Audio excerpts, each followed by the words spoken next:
see me. Not you. Not me. They came to see. Yeah, that's what Janet told me. They came to see me, Janet. Miss Maxwell, Yes. who is in charge of telling us when we're ready? Chairperson. I think Marcus should, Marcus. We're good to go. Are we good? Okay. You got it committed to memory or recycle it?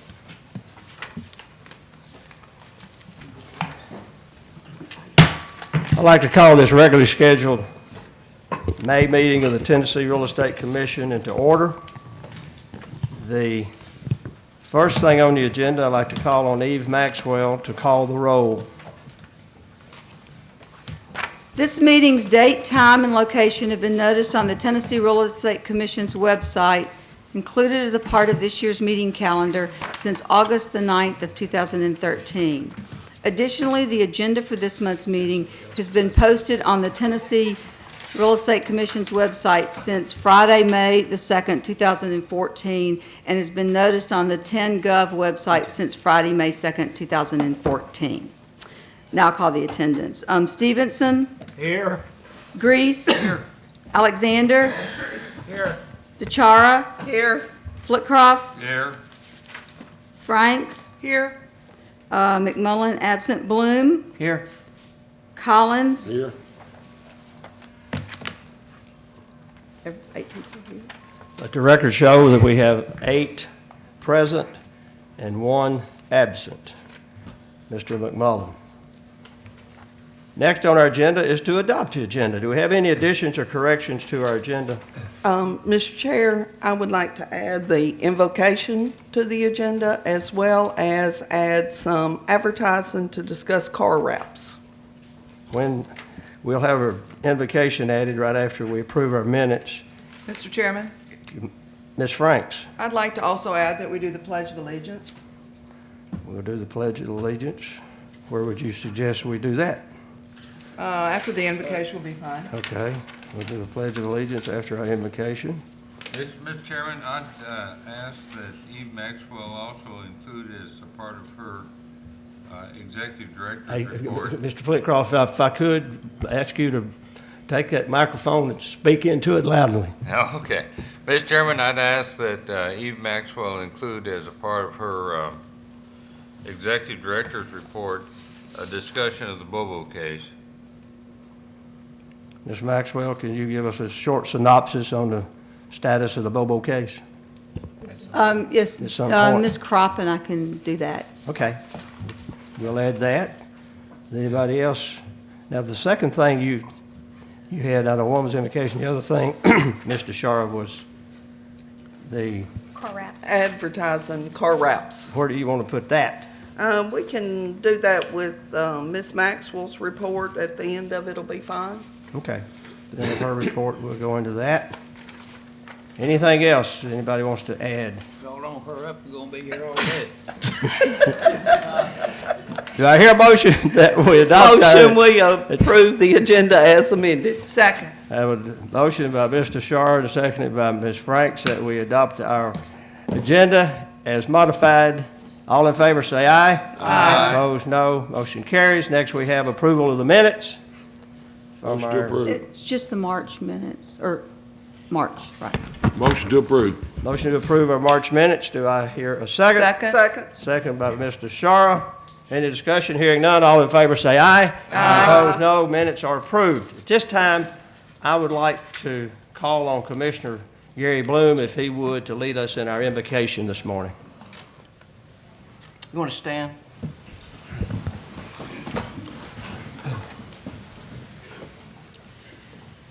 Father, we thank you for this beautiful weather we're able to enjoy. We're especially thankful we're able to be living in this great country where freedoms are available for all of us, and help us to remember that freedoms are not free, and to be thankful for those who fought for that. We're thankful for the industry that we're all able to enjoy representation in. And we pray that our deliberations today will be cloaked in wisdom as we make decisions that will affect not only our industry but the public in matters of real estate. And we're also thankful for Jesus, and it's in his name we pray. Amen. Amen. I'd like to ask if, since we're all standing, Commissioner Franks would lead us in our Pledge of Allegiance. I pledge allegiance to the flag of the United States of America and to the republic for which it stands, one nation, under God, indivisible, with liberty and justice for all.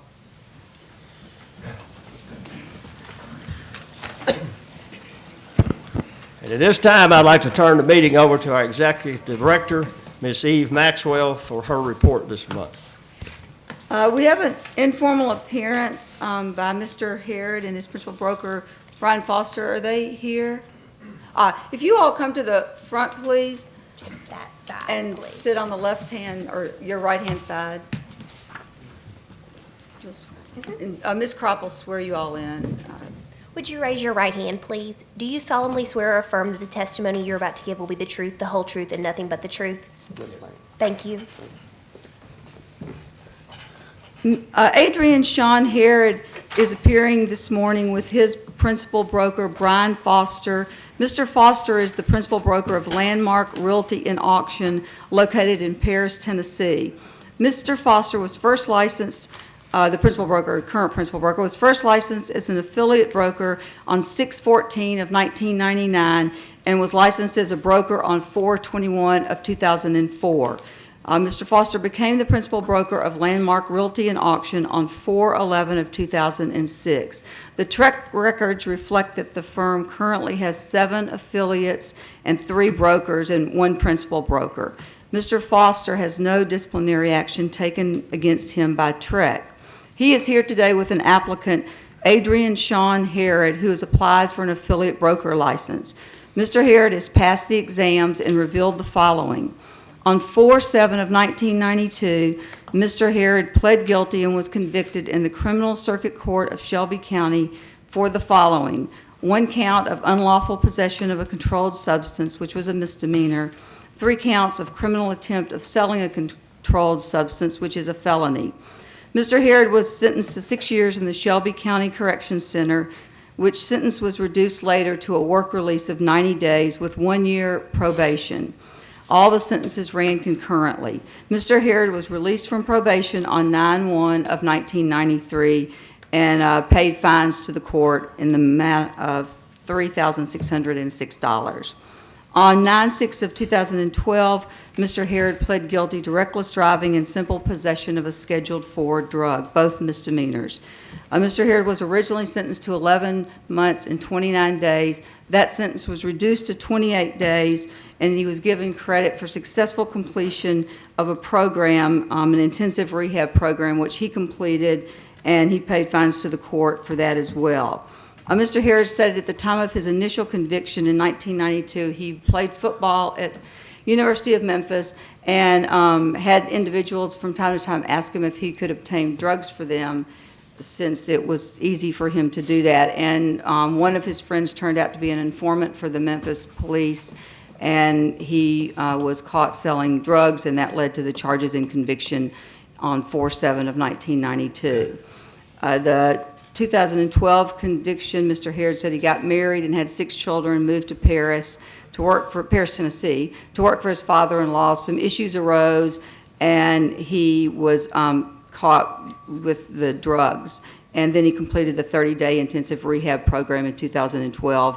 And he currently works with his brother as a landscaper in Olive Branch, Mississippi. And immediately prior to that, he was the manager at Clifty Farms Country Meats for 15 years.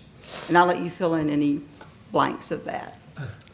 I also, after I left Clifty Farm, I actually went to Knott's Foods and worked for a year there too as their sales manager. You know, the only thing I can add to that is, you know, there was a lot of resentment and things that I had to release during that period, and I'm grateful that I'm at that point now, that I no longer hold those resentments thing. I'm grateful to God for bringing me to that point. Mr. Harrod, if you would, I want you to, I know you've heard what Ms. Maxwell has has shared with us about your past. I want you to tell us in your own words why you want to get a real estate license and what you have learned from the things you've been through and how you're going to make a contribution to this industry. Yes, sir. One of the big things that I've learned, through the things that I've been through are consequences. You suffer consequences on actions you take, even though they may be embarrassing, but those consequences can tend to pop up, all the time, and I accept that. I've been interested in real estate all my life. I mean, was interested in it when I lived in Memphis, got interested up there. Have a really good friend that's an affiliate broker with Landmark Realty, Bob Burton, that, really mentored me and thought that I would do a good job in real estate. So, I wanted to pursue that and get into the industry and see what I could do. Ms. Maxwell, I have a question. I know Mr. Harrod's last situation that erupted, how long has he been off of probation? Well, he's been off probation for 2 years, but that was a misdemeanor that did not involve the theft of money, services, or property. And the particular rule to which you're referring, that you have to be off probation for 2 years or out of release from prison, that refers to a felony of any type and misdemeanors that involve the theft of money, services, or property. And his was reckless driving and possession of a controlled substance. Okay. Do any other commissioners or any commissioners have any questions of Mr. Harrod? I'd like to make a motion to approve.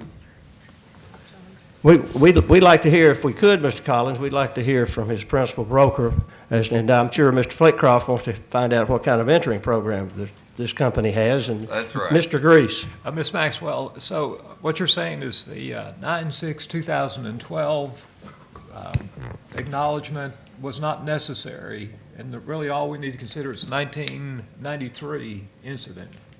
92. Well, I mean, you consider you can That's probation. consider the record as a whole, because under 6213-303, the commission is trying to determine whether the licensee meets those particular qualifications, which are honesty and trustworthiness to function as a licensee. So you can consider the record as a whole. But as far as the probationary period and when the person came off probation, the rule only refers to all felonies and misdemeanors involving the theft of money, services, or property. Thank you. I have a question, Mr. Chairman. Commissioner Bloom. Mr. Harrod, you live in Olive Branch? Right now, I've got a home in Paris, Tennessee, but I've been commuting on the weekends down to Olive Branch and working during the week. And, I was actually trying to come back weekly, but then the expense of that, was a little much with all the, financial stuff I have up there. So I ended up coming back every 2 weeks. I've got 6 children. I plan on, when we leave here, going to see them too. So, But I guess my question is, where do you plan to be doing your real estate work? That's something that Brian and I were talking about here. I've got family in Memphis, Olive Branch, sister, mother, brother, things like that. I did play football down there. I made a lot of contacts while I was there. So we were discussing that issue a few minutes ago, about the possibility of a market for Landmark in the Memphis market. So we never did really complete, talking about that. That would be something in the future.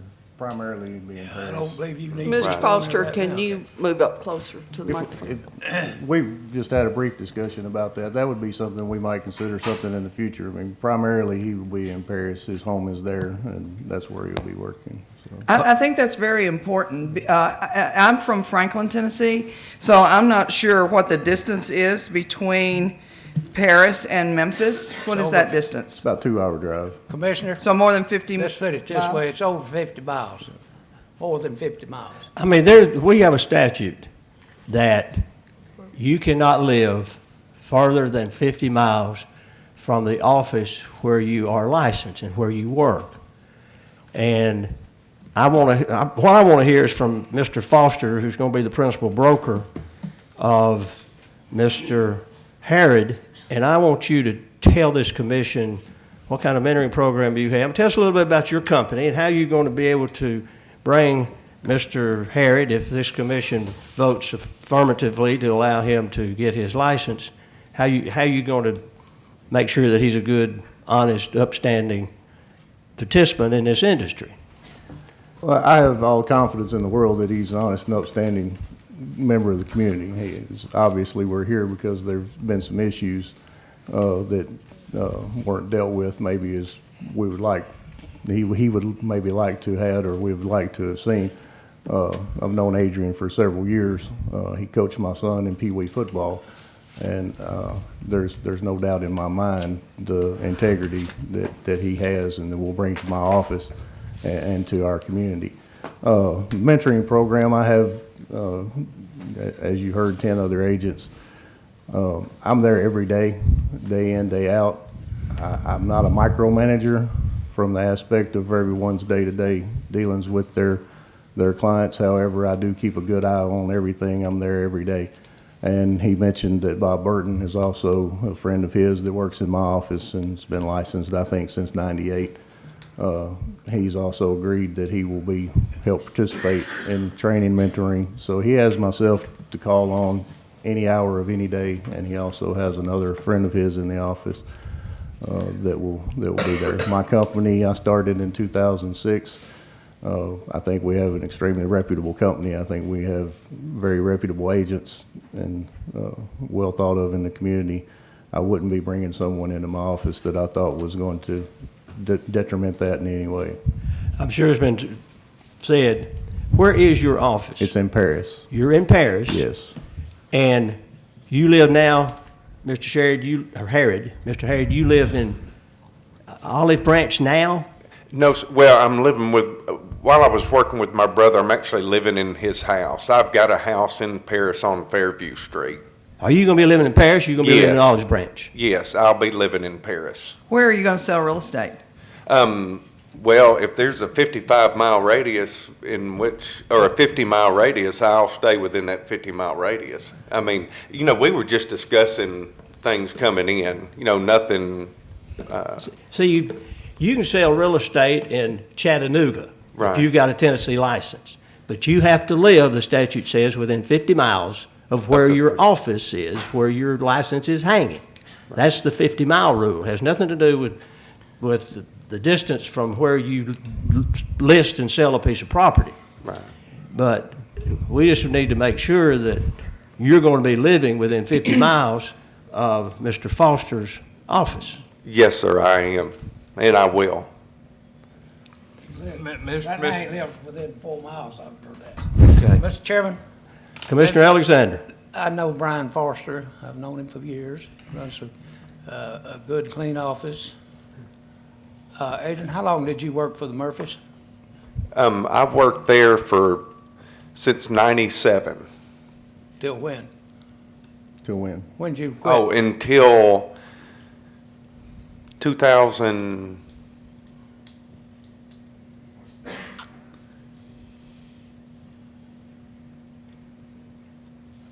'11. Okay. That's the people that own Clifty Farms. Okay. Again, I say, Brian and I work together, and I know about his firm. He came out of one of the larger firms and started his own firm, and has been very successful. and I move that he be accepted. Second. We have a motion by Commissioner Alexander to approve this request of Mr. Harrod, and second by Commissioner Collins. Any discussion on the motion? I'd just like to say one thing. I think it's going to be very important. I'm a principal broker also. I think it's going to be very important with all new agents that there's a plan that you have for not just mentoring him, but training him. It's going to be very important. You know, I definitely believe in second chances, and my brother-in-law was just elected Tuesday to the DA in Davidson County, and he ran on a platform of knowing the difference between a criminal and somebody who makes bad choices. And it seems that maybe you've made some bad choices, and I hope that's all behind you. But I do think as a principal broker, you really need to keep an eye on things, but because he has had the past history. Yes, ma'am. Any other comments or discussion on the motion? Hearing none, all in favor say aye. Aye. Opposed, no. Let the record show this was a unanimous vote, Mr. Harrod, and make us all proud and serve this industry well. I will, thank you. Okay. Mr. Chairman, request permission to address Mr. Foster. You, Mr. Flitcroft, you have the permission. He comes back, you come back. Yes, sir. See you, Brian. Next, Ms. Maxwell. The next thing on the agenda is a discussion of the Trek Core topics. Last month, there were a number of topics that were brought for proposed topics for the Trek Core course for 2015 to 2016 for that 2-year period. And the commission had some questions and concerns and comments about those. And the first page of the Trek Core information reflects that there were, the course was divided into 2 separate courses, a residential core and the commercial core. And so, as I say, the first page with the strike-throughs in red and the yellow highlights are based upon the comments that the commission made last month. And so following that is a breakdown that I did primarily based on the comments that were made by the commission last month with the citation of the statute and the rules that would apply in the largest part to those particular topics. And the commission, it's the commission's decision what they believe needs to be included in the Trek Core that will begin 1/1 of 2015 and go through 12/31 of 2016. And as Mr. McDonald pointed out last month, the instructors and the individuals who are going to write the courses need to know with a sufficient lead-in time so that they can get the courses prepared and submit them to the commission for approval to begin that process for the Trek Core for the next 2 years. And so any comments that any of the commissioners have, I can take those back and make whatever changes need to be made. Ms. Maxwell, so I see a couple of strike-throughs with my name following it. Yeah, well, those were things that were attributed to you by Mr. McDonald. Well, So since he's no I just longer left with that as it was. I'm disputing some of these, okay? Well, yeah, so you'll have to take that up with another party. I just was, I was giving this to you as it was given to me, and then I just am taking credit for the last 2 pages that are attached. I'm taking personal credit for the last 2 pages that are So, attached. like under residential core, where the claims offer and guarantees topic is struck, Yeah, to me, My that's an notes. important thing to teach. Does it mean it's not going to be taught with it struck? well, as I say, I'm giving you a sheet of paper that was given to me as it was given to me.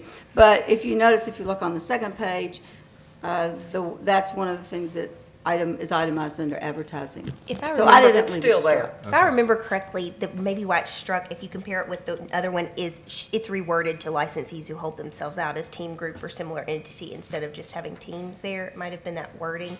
I don't remember about the other, but I do remember that part of the Yeah, discussion. the teams, I do remember that, and that's why that's changed. I don't know, I don't remember about the claims offers and why that was struck. It's still under. But I put it back under. Oh, okay. So like I put it back under there and then change the team to the definition that has been discussed in the proposed rules. Okay, like under the core commercial class and the clean version that you take credit for? I take credit, is that what you just said? May I Yeah, take credit? The clean version the is your clean version. word, is that correct? Yes.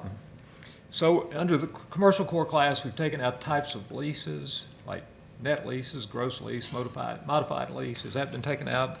And I did take that out because I didn't, it was struck through here, and my notes didn't reflect one way or the other, so I did take that out. But as I say, anything can be put back in. These were just, these just Mr. Chair, proposed. does it take a motion to put these back in, or how we No, operate if you at this just tell point? me what, you sort of, like, I just need some guidance as to what to put back in, and so then I can put those things back in so that they're covered, and, that all the topics that you all would like to have covered are covered in either one, either the residential or the commercial. Would you, Mr. Commissioner Grease, would you like to have Ms. Maxwell tell her what you'd like to have put back in? I'm trying to. I And if just want to know the right way to do And it. and if we don't like it, then we'll vote you down. You can just tell me really, anyone who has any suggestions or what, something that they feel like needs to be covered, I just want to be able to add it to this so that But we. I would like for those different types of lease Okay, descriptions to be included back in the commercial core class. Is there any reason to leave out gifts, prizes, and rebates? On commercial core? Not particularly. I think it's more prevalent in residential real estate, but can't hurt to have it there. so do you want, I would put that back in, under the commercial one? Yes. Right, under the advertising, okay. yes. Do you want the advertising to just match up from one to the other so that they're both covering, the commercial covering it from a commercial standpoint, obviously? Well, and- so I see the word teams struck. We don't Right. recognize teams, and that makes sense to me, but there might, in a residential core class, be a discussion about team Right. advertising. So there is, on number 3A on the clean copy, it says licensees who hold themselves out as a team, group, or similar entity, and that's the way it's defined in our new, in the proposed rules. That's the way it's, the language that's used. So I took that language and just put it in there. So I don't necessarily think that's appropriate for the commercial core class. Okay. It's not an issue that I can tell. So you think we ought to take that particular one out of the advertising for commercial? Yes. Okay. Any other commissioners have any suggestions or comments? Additions or deletions? Really, if there are things that you all see in your everyday practice that come up that aren't included on here and you feel like need to be taught as part of that 6-hour core that everyone has to take, please let me know so I can put them in here and they'll be covered by the class. I think we're good now. Commissioner Grease, Mr. Alexander? I saw in observing the audience, when you mentioned teams and the commission didn't recognize them, Yes, sir. I wish you'd explain that to them, because they may not have known it down here in West Tennessee. First of all, on behalf of the Real Estate Commission, thanks for hosting this. I'm surprised our chairman hadn't already done that, but I'm saving something till the beginning of our next break. what are you saving? Because it's secret. I'm saving a gentleman sitting about halfway back on the outside over there. I'm going to recognize him, but I'm not going to do it now. You go ahead. Okay, Mr. Alexander, back to his point. The Real Estate Commission, this commission has heard across the state various issues related to licensees who hold themselves out to be groups, associates, teams, and for the record, statute nor the rules of the Real Estate Commission recognize groups, teams, associates, or any collective group of agents within the same firm. So when people call the Real Estate Commission or call your professional trade association or call your local executive officer asking about team advertising, they have nothing to tell them because there is no statute or rules related to groups, teams, associates, or other individuals who hold themselves out as groups. So this commission is in the process of developing some rules that TAR, your local association, this commission, the enforcement branch of this commission, can point to and say you can or can't do that. But today, if you say you're a team, that means nothing to us, because there is no legal reason to think that you are. Is that good enough, Mr. Alexander?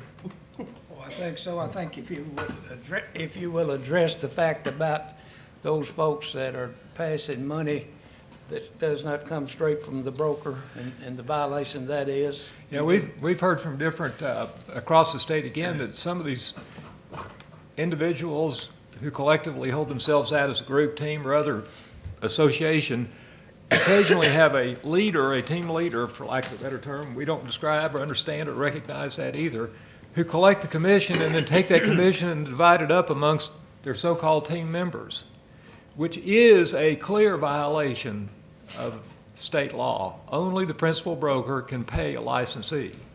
So I think if this commission found evidence that a team leader, for lack of a better term, was collecting all of the commission or most of the commission and then is paying other licensees with it, we would look at it extremely harshly. It's not permissible. It's not even close to being permissible. If you want to have your own team and you want to do it that way, then open your own office. Don't try to work under somebody else's umbrella and think you can get away with it. Is that straightforward enough, Mr. Alexander? I think if they don't understand that, let's go home. I think you did an excellent job explaining it. I'm not going to ask how many of you are involved in a team out here in this audience, but just take it to heart as to what we're doing and what our statute says. Our statute says your principal broker is responsible for all the affiliates, or even a broker, but all those that are licensed with that firm, that principal broker that is designated. He pays all the monies out to those licensees licensed with that firm. And I thought you did an excellent job, Commissioner Grease, in I want to add one other explaining thing that you must understand. If you are a team and you're representing a seller, or if you're representing a buyer, all of you represent the seller agent or the buyer agent. You can't divide it up in that team. You can't say one of you represents a seller and one represents a buyer. If you're working for somebody that's going to buy a house, your whole team's working for them. If you're working for on a listing that you have listed, your whole team is. You don't divide up the team. You go ahead and appoint somebody else and somebody else's team to represent them. That's another violation. Mr. Maxwell, Yes. what else do you have? You have enough clarity? Yes, as I understand it, I need to add back in the lease term, in the commercial core, I need to add back in the lease terms, net, triple net, gross, modified gross, for discussion, and, Yes. and guess, that's already there, that's listed there. So the rest, I think everything else is the same, I mean, and then I'll take out the, team from commercial? Yes. Okay, and so then, and I'll bring it back next month, just so you can see it one more time and maybe, think about it. I think it's almost best that we not even use the word team if we're not recognizing team, and the state statute doesn't recognize teams, that it's probably best that we leave the word team, because I think that's confusing. Okay, so I'll just put group or similar entity? Yes. Or put individuals, as we do in the rules, individuals who hold themselves out to be. Well, that's what I copied Yeah. from, I copied that from the proposed rule. Right. But if you think I should just at least hold themselves out as a group or similar entity, I can just put I think that. that'd be best. Okay. So I'll do that. Why would you not at least touch on leases in a residential broker? Especially when you get, I know like Commissioner Grease is a full-time commercial broker, but there are those of us that do all of it. And I think you've got a lot of people that doesn't understand what a net lease is and those things. And I don't know, maybe it should not be as long, but it should be touched even in the residential field. That's what I think. You want that window under property management? No, I don't think, well, it could be under property management, but it also needs to be in the course, excuse me, that too, because you've got, especially in small areas like most of the folks in West Tennessee, most of these people, we all live in towns less than 20,000. And you do a little of all of it. And when you have an agent and he comes along or she comes along and doesn't have any idea what a triple net lease is or anything, you don't have to be an expert in it, but you ought to at least know what somebody's talking about. That's kind of like Commissioner Flitcroft asked this client or this applicant one time what Greenbelt was. Didn't have any idea. I bet most of these folks out here know what it is. The only thing I think the reason we took it out was because there's already so much in that core class that there's such a limited amount of time that I think that was the reason why it was taken out. I would think if you're dealing in property management, that you should already know about those things. I would be,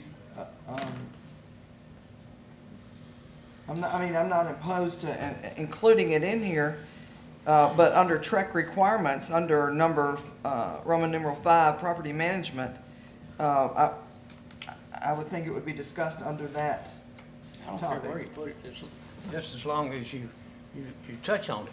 You can just hit on it. You can talk about it for about 1 minute and go on to the next topic. Mr. Chairman, speaking from somebody that's, excuse me, Go ahead. go right, no, I'm going to yield to you. I agree with Wendell. There's a lot of brokers are in the small towns, and you run across these things, and they need to be, everybody needs to know about them. Pleading ignorance is not an excuse. It should never be an excuse. It's just like a doctor going to a doctor saying, oh, I don't do blood pressure. Well, what if you die in the office, you know? You need to know what you're doing. Mr. Chairman, just an observation from somebody that's never had or never taken, never intends to take a core course in his life. Let me say that I think what everybody's saying is maybe that core course, and this is certainly something for a later discussion, ought to be a few more hours. I know that's a radical change, agree with but it sounds like. I agree with you. I think if you, Then for today, that's for tomorrow. I think there's a lot of important stuff that gets left out because there's not enough time. And if we want to put some of this other stuff back in there, we do need to consider making it an 8-hour course. Ms. Maxwell, since you're bringing this back to us next month as amended and modified, put in there under, to appease Commissioner Alexander, under property management, put in there something about leases. Commissioner Alexander wants something about commercial leases that go into the net and the gross and that sort of information, right? Under property management. Just simply to touch on it. Right. Or they may not know what it is, still may not know what it is, but they'll recognize the name, then they can go to Google and find out. That's a scary thought. Okay, I'll probably just break it down into another topic because property management is probably going to be, they'll address like just residential property management. But that's fine, I'll put that back, I'll put that into the residential and bring it back. And if during the month, any of the commissioners have any other suggestions about the structure, what needs to be addressed in there, you can just email me and let me know so I can add that before the meeting next month. But as Commissioner DeChara pointed out, it is only 6 hours, so you do want to make sure that what's covered is covered, I think, probably adequately to benefit the licensees. So, but I'll make those changes and bring it back next month. Okay. Thank you, Ms. Maxwell. So the next order of business is the education agenda that has the courses that were presented for commission evaluation, and their courses M1 through M8. And Mr. McDonald recommended that they all be approved for, by the commission. Does anybody have any? To approve. Second. Have a motion by Commissioner Collins and second by Commissioner DeShaw. We approve courses M1 through M8. Mr. Chairman, a question for Ms. Maxwell. Yes? Are there any reverse mortgage classes in there? No, there are not in this one. Thank you. Any other discussion on the motion? Hearing none, all in favor say aye. Aye. Opposed, no. Motion carries. The next is the May instructor approval request. Karen Szynski of the Williamson County Association of Realtors requests the approval of Chip Kerr to teach unethical or bad judgment. Mr. Kerr is a previously approved instructor and holds a broker's license. He's going to teach unethical and bad judgment? Yes, he is. That's an approved You'd have to know course. Chip. I make a motion to approve. Second. To approve. Commissioner DeShara makes the motion, Commissioner Frank seconds the motion. Any discussion? I just want to say one thing. If it's about unethical or bad judgment, we ought to get Commissioner Grease to teach that course. Is that because I'm an expert in that? Because you're an expert, Mr. Commissioner Grease. I'm just joking. I'd like to request that we not use the guy from New Jersey that was teaching ethics on any of our programs in the future. He was on television last week. Okay. Who are you speaking of? The guy that was overlisting houses so he could use them for his private use. I didn't see it. Oh, we won't use him. Any other discussion on the motion? Hearing none, all in favor say aye. Aye. Opposed, no. Karen No, Krasinski she's not the, request is, Chip Kerr. Chip Kerr is approved.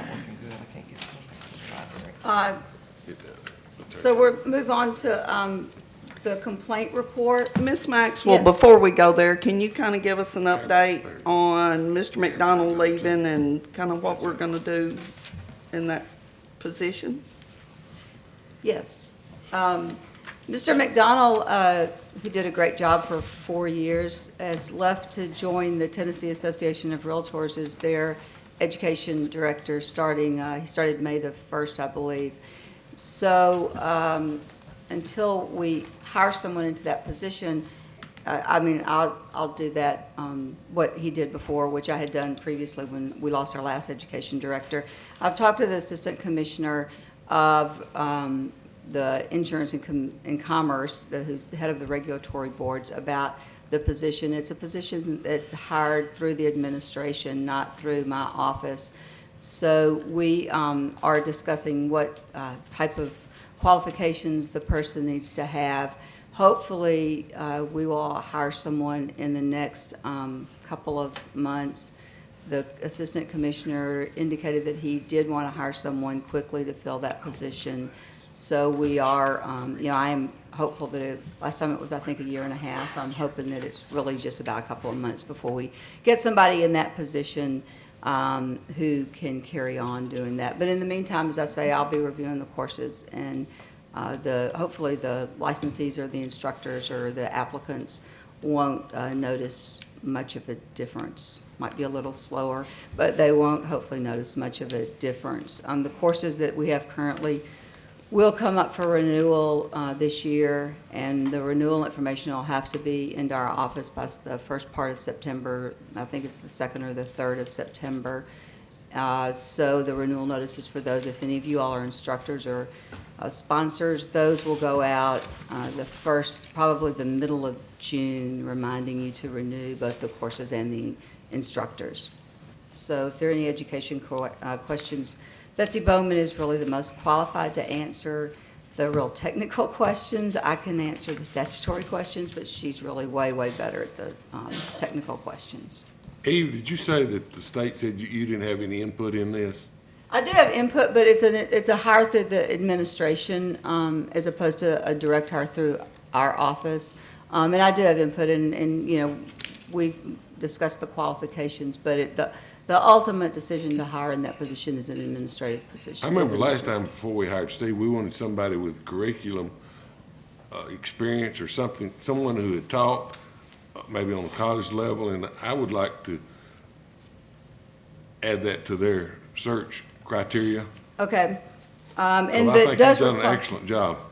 Yes, I agree. And the statute, does require that the individual have a 4-year college degree. That's required by statute. So that is something to keep in mind if you have, if you know someone who might be interested in that position, that just keep that in mind, that it's required by statute. But I think an education background is very important too, not just a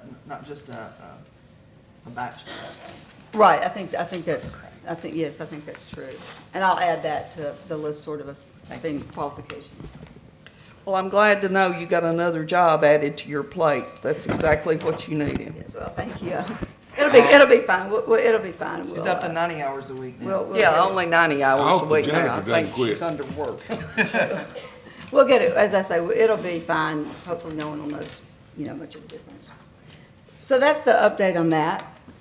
And next is the complaint report. And that is on your iPad, as everything is. And hopefully with a little index like this, it's easier to find things than it was with the little picture books. The first thing on the open complaint reports is the little short piece of paper that shows how many total open complaints that we have. We currently have 126 open complaints. The total that we've closed for the year to date, which is the fiscal year 7/1 of 2013 to the present, we've closed 287 complaints. And all of last fiscal year, we closed 250. So we've heard more and closed more than we had in the previous year, which is great. As I always say, Julie's doing a great job of reading through the complaints and studying them and presenting them to the commission and having the commission reach a decision. The open complaint by source, which is the sheet that shows, again, the number of complaints it shows the number of complaints we opened for April and May, which was 29, and you can see on this particular sheet, and I don't know if everyone is looking at it or not, it shows the last month we opened 27 complaints, this month we opened 29. So far for the year, we've received 268 complaints. As I say, the year will end June the 30th, so we have 2 more months of this year. Then the last page, complaints over 180 days, reflects the amount of civil penalties that have been paid. You can see that for the fiscal year starting July the 1st of 2013, our total amount of civil penalties that we've received is $266,101. And of that, we've received $14,200 in E&O penalty fees as required under the E&O statute that went into effect 7/1 of 13. We've had, under that statute, we've had one person who paid $1,100 in penalty fee, 2 people that have paid $1,000, 3 that have paid $900, 1 that's paid $800, 2 that have paid $500. 1 that paid $500 this past month. These are all monies we received the past month. And so we've had 20 people total pay the $14,200 that we've gotten thus far on the penalty fees for E&O alone under the new statute. And if you all recall that once you don't have E&O, the statute requires us to immediately suspend the licensee who hasn't shown us proof of E&O. Once suspended, the individual has 30 days to provide proof of E&O. And if don't provide us proof, they remain in suspension and a penalty fee attaches. And once that penalty fee attaches, it never goes away. So it doesn't matter if you try to voluntarily terminate or if you want to retire, if you want to retest and reapply, that has to be met before you can come back into the practice of real estate. So there's not a way to get around that penalty fee under the statute. And it's $500 under the statute for the first 6 months, and then for the last 6 months, it goes up each month to a maximum of $1,200 after 1 year, at which time your license will be revoked. Ms. So Maxwell, it's pretty strict. if I could address all you attendees out here. What Ms. Maxwell is saying, if you don't pay your E&O insurance, if you don't get E&O insurance, your license will be suspended. Plain and simple. There's a statute that we got passed to allow this real estate commission to suspend a licensee's license for failure to acquire E&O insurance. The statute says that every licensee, in order to have a license in the state of Tennessee to practice and sell real estate, that they shall carry E&O insurance. This fall, December the 31st, the policy that we all have will expire. Some of you may have a year to a year individual policy by some other place, but if you have the Rice Insurance, it's a 2-year policy, and it expires December 31st. So I'm going to encourage all of you to go ahead and start budgeting for paying your E&O insurance for the next 2-year policy that you're going to be getting. You'll have to do that by the end of this year. And I'm finished, Ms. Maxwell. Well, that is very, very important that everyone everyone who has the state insurance, they remember to purchase it in a timely fashion, so we don't have to suspend you. There's also a copy of the disciplinary action report included that lists the individuals who have signed their consent orders or paid either the penalty fee for E&O or for late broker education that's included, and I can answer any questions if anyone has any about those. And then the pie chart is likewise included and shows the percentage of the claims that we have. For some reason, it didn't pick up the numbers, which I know that Commissioner Bloom had asked for, and it didn't. I don't know why it didn't pick up the numbers. Some days it works well for me, and some days it doesn't. I apologize it didn't pick up the numbers, but you can see that our largest number of complaints still center around misconduct and misrepresentation. That's 38% of them, and supervision is 14%, and agency is 19%. So those represent large portions of ours, and then unlicensed activity continues to represent a large portion of our complaints that we get as well.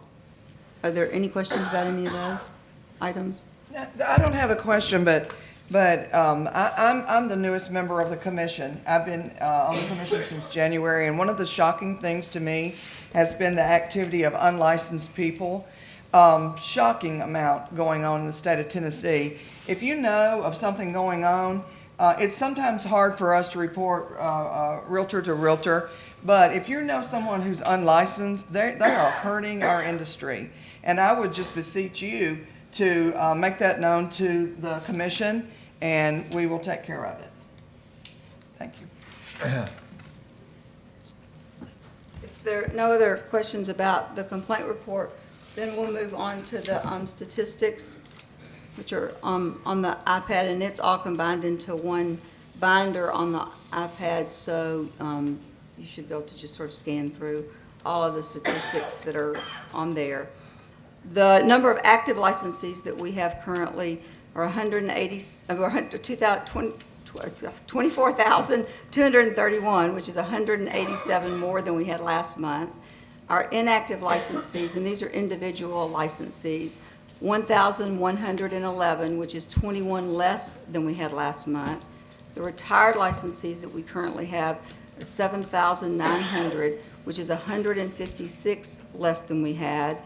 We have 2 less in broker release than last month. We have 288 in broker release, for a grand total of individual licensees in those categories, 33,530, which is up 12 from last month. That number does not include the 488 licensees that are in suspension for primarily for E&O, not failure to provide proof of E&O. The number of firms that we have active, 3,869, which is 16 less than last month. We have 2 more retired firms at 208. So our total number of firms is 4,077, which is 14 less than last month. Our grand total of the firms and the individuals is 37,607, which is 2 less than we had in our grand total last month. And then if you go to, behind that are the number of types of licenses that were issued for this month and the preceding months, and then the years preceding that. And you can see that this month we issued 277 affiliate broker licenses, 26 broker licenses, 22 firm licenses that were resident firms, and 13 non-resident firms, 29 timeshare licenses, 2 vacation lodging licenses, 2 acquisition agents, and 14 firms closed or retired. And then that behind that are the number every year back to 2008, the licensees, applicants. Then starts the additional statistics, which compare the years, through the years, licensure through the years. And you can see on the first page, the number of licensees that have, the change that we've had throughout the years. If you look at today's number, then you can look at like 2008, we had 33,828 active licensees. So we had 9,597 more licensees in active status in 2008 than we have right now. We have more than we had this time last year in 2013. We have had an increase in the last year of 1,030 active licensees. So as we've noticed before, it appears that the dropping trend has stopped and we've sort of leveled out to some extent. And I think all the statistics pretty much bear that out. The firms continue to level out and drop a little bit more, but certainly less than they did before last year. I mean, they've started to level out some. And you can see if you turn to page 5, the number of exams that were taken. In April, there were 500, April of this year, this past month, there were 525 exams taken. And in April of 2013, there were 466. So the exams taken is up as well and has continued to inch up every month. And so that, that likewise seems to have leveled off. We don't have the drop that we had. And our renewal percentage rate for this month, actually, which is the very last page of the additional statistics, which is page 10, and then part 11, but it shows that our percentage of licensees not renewed. So these are individuals who've gone to the expiry date and then that 60 days following the expiry date, which we now call expired grace. And we had 16% not renewed. And so that reflects that particular number, and it's based on the renewal notice, or, the people who were up for renewal, and then those who renewed or did not renew during that time frame. Are there any questions about any of those? Mr. Chairman, can I address the audience? Yes, you may, Commissioner Flitcroft. Folks, 2007 was sort of the high water mark for the real estate industry. Things were booming. And then the country and the real estate industry as a whole, including all the realtors and the bankers and us lawyers too, about a third of the realtors were gone within the space of a year and a half. And it stayed level about that time. All these statistics can make you kind of dizzy, but the bottom line is things have leveled out. Things are going to be better. Thank you, Mr. Chairman. Thank you, Commissioner Flitcroft. If I could, we're going to take a break here shortly, but as Commissioner Grease pointed out a minute ago, I did not give you a formal welcome when we started our meeting. I was saving it for right now. But we traditionally, we come to West Tennessee with our meeting in May. Last year, we were down at Pickwick Landing State Park. We've been to Memphis, we've been here. And since Commissioner DeShara has come on the commission, and she's doing a wonderful job for this commission and for all of you working in this capacity. But we are always treated so nicely and always have such large attendance when we come to Jackson. We like coming to Jackson, and we appreciate the hospitality that you show us while we're here.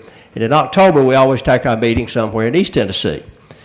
But there is somebody here today that I want to recognize. Isaac Northern, come up here. I want you to walk up here.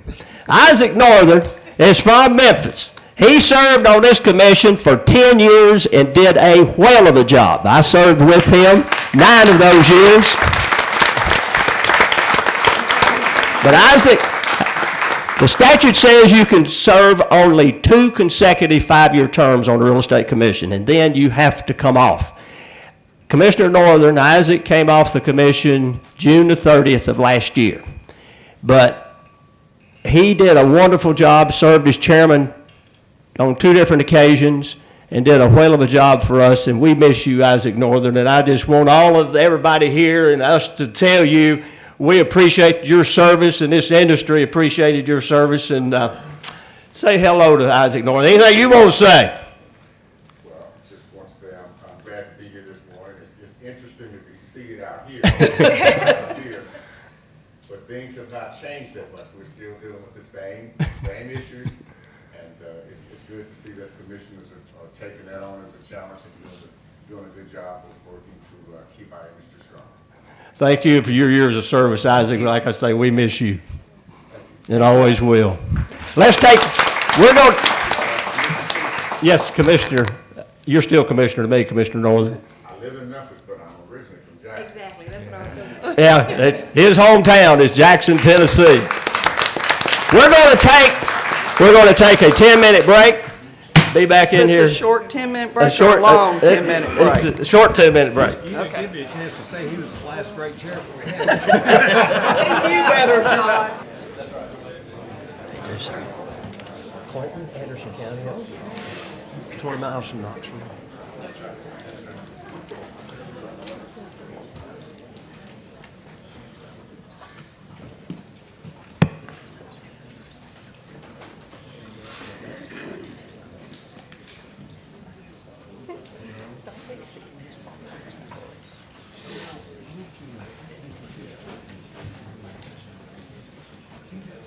Exactly.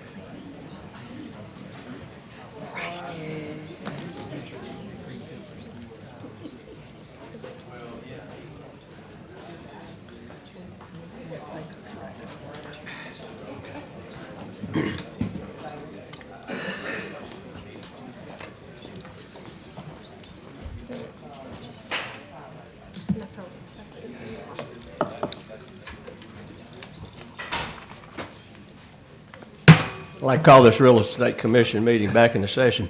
Commissioner Grease brought to my attention, some of you had been wondering, had asked the question where we're from and where we serve from. I just want to give you a little overview of the Real Estate Commission. The Real Estate Commission was established in 1951, the statute passed by the legislature. For the sole purpose, our job is to protect the 5.5 million people that now live in Tennessee, to protect them against those licensees from praying and doing things they should not do. And so we were going through this complaint report. Last month we had 29 complaints filed. And when you factor we got 23,231 active licensees at the end of April, and we only had 29 complaints, that speaks volumes of how well and how professional that most of the licensees in Tennessee are conducting themselves. But the purpose of the Real Estate Commission, like I said, is to protect the public. There are 7 industry members. There are 2 consumer members. Mr. Flitcroft is a consumer member from East Tennessee, Commissioner David Flitcroft. He just so happens is an attorney. And our other consumer member, who is from Nashville, is also an attorney, and I'm having a senior moment. Austin McMullen. Austin McMullen has been on the commission for about 1.5 years. He served out, was appointed. 3 years. Has it been that long? He came on with you? He's been here that long? But anyway, he came on and served out the remaining term of a commissioner who left and then was reappointed for a 5-year term. We're all appointed by the governor. We serve at the privilege of the governor. We serve 5-year terms, and I alluded to when I was introducing Commissioner Northern a minute ago, we can only serve 2 consecutive 5-year terms. I have 2 more months on the commission, and my 10 years will be up. But at this time, I want to start down here on the very end with Commissioner Collins, and just all these commissioners, so you'll know where we're from, who we are. Let everybody just say how long they've been on commission, where you're from, and a little bit about yourselves. I'm Grover Collins, and I'm from Lewisburg, Tennessee. Hey, Grover, pull that microphone down there. This one won't work. That one won't work? No, sir. Okay, I'm sorry. I'm from Lewisburg, Tennessee. I've been in business since 1967, if any of you are that young. And I wanted to thank Janet and Wendell and Gary for hosting this. They've done such a good job for West Tennessee. It's so much fun to come here, and I want to thank y'all for being here. But y'all don't know it. Our executive director takes on, every time somebody leaves, takes on that job. And that's the reason I said a while ago, I hope the janitor doesn't leave. She works about 90 hours a week. And I feel bad that we have to load up all this stuff and bring it somewhere because she has to do all her helps quit. She works them to death. And y'all give her a big hand. She's also an attorney.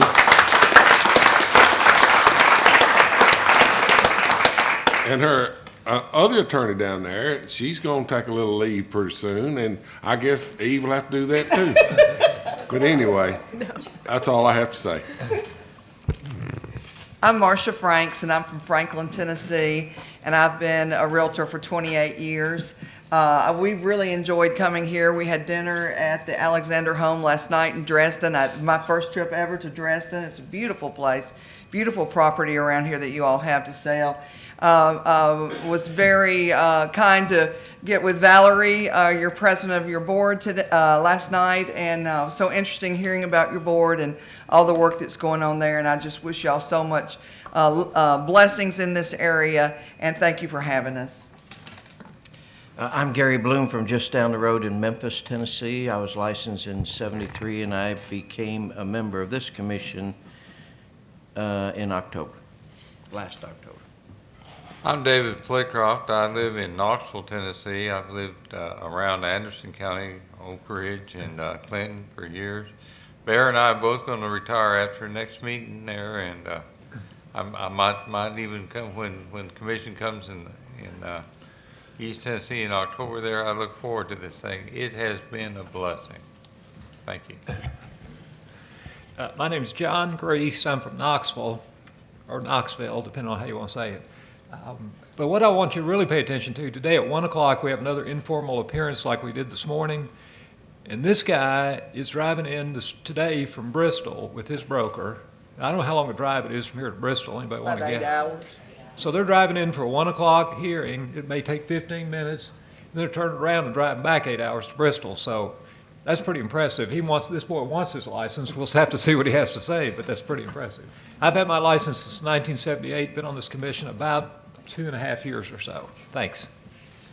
I don't think it's really necessary for me to introduce myself. I think most of you know me, but if you don't, I'm Janet DeChara, and I'm from the Jackson area and have been on the commission, will be 3 years in July. Is it my time? It's your turn. I'm Wendell Alexander. I live up at Dresden, Tennessee.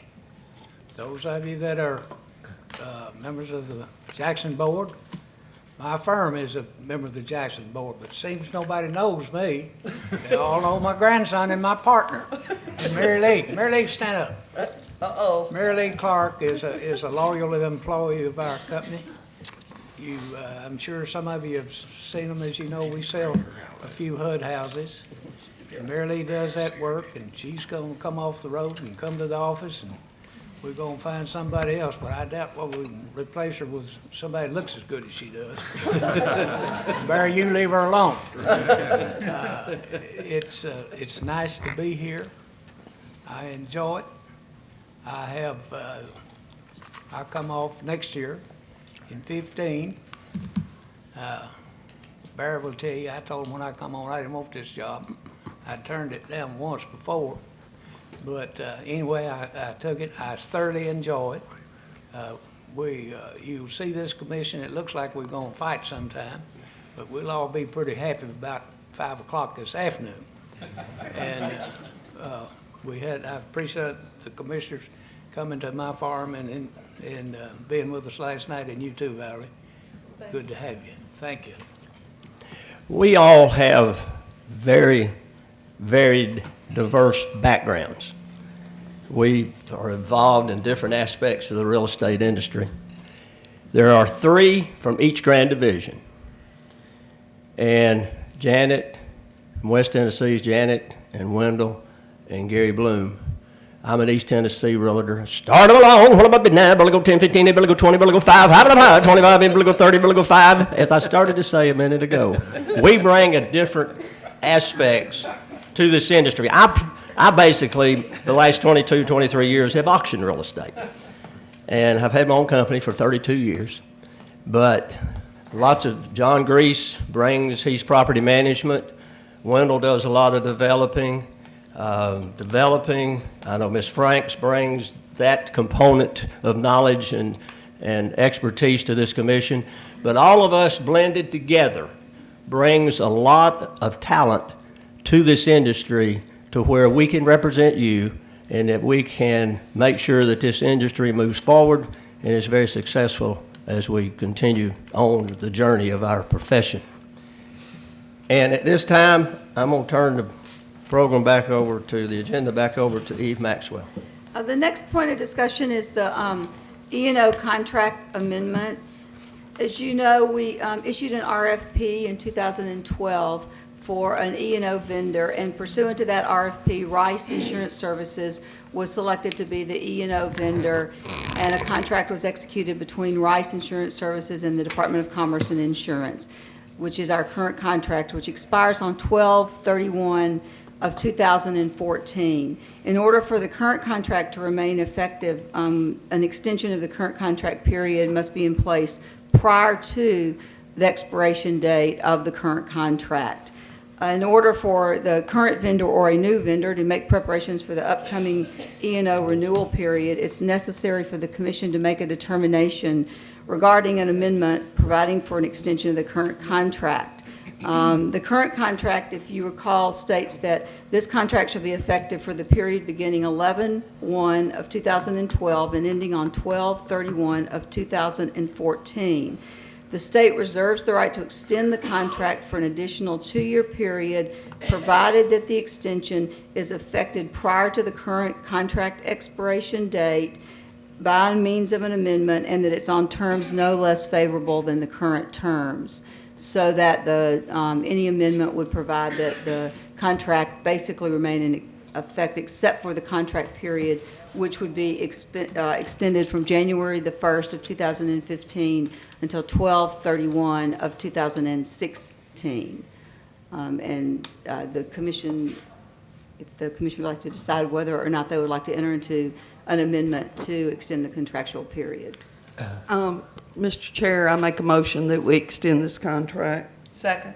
I have a commissioner by Commissioner DeShar and seconded by Commissioner Franks that we extend for an additional 2-year period the current Rice Insurance Services company that's handling our E&O insurance, those of us who have the state policy. Any discussion on the motion? Yes, sir.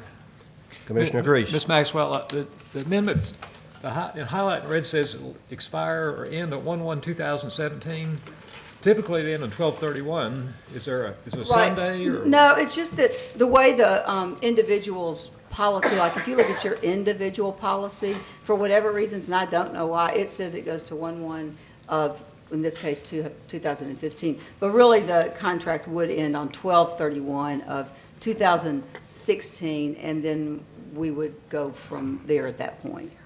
So why wouldn't it say 12/31/2016? Because I took it actually off the individual policy and put 1/1/2017. But the amendment itself, which would be done by the legal department, it would say, I believe, 12, it would go from 1/1 of 2015 to 12/31 of 2016.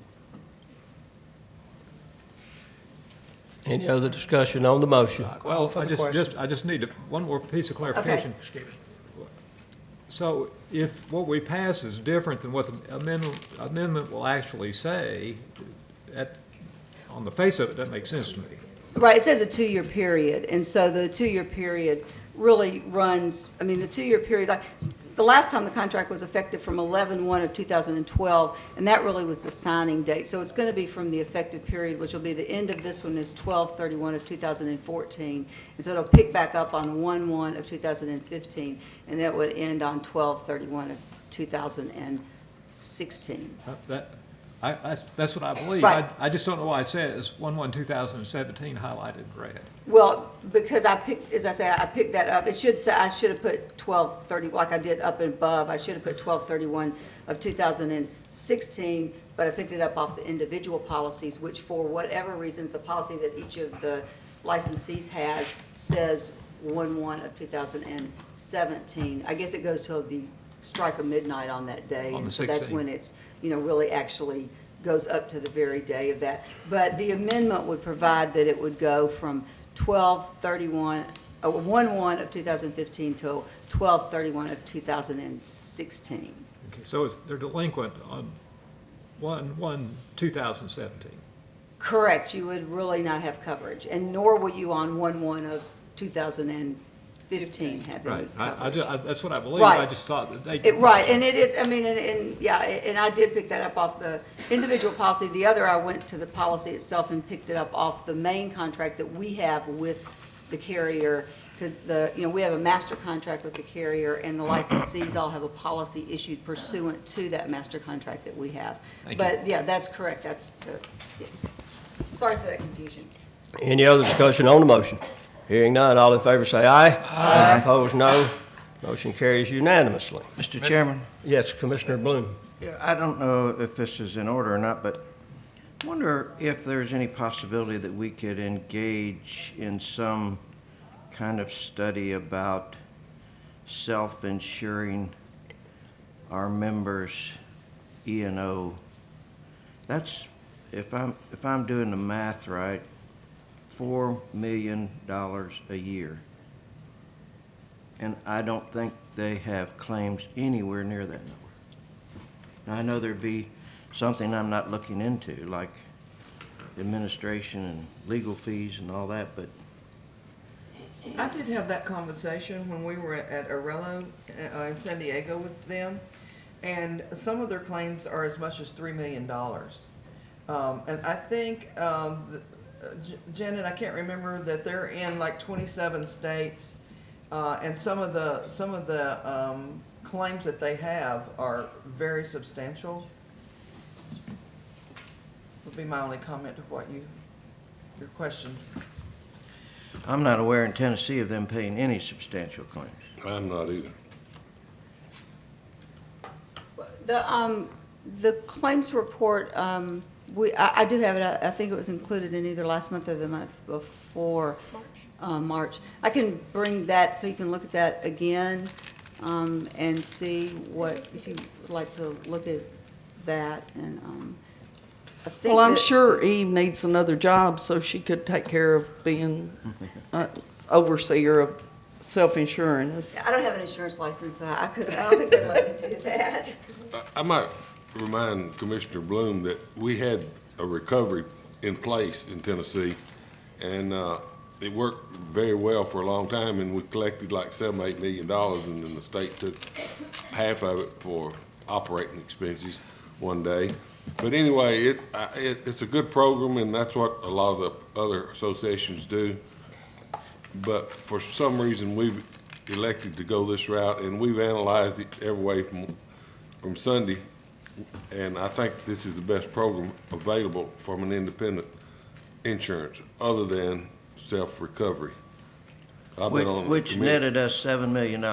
Sir, Which netted us $7 million. over several years. I know. Yeah, I agree. Well, this commission, or prior commissioners, did not come up with this idea. This is a thing that came up through the legislature. It's a legislation that did it. We didn't do it. We did not do it ourselves, or did not recommend that we change it. The legislature did that. I think, am I not correct on that? That is correct. That's how it came to be.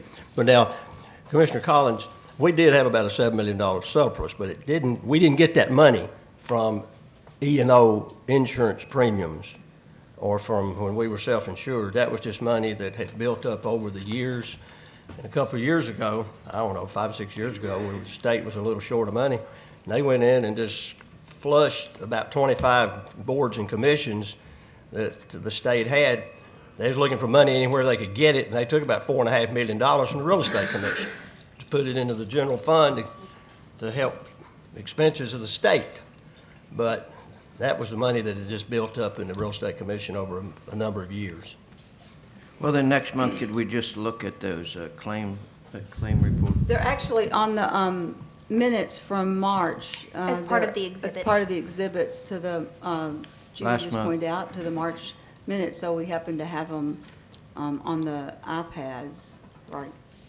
So there's a whole long line of the claims that start back in 2000, I think, and then there's a little breakdown that shows the most recent quarters, third and fourth quarter, I think, It begins on page 168 of the minutes on your iPads. 168, Julie. That's where the first page is. One other thing that you might be interested to know, it is very important that you do not have a lapse of time between your policies in renewing.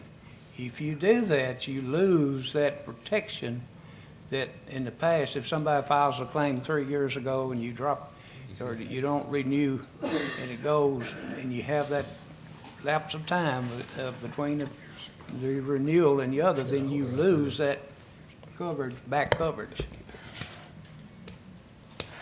So, the breakdown of the claims for the third and the fourth quarter 2013, as I say, is included in the minutes from March. And that shows what what the claims for Tennessee have been over those two final quarters of 2013. Let's move on, Mr. Chairman. Ms. Maxwell, what do you have next? Point of order, I don't think we voted yet, have we? No, call for the question. We still, I'm sorry, I'm bad. All in favor, say aye. Aye. Opposed, no. Motion carries. Thank you. Thank you. The next item is just an update on the E&O suspensions, which I sort of went through before. There are 488 individuals suspended, 196 are affiliate brokers, 30 are brokers, 18 are principal brokers, 244 are timeshare salespersons. Commissioner Alexander had asked me last month if we could break down that 244 timeshare individuals or anyone else who's in broker release and see how many people that were in broker release didn't have insurance when the bulk of these people were put in insurance, which was 7/1 of 2013. We don't have the ability to see to easily see and run a program of what the individual status was prior to their being put in suspension. We would have to go into each licensee's license history and look to see what their status was on 7/1 of 2013. So we can't run a program for that. I mean, I can tell you right now that there are 150 timeshare people in broker release, one broker, and 139 affiliates, but those people are not in suspension. So the number that you asked for, Commissioner Alexander, we can't come up with easily. So, Ms. Maxwell, the timeshare, the people, their licenses are, there's principal brokers, brokers, and affiliates. How do you determine which ones are the timeshare? So the timeshare individuals, they're in the same profession code as the affiliates and the brokers. Oh, okay. So but they have a very specific license. They can only sell timeshares, and they can only sell timeshares when they're affiliated with a developer who originally sells timeshares. So they can't do resales of timeshares. Only an affiliate broker or broker can do that. The timeshare people take a different test than the other licensees that's also administered by PSI. The timeshare individuals, their pre-licensing is done by the developer. And so so they have a different type of pre-licensing, and they have no continuing education. They do have to have errors and admissions insurance, and the larger of the timeshare developers, which would be like Wyndham, Blue Green, they have a blanket policy. So they're covered by a blanket when they're there, but as soon as they're broker released, which they are fairly frequently, they move from development to development pretty quickly, and so then they don't have coverage. And that's why so many of them were in a broker release status without coverage. I've at least now educated the principal brokers of those firms that that have the timeshare people affiliated with them, that they need to at least give them, some sort of heads up that, once we broker release you, you aren't insured and you're going to get suspended. So that they got letters, but, so that they really understand that this is the situation, that they're going to be out there and they'll be suspended. And as I say, they got letters explaining it, and it was on the website, but some of them, since they don't deal with the day-to-day activities except as it relates to the timeshare, which is a totally different situation, they didn't really kind of tell their people. So they're putting it, a couple of them are putting it in their departure package that the HR department for them is doing up. Does that answer your question? Yes, thank Way you. more information than you wanted, right? So if there are not any questions about this, as I say, that was just kind of to update, an update on the E&O. And as I say, a large number of these people will be suspended on be revoked on 7/1. The next thing on the agenda is the discussion of brokers grandfathered. And I sent last week, or earlier this week, the numbers on the brokers. They're broken down a number of ways, but the commission had asked that they be broken down, those licensed prior to 1/1 of 1988, and then brokers licensed between 1/1 of 1988 and 12/31 of 2004, because on 1/1/2005, brokers began to have a requirement for CE in order to renew. So this was a look at the brokers who were licensed prior to that date and who are grandfathered, as it were, and aren't required to take the continuing education for renewal. And it's broken down in a number of different ways, and I don't know. Ms. Maxwell? Uh-huh. Please explain it all, where Ms. DeCharle will be satisfied. I won't be Wait a minute, I got satisfied. the floor. There's a lot here, so I don't really, I don't know how much information, or if Mr. Chara has questions I can answer, or what, I don't know the easiest way to present it, to tell you the truth, because it's broken down in a number of different ways, because I wasn't exactly sure what would be the most beneficial for the commission to see.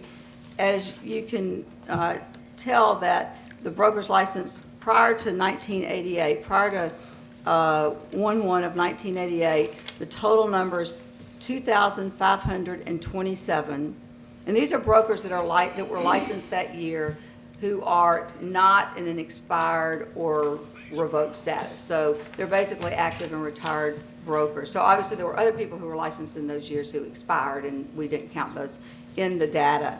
But the total of those is 2,527. And of that number, 1,496 are brokers, and 818 are active, 675 are retired, 2 are suspended, and 1 broker's in a broker release status. There are 1,030 principal brokers in that prior to 1/1/1988 number. They are all active, because principal brokers are all in an active status if they retire or otherwise no longer are principal broker.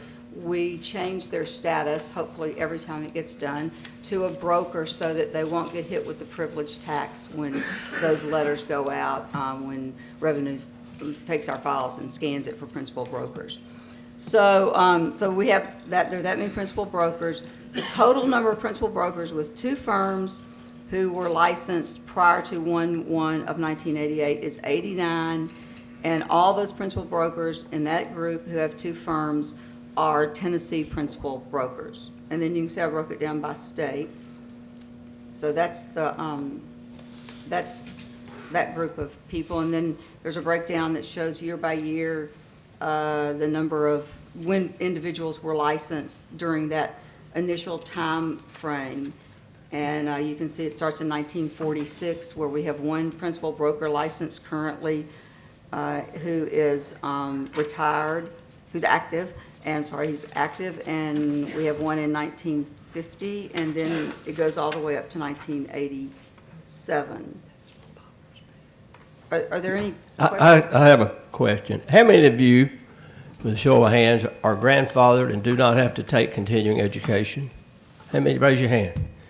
If Commissioner DeShara had anything to do with it, every one of you would be taking continuing education, because she'd do away with grandfather. Well, and the reason for that,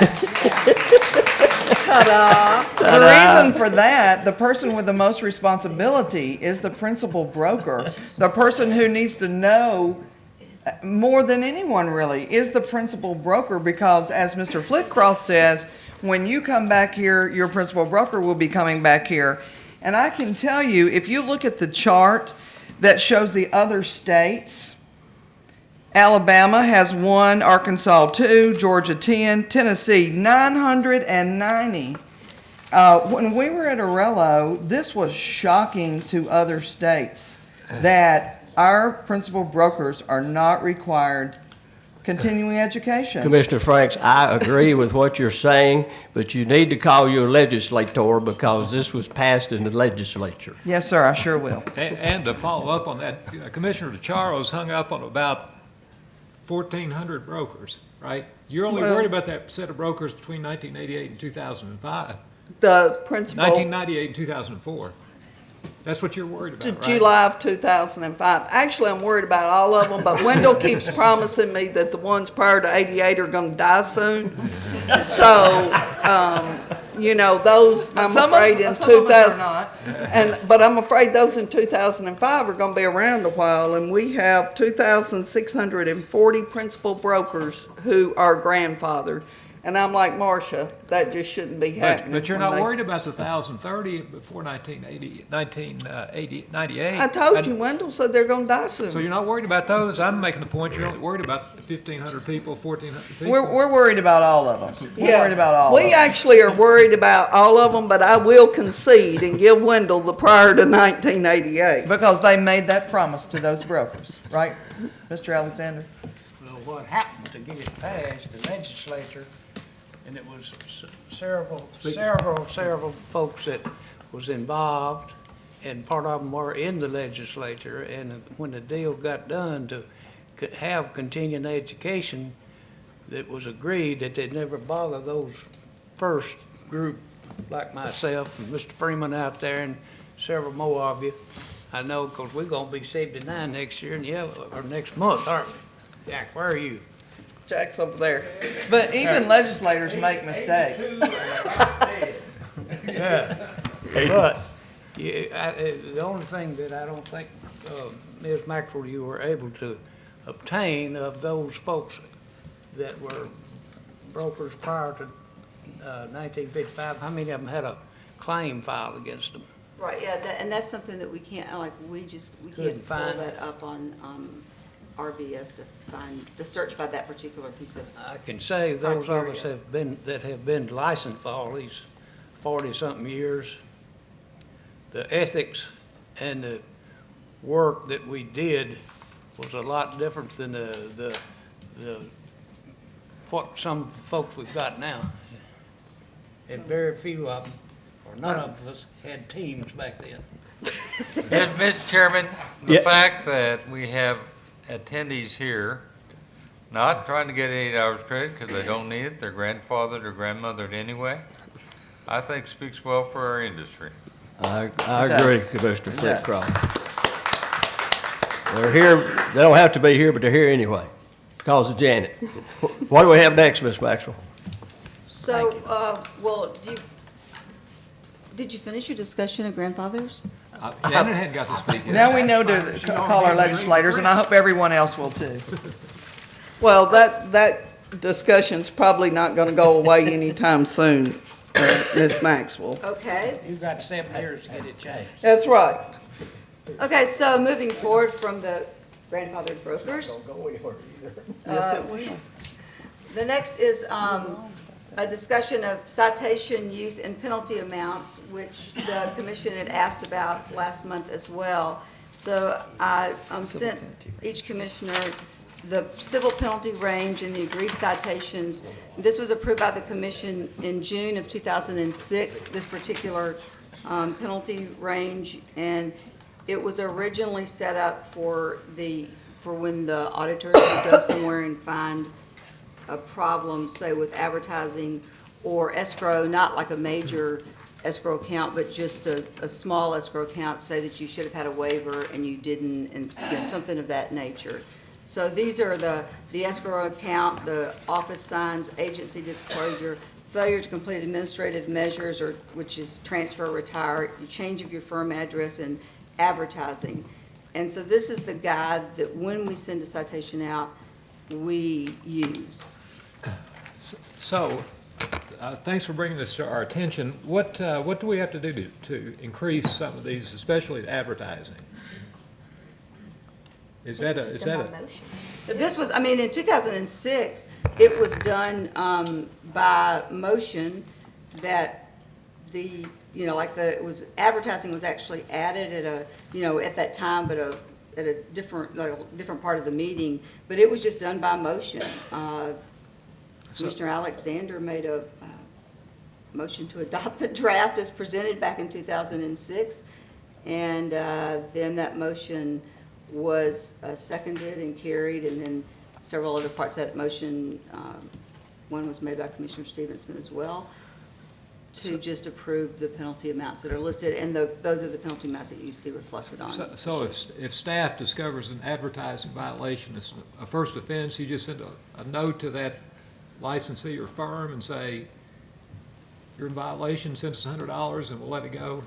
It's an actual citation. Yeah, it's actual, now, in an effort to track all items that are sent out for response, it's actually listed as a numbered citation, which will become a complaint if the person doesn't respond to it. So it's given a complaint number basically, and if the person responds and pays the amount listed, then that's all there is to that. But if they don't, and some have been presented to the commission, that went up to the legal department when there was no response. So if there's a motion today to increase any of these, it can stand on its own, and we don't have to get somebody to say that's appropriate?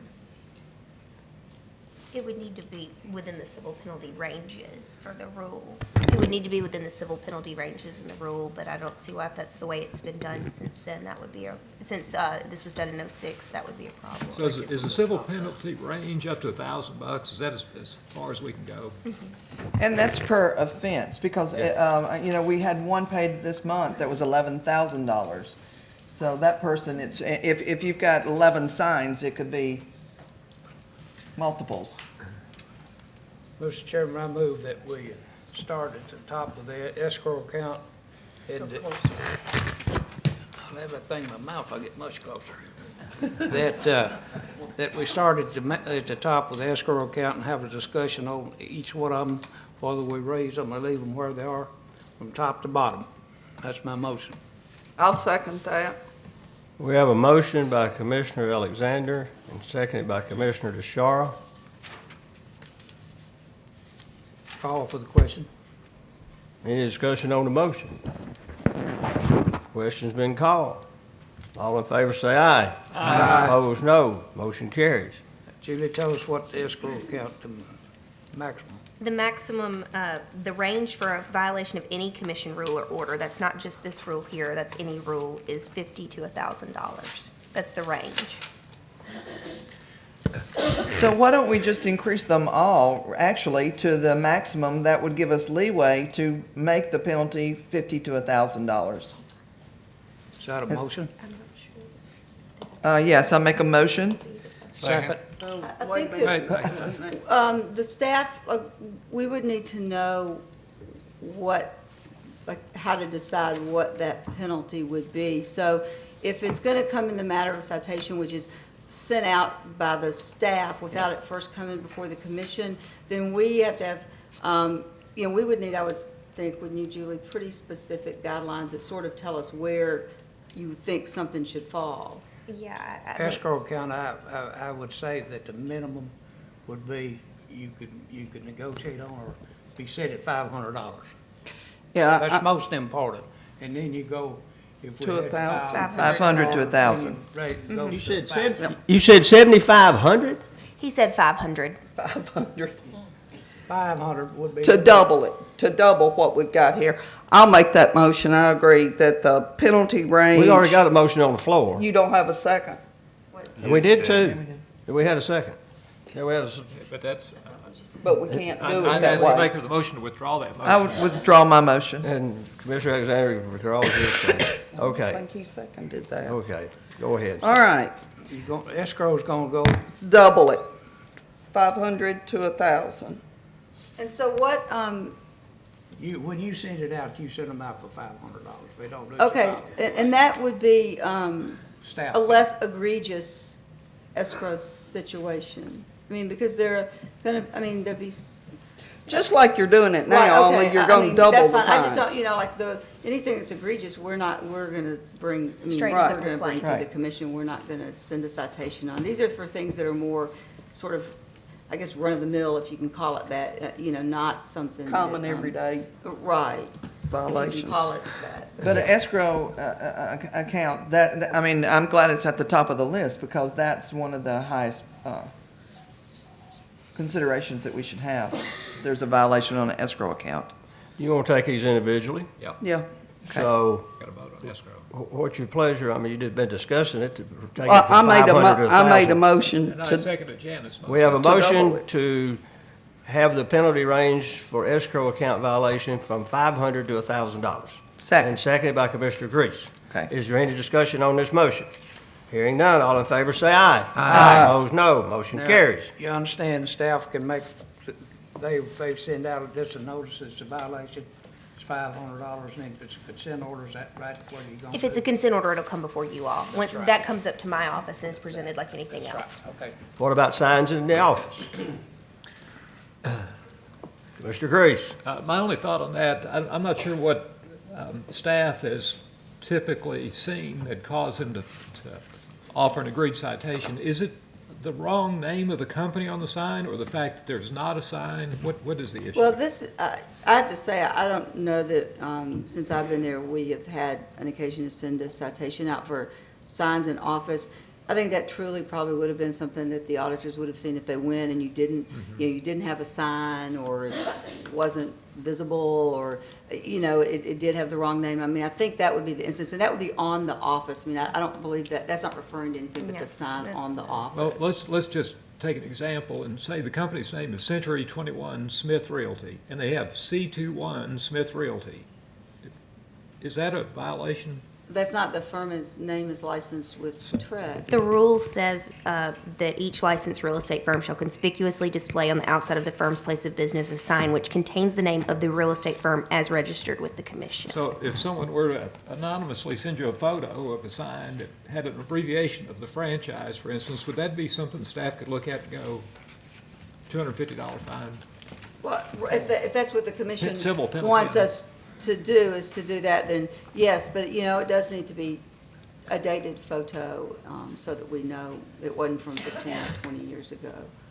But yes, I mean, that would be something that someone could do. Since we're taking these individually, what's your pleasure about the signs on an office? well, what about offices that are in office buildings and only the name of the office building is out front?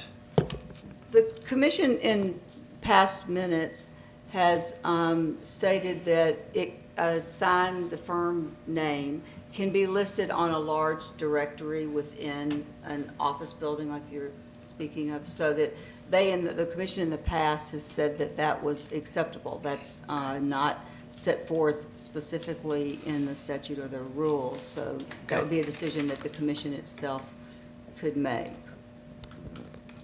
Or can make now, or just stick with what's been made in the past.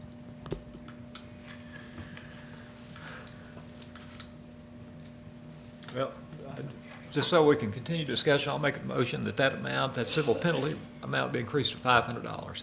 Second?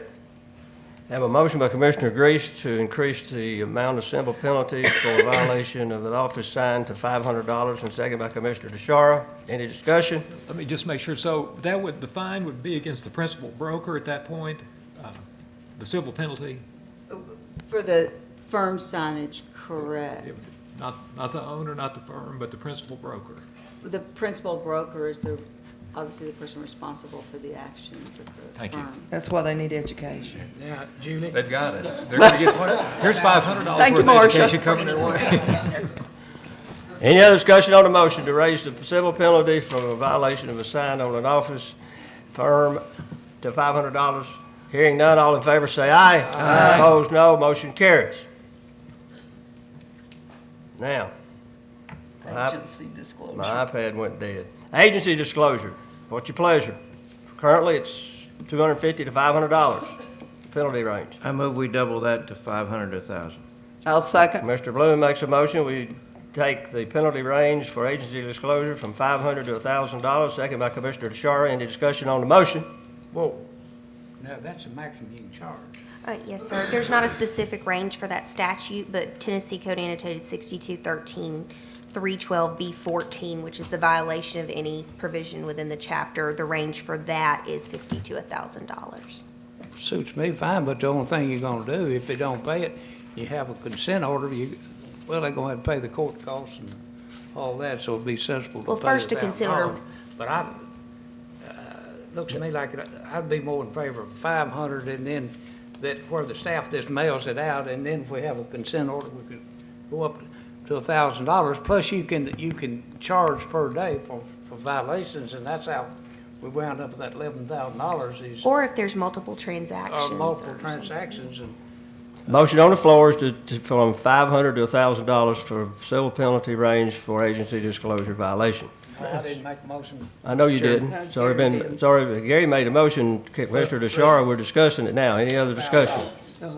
Any other, it's gone from $500 to $1,000. Any other discussion on the motion? Hearing none, all in favor say aye. Aye. Opposed, no. Motion carries. What about failure to complete administrative measures, transfer, or retire? Right now, it's $250 to $500 penalty range. What is your pleasure? Is this a penalty against the principal broker? So this is a penalty that, say for instance, you within 10 days are supposed to retire your license or affiliate with another firm, and you don't do that.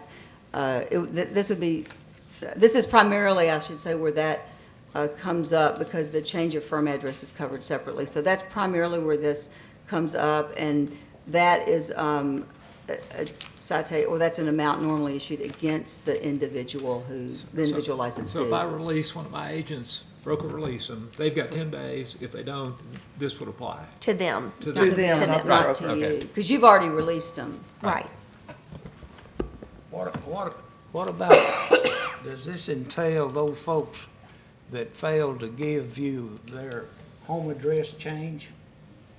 Unfortunately, the home address change is not required by rule or statute unless you're retired, and if you're retired, the statute requires that you you keep your home address updated. The application for the affiliate broker and broker does say that you basically promise that you will keep your home address updated. So that's, the firm is specifically addressed by the statute. Rule 1260-02-.02 subsection 2 specifies the 10-day period for someone to complete administrative measures for either a change of affiliation or retirement. That's the only two items that are covered by that 10-day time period within the rule. Right now, it's $250 to $500. Do you want to increase it or leave it the same? We increased everything else, I moved for $750. $750 on the, what, $250 to $750 or $500 to $750? $250 to $500 to $750. $500 to $750. Second. And that's seconded by Commissioner Grease. To increase from $500 to $750, penalty range for failure to complete administrative measures, transfer, or retire. You got 10 days. Any other discussion? Hearing none, all in favor say aye. Aye. Opposed, no. Motion carries. What about change of firm address? It's $750 to $1,000. That's the max it You don't leave can it- be, right? You don't leave it there? 1,000 is the maximum. Yeah, I'd say leave that one, yeah. Do we need a motion to leave it the same?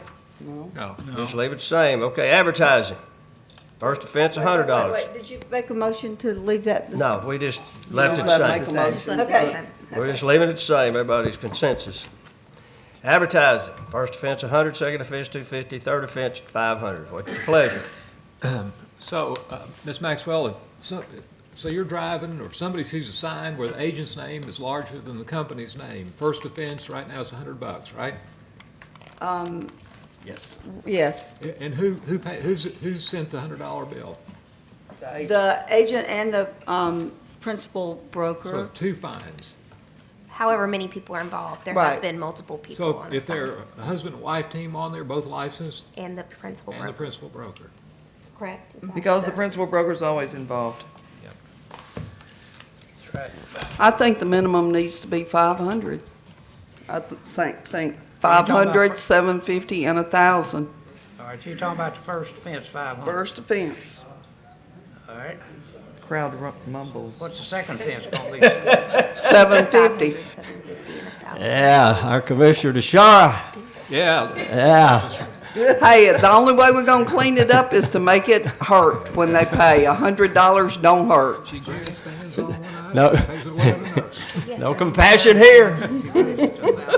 And that could be multiple, I For mean, each multiple offense, signs, I mean. your website, I mean, no, that's not Not yet. not website yet. We ain't got the website yet. Yeah. So what did you say, 500, 750, 500, 1,000? 750, and 1,000. You don't put that in form of a I motion? do. Have a motion to increase the penalty range for advertising offenses, first offense, 500, the second offense, 750, and the third offense to 1,000. Do I hear a second? Second. Second by Commissioner. You got a couple of Franks. mean women on this board. Okay, discussion on the motion. Now, one thing, this becomes effective when, first of the month? When would it become effective, Miss Maxwell? Immediately, it's a motion. Yeah, that's up to, Today? That's up to it's you up all. to you all. All right, Anything that's, received after today? This is or May, effective June 1. June 1. Any information received by the office after June 1? Probably a motion would be best, Commissioner Alexander. I move can that, friendly I amend move to amend the motion that this become effective June 1. That's anything comes in after June the 1st, those that are in the hopper will stay like it is until, but as long as it's paid by June 1. We have an amendment. That's just applying to advertising? Yep. Okay. Everything or just advertising? Yeah. No, the whole thing's going. It's to advertising. June 1. I think Okay. he meant the But whole we thing. need to back That's- up Yeah, vote on the. let's, You mean the whole thing? don't anybody second Commissioner Alexander's amendment. Let it die for lack of a second. Let's address the motion and the second that's on the floor that we're discussing to first offense 500, second offense 750, third offense 1,000. Any other discussion? Ms. Maxwell, a couple questions. So this is a fairly significant occurrence in your office. Do you have- Advertising? Yes. It is pretty common that we get advertising complaints. It's very Okay. common. So I understand the procedure now. So like on June 2nd, if this motion passes, you get evidence that there's an advertising violation. Right.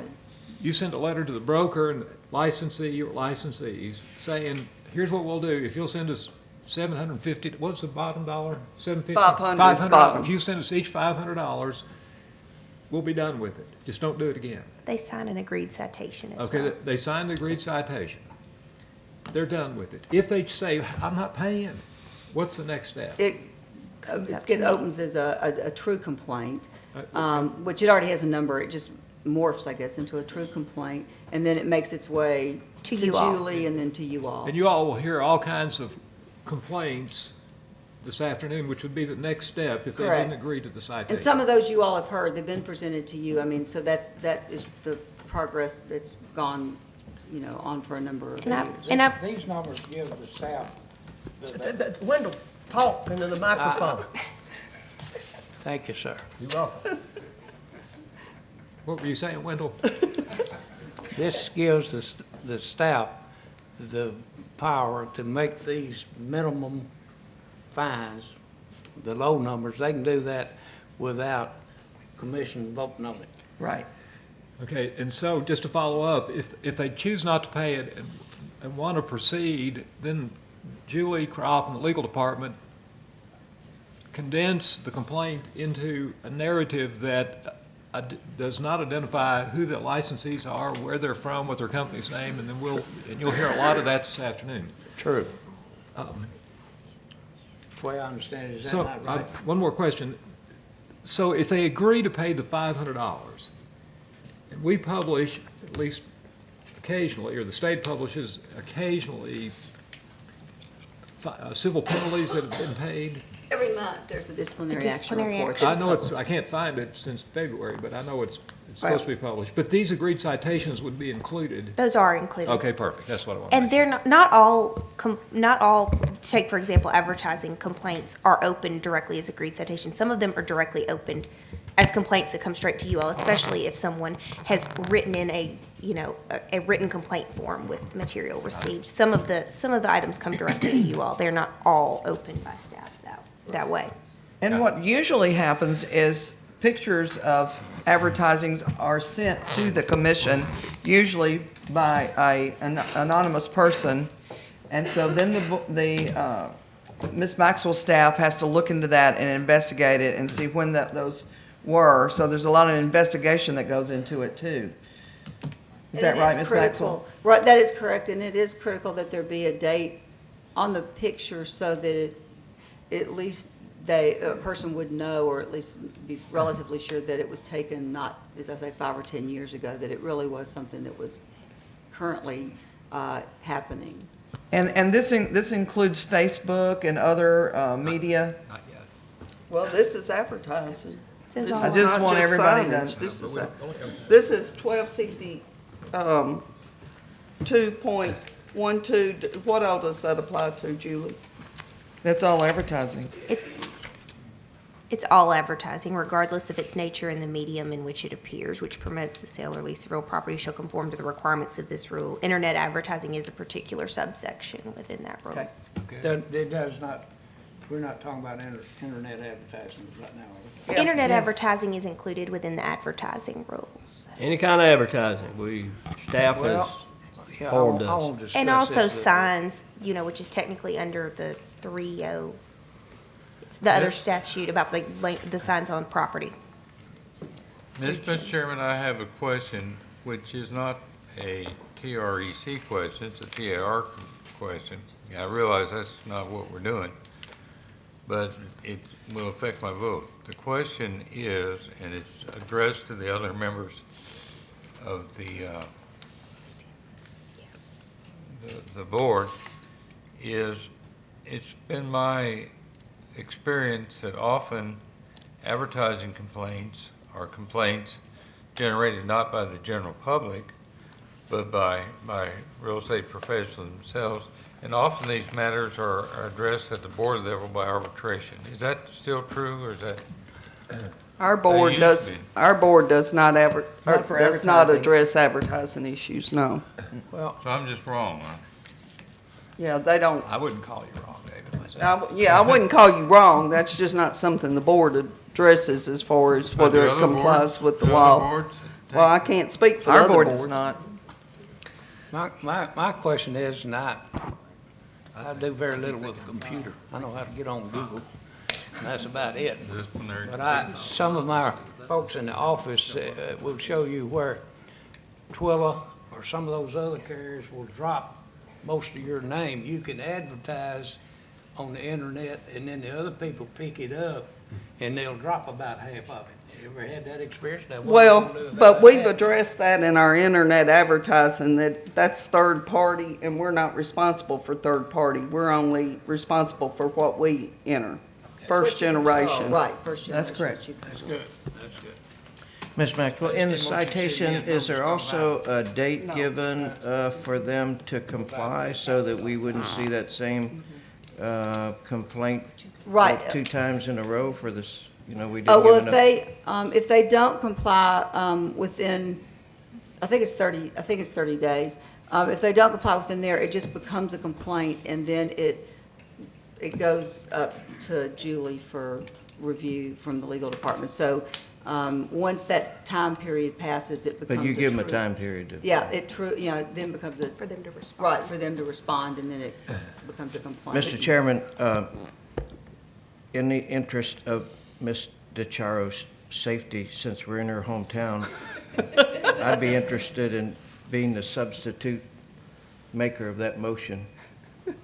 No, I think the cat's out of the bag. No, she's accounted for. she's already Serve shown on her, this commission, she Yeah, get on the she's- fire line. she's already shown her true colors. It's too late. 25% of my membership is here, so. Okay, any other discussion? You know what the motion is. You've heard it. What is the motion to have it effective 6/1? Well, No, we're we'll- gonna make that a separate motion Okay. so Yeah. it can encompass. Okay, any all other of it. discussion on the motion? Hearing none. All in favor, say aye. Aye. Opposed, no. Motion carries. One opposed, say no, and I think it's too high, and I think the commission's gonna be inundated with, too many. Let the record show Commissioner Flitcroft voted no to the motion, and the other 7 commissioners voted yes.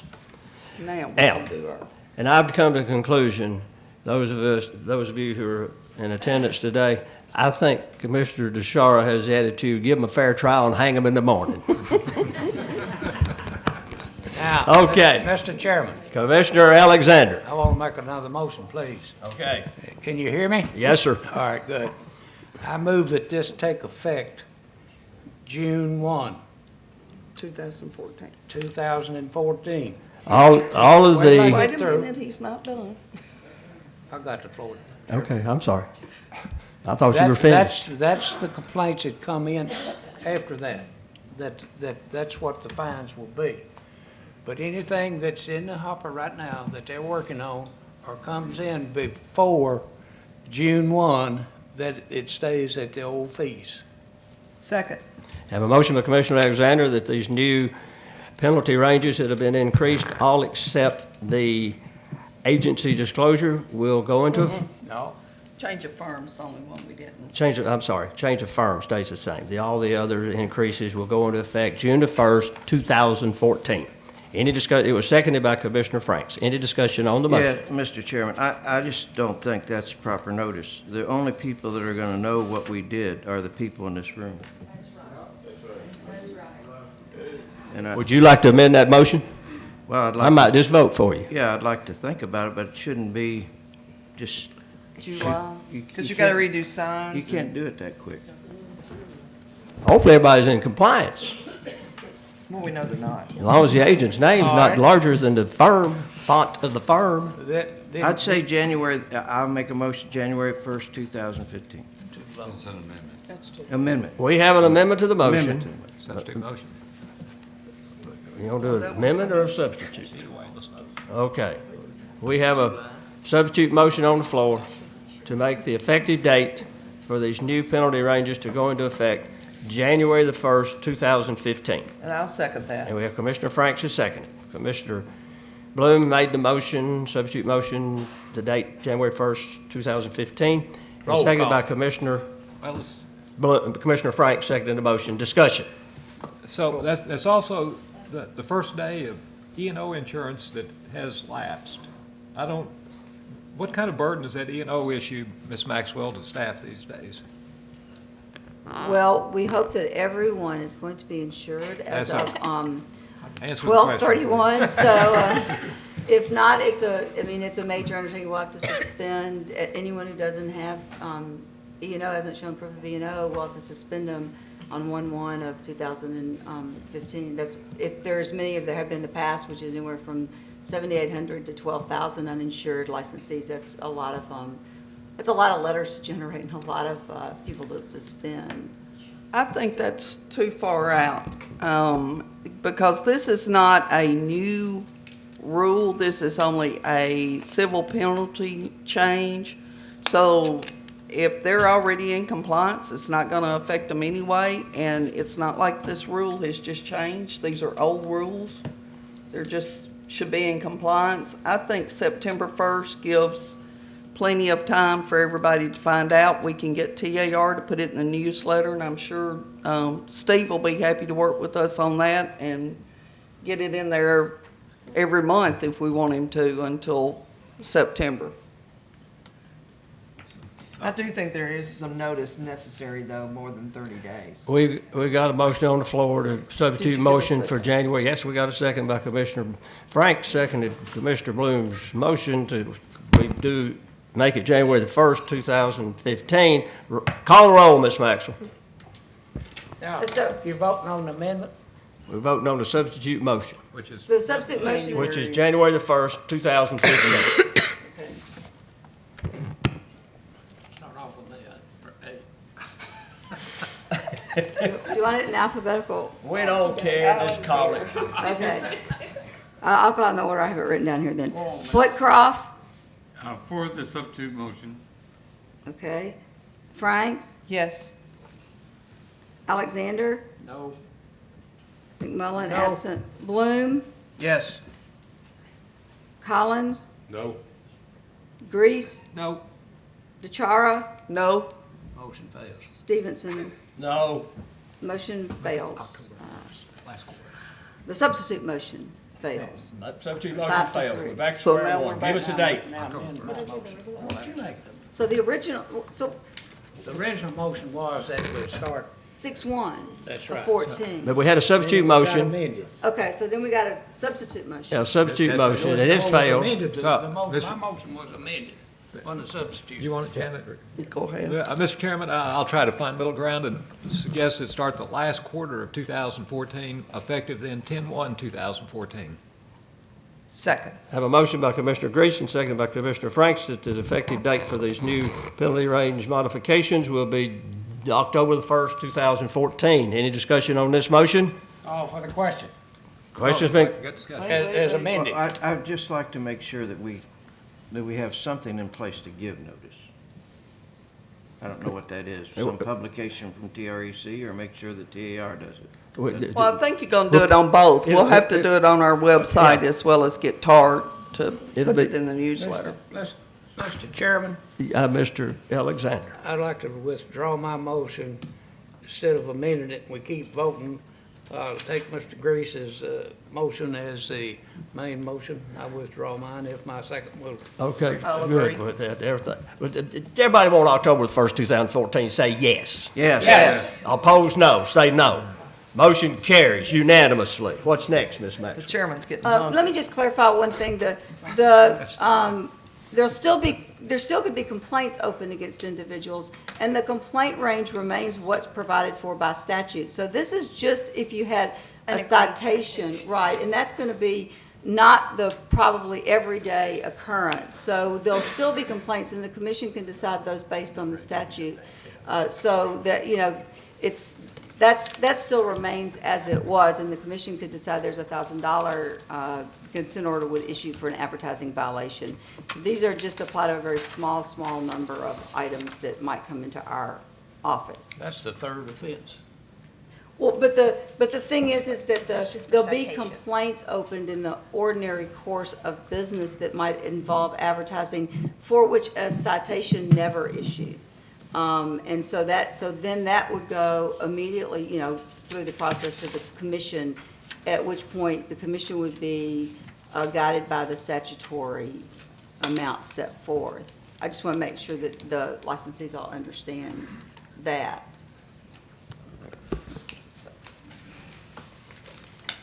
So did we finish with that? Yes. Okay. Hope so. The next item of discussion is the Arello mid-year report.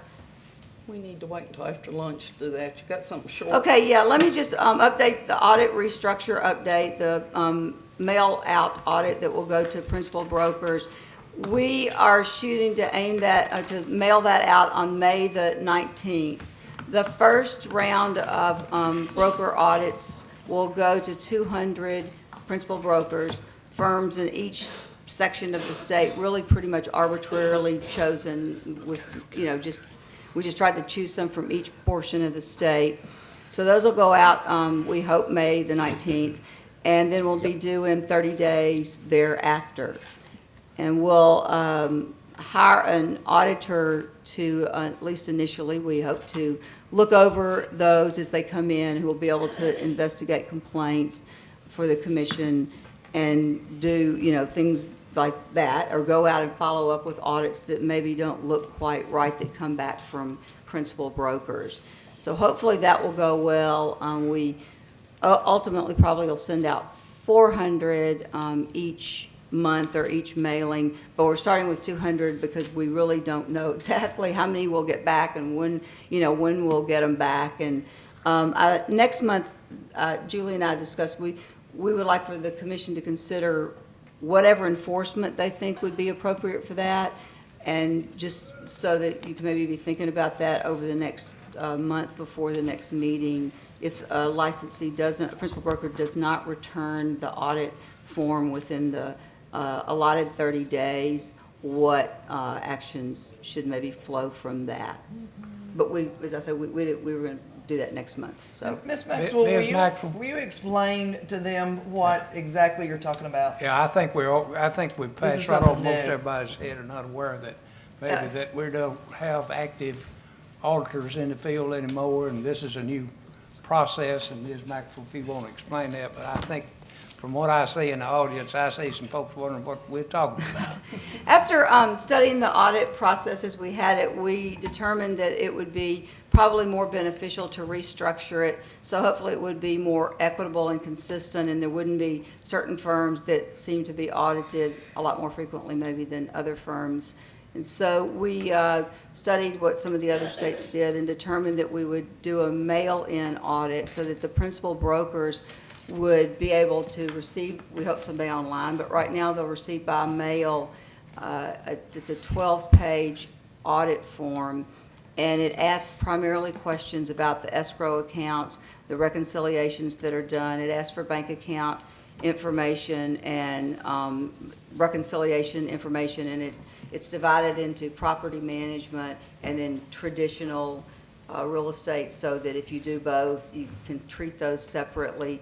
And it's not, Commissioner DeChara did a trial run on one, and I think she said it took her about 45 minutes. Is that correct? So we hope that it's not going to be an overwhelming, item for a principal broker to complete.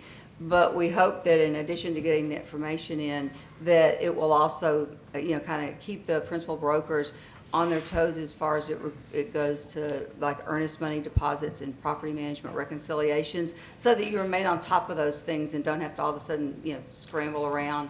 The audit also, in just sort of a separate part of the audit, asks questions about your signage, and we send a copy of all the licensees that we show affiliated with your firm, so that you can let us know if, hey, that person hadn't been here in 3 or 4 years, I don't know how you still have them on there. Hopefully you'll, make sure that all of our records are the same. And we hope that this works to, the biggest threat to the individual consumer is their money not being where they thought it was being, the money they thought was held in trust not being there. And so we hope that this will, focus in on that, and that it'll give us the information that we need, and as we'll have an auditor investigator review all of the information that comes back in and follow up where that person deems necessary to follow up.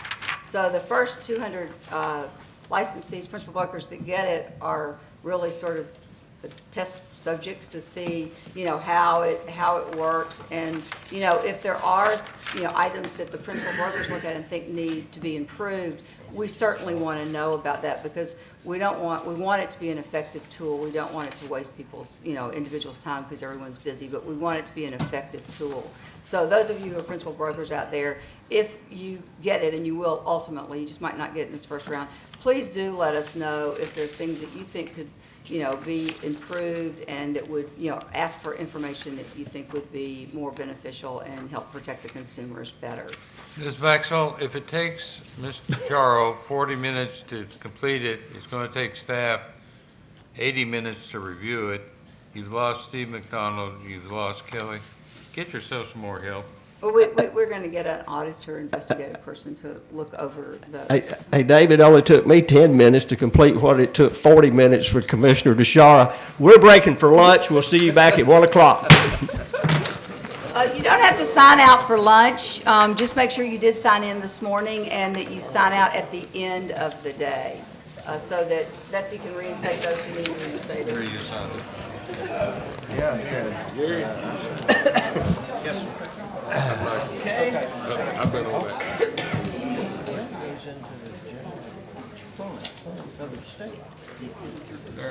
I got a big time conference call.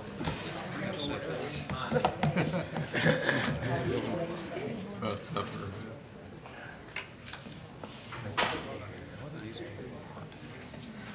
Fair warning, they're quiet already. They're ready to go.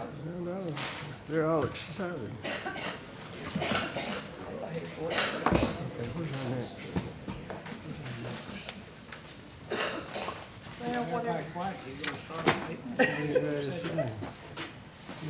We're still with Eve. I call this commission meeting back into session. And Eve Maxwell, I'm going to turn the meeting over to you to finish your report. The individual, the applicant and his principal broker who were to appear at 1 are here.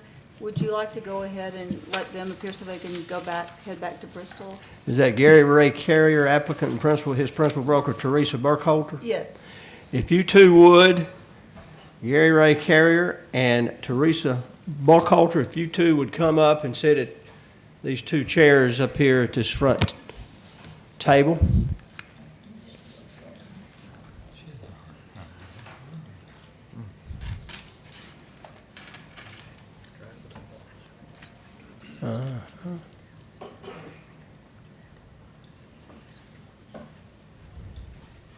And if y'all don't mind sitting at the two chairs on the right side, those microphones are on, please. All right, thank you. If you please excuse me, I had a hip replaced 3.5 weeks ago. That was a rough ride for you with that. Sir? That was a rough trip for you on that ride if you just No, had that I've done. done extremely well. I didn't break my hip. It was just eaten up by arthritis. Looks like you're doing well. Thank you. Miss Maxwell? Yes, Ms. Crop will swear them in. Would you raise your right hand, please? Do you solemnly swear or affirm that the testimony you're about to give will be the truth, the whole truth, and nothing but the truth? I do. Thank you very much. Gary Ray Carrier is an applicant here today for an affiliate broker license. He's here with his principal broker, Teresa Burkholder, and she is the PB of Teresa Burkholder, Inc., which is located in Bristol, Virginia. Ms. Burkholder was first licensed as a broker in Tennessee on 11/12 of 1982. Originally, she was licensed through Reciprocity with Virginia. She became the PB of her firm, Teresa Burkholder, Inc., in Tennessee on 2/11/88, and has been licensed ever since that time. The records of TREC reflect that the firm currently has 3 affiliates and 1 principal broker. Mr. Carrier has applied for his affiliate broker license and has passed the exams and has revealed the following. On 3/12 of 1998, Mr. Carrier pled guilty and was convicted in the Criminal Circuit Court of Henry County of forgery, 1 felony count. Mr. Carrier was sentenced to 1 year in the Department of Corrections and came before the court on 5/15 of 1998, at which time his sentence was suspended and he was placed on supervised probation for 1 year. A letter from his former probation officer confirms this information and states that he was released from probation on 5/14 of 1999. He also paid some $100 fine to the court. Mr. Carrier states that the incident in question occurred when he was a few months past his 18th birthday and had just graduated from high school. He was living in an apartment that he shared in Asheville, North Carolina with one of his friends. His friend, roommate, in August of 1997, came back to their apartment and had a checkbook, which the roommate represented that his mother had provided for him to help pay for their utilities and rent. Mr. Carrier didn't think it odd because each family was helping the children pay for their living expenses. Shortly after the checkbook was used to pay for the utilities for the roommates, the police questioned Mr. Carrier and his roommate about the use of the checks. Mr. Carrier then found out that his roommate had actually stolen the checkbook and that it indeed did not belong or come from his roommate's mother. The incident resulted in Mr. Carrier's arrest and conviction for forgery for his participation in using the check to pay the utilities. He has no other convictions which appeared on his records, and he's been the owner and the operator of Artistic Gardens since 1998. And I'll let Mr. Carrier fill in any other details. Mr. Carrier, I would ask you just to lean over and talk into the microphone. So we make all of our meetings, we have an audio tape for a permanent record. So we did encourage everybody to talk loud and into that microphone. I want you, though, to tell us, just in your own words, what happened and why you would like to get a real estate license, and what kind of contribution do you think that you can make to this real estate industry? Okay. As far as what happened, she was pretty much accurate. The only mistake I noticed is the roommate was from Asheville, North Carolina. We were living in Bristol, Tennessee. I guess I misunderstood that. And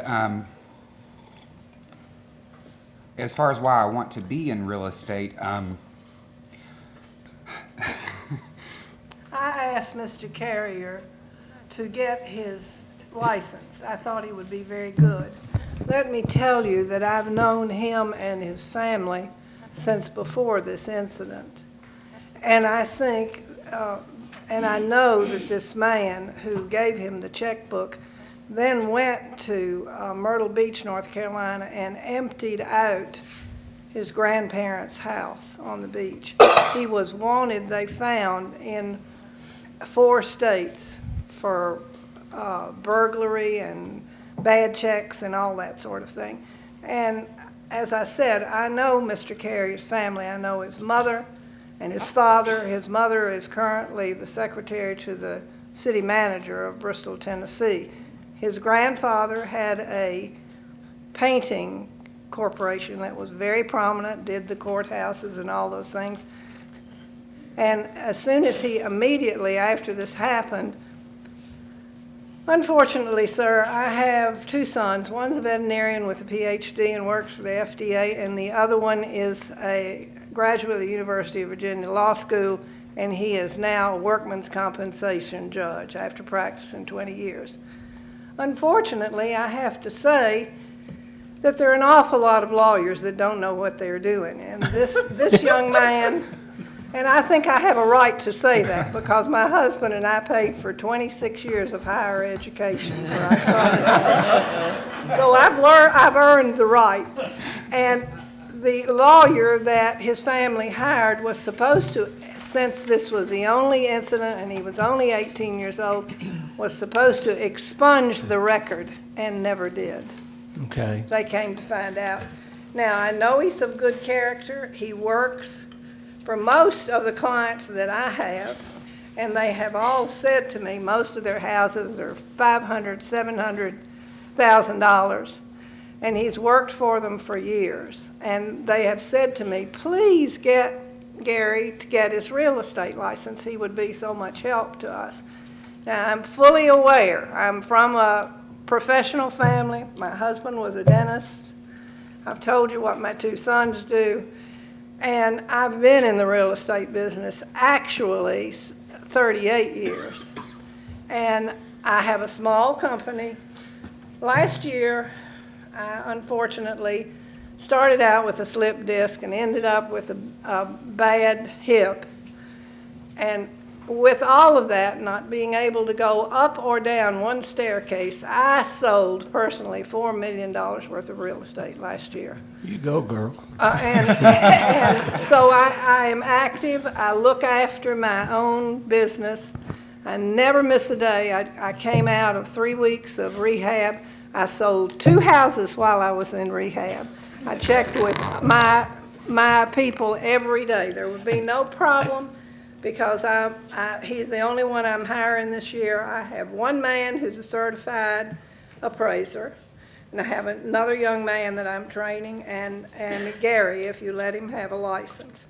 And I will tell you that I will watch after him like a mother hen because I don't let anybody do anything without me being there and knowing what's going on. I don't have a big real estate agency because, frankly, I don't think I could look after him, and I don't like what goes on, and they do things like they'll say, well, I'll cut up this farm. Well, you've got to see what the law says about that before you do something like that. This is true. So I'm very cautious, and I have perfect confidence in Gary Carrier, and I'm fully aware that he is my responsibility and it's my license up there.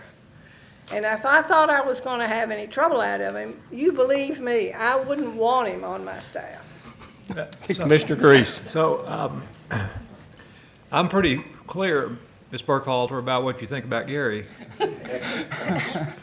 pretty good at picking those things up. Gary, what do you think about her? I mean, what's your relationship to her, and why is it that you want to work with her? I've known Mrs. Burkholder since I was 12 years old, and I've actually been working for her for the last 17 years doing landscaping, garden design, and small home repairs. Quite frankly, she's pretty much like my grandmother. We're very close, and I know that there wouldn't be anything that I would be doing whatsoever that she wouldn't be involved in to begin with. My second question is, you could have driven to Nashville on June 4th, but you chose to come to Jackson today. Whose idea was that? He couldn't come any sooner if I had to come because I just got out of the hospital. But you could have gone and come to June and not driven so far. Well, I wasn't operated on until May the 7th. No, he's saying we could have came next month. Next month. Whose idea was it to drive an extra 4 hours or 5 hours with a lady with just had a hip Well, I'll replaced? tell you the truth about it, I didn't realize we were coming to Jackson. I mean, They just kept going and going and I have to admit that. We actually got to Nashville, and she kept saying, "Now, Where how are much we?" further?" I really did not know that, and believe me, my husband was operated on by people from Vanderbilt and was for open heart surgery and was at St. Thomas's, so I knew a little bit about it, but I didn't know we were coming any further, and this seemed to be. You weren't driving, were you? No, I Okay. I'd like to make a motion. Incidentally, we left at 4:30. Yeah. And you're going back today? Yes. Yes. I'd like to make a motion that we approve this applicant. Second. I have a motion by Commissioner Franks that we approve Gary Carrier getting his affiliate broker's license and putting him with Teresa Buckholter, and it's been seconded by Commissioner Collins. Any discussion? Hearing none. All in favor say aye. Aye. Opposed, no. You're free to go. Ms. Motion Buckholder, carries. Yes. I think you need to be on this commission. Believe me, I served 3 years on the Board of Realtor in Bristol, and I said, never again. Never again. But it's been a joy. I was born and raised in Bristol, and I have a master's degree in interior design besides AB. And I enjoy the real estate business. And as I said, I am not a big, important realtor. But the fact that I couldn't go up or down one set of steps and I sold $4 million worth of real estate tells you that I have a good following. And I try to do the right thing. And I lost 2 men this year. One was his wife was a physician. He had been with me 11 years. And he moved to Pittsburgh because they cut her salary. And the other one had to leave too because of the wife moving. And so people have stayed with me for a long time. And possibly you can tell that you don't have to ask for my opinion. I'll give it. And Mr. Carrier, you have a lot to live up to from this woman's faith in you. And you just remember always that she is like a grandmother to you, and you listen to her. Oh, absolutely. And it sounds like she's going to guide you and teach you, and you be very teachable and just be a sponge to get everything you can out of this lady that you can get. I have an unbelievable opportunity available. Great. Commissioner Alexander. Ma'am, you wouldn't consider adopting me, would you? No, but I might consider letting you adopt me. Touche. Hey, Wendell, the reason she wouldn't adopt you, you'd screw up the family tree. Well, there is some good to being older, so you don't have to worry too much about the family tree. I wish you well. Thank you all for coming in, and Thank you for listening to us, Safe and travel. thank you for your vote of confidence. Truthfully, I will look after him, and for 17 years, he's done nothing, and he knows that he has to suit me. I mean, it's got to be right. In a small town like Bristol with 42,000 people, believe you me, you're not going to do very much wrong because people will not have any confidence in you. That's more people living. Good luck. Yeah, good luck, and y'all be careful going back to Bristol. Thank you, and I'm sorry we had to come to Jackson, but you have a very nice town. Well, in Jackson, we're awfully glad to have you. Well, thank you, and I really and truly consider adopting me. I won't be much trouble, I tell you. You kind of remind me of my wife. I don't think Oh, I that need might to. be bad. Or that might be good. Thank you all so very much. He's got a great wife. Thank you, Ms. Burkholder. Is this the first time you've ever been in West Tennessee? Well, we're doing the best we can to hold up our end of the state. But I'll tell you, it's rough up there. We don't have, like all small towns, we don't have many jobs. And you know, I went to work for the oldest firm in Bristol when I started 38 years ago. And Craig Rocket, father, started that firm in 1929. And he said, do you know how many houses my father sold in 1930? And I said, no, Craig, I wouldn't have any idea. One. One house a year. And we've just come through that same sort of thing where we don't have jobs. And, you know, he told me, children, if it doesn't appraise, you're not going to sell it. Isn't that banker going to lend any money? And nobody rich or poor is going to buy it. So it's a tough business. And if you do it right, I lose some sleepless nights, I will tell you. We know that Mr. Carrier is going to be well-trained and well taken care of, and we appreciate y'all Well, coming. you see this cane? I won't hesitate to use it. I used it on my son. I would suggest you be really careful, Ms. Carrier. He better. I know to listen. He does. He really listens well. And I think that as long as I've been in the business, and as mean as I am, that people know if I say something, they better pay attention. Because I don't make foolish choices. I've had to make my living all my life. And that makes a difference in a town that's 42,000. Yes, ma'am. Because you can get a bad reputation overnight. Thank you. Thank you. Good luck.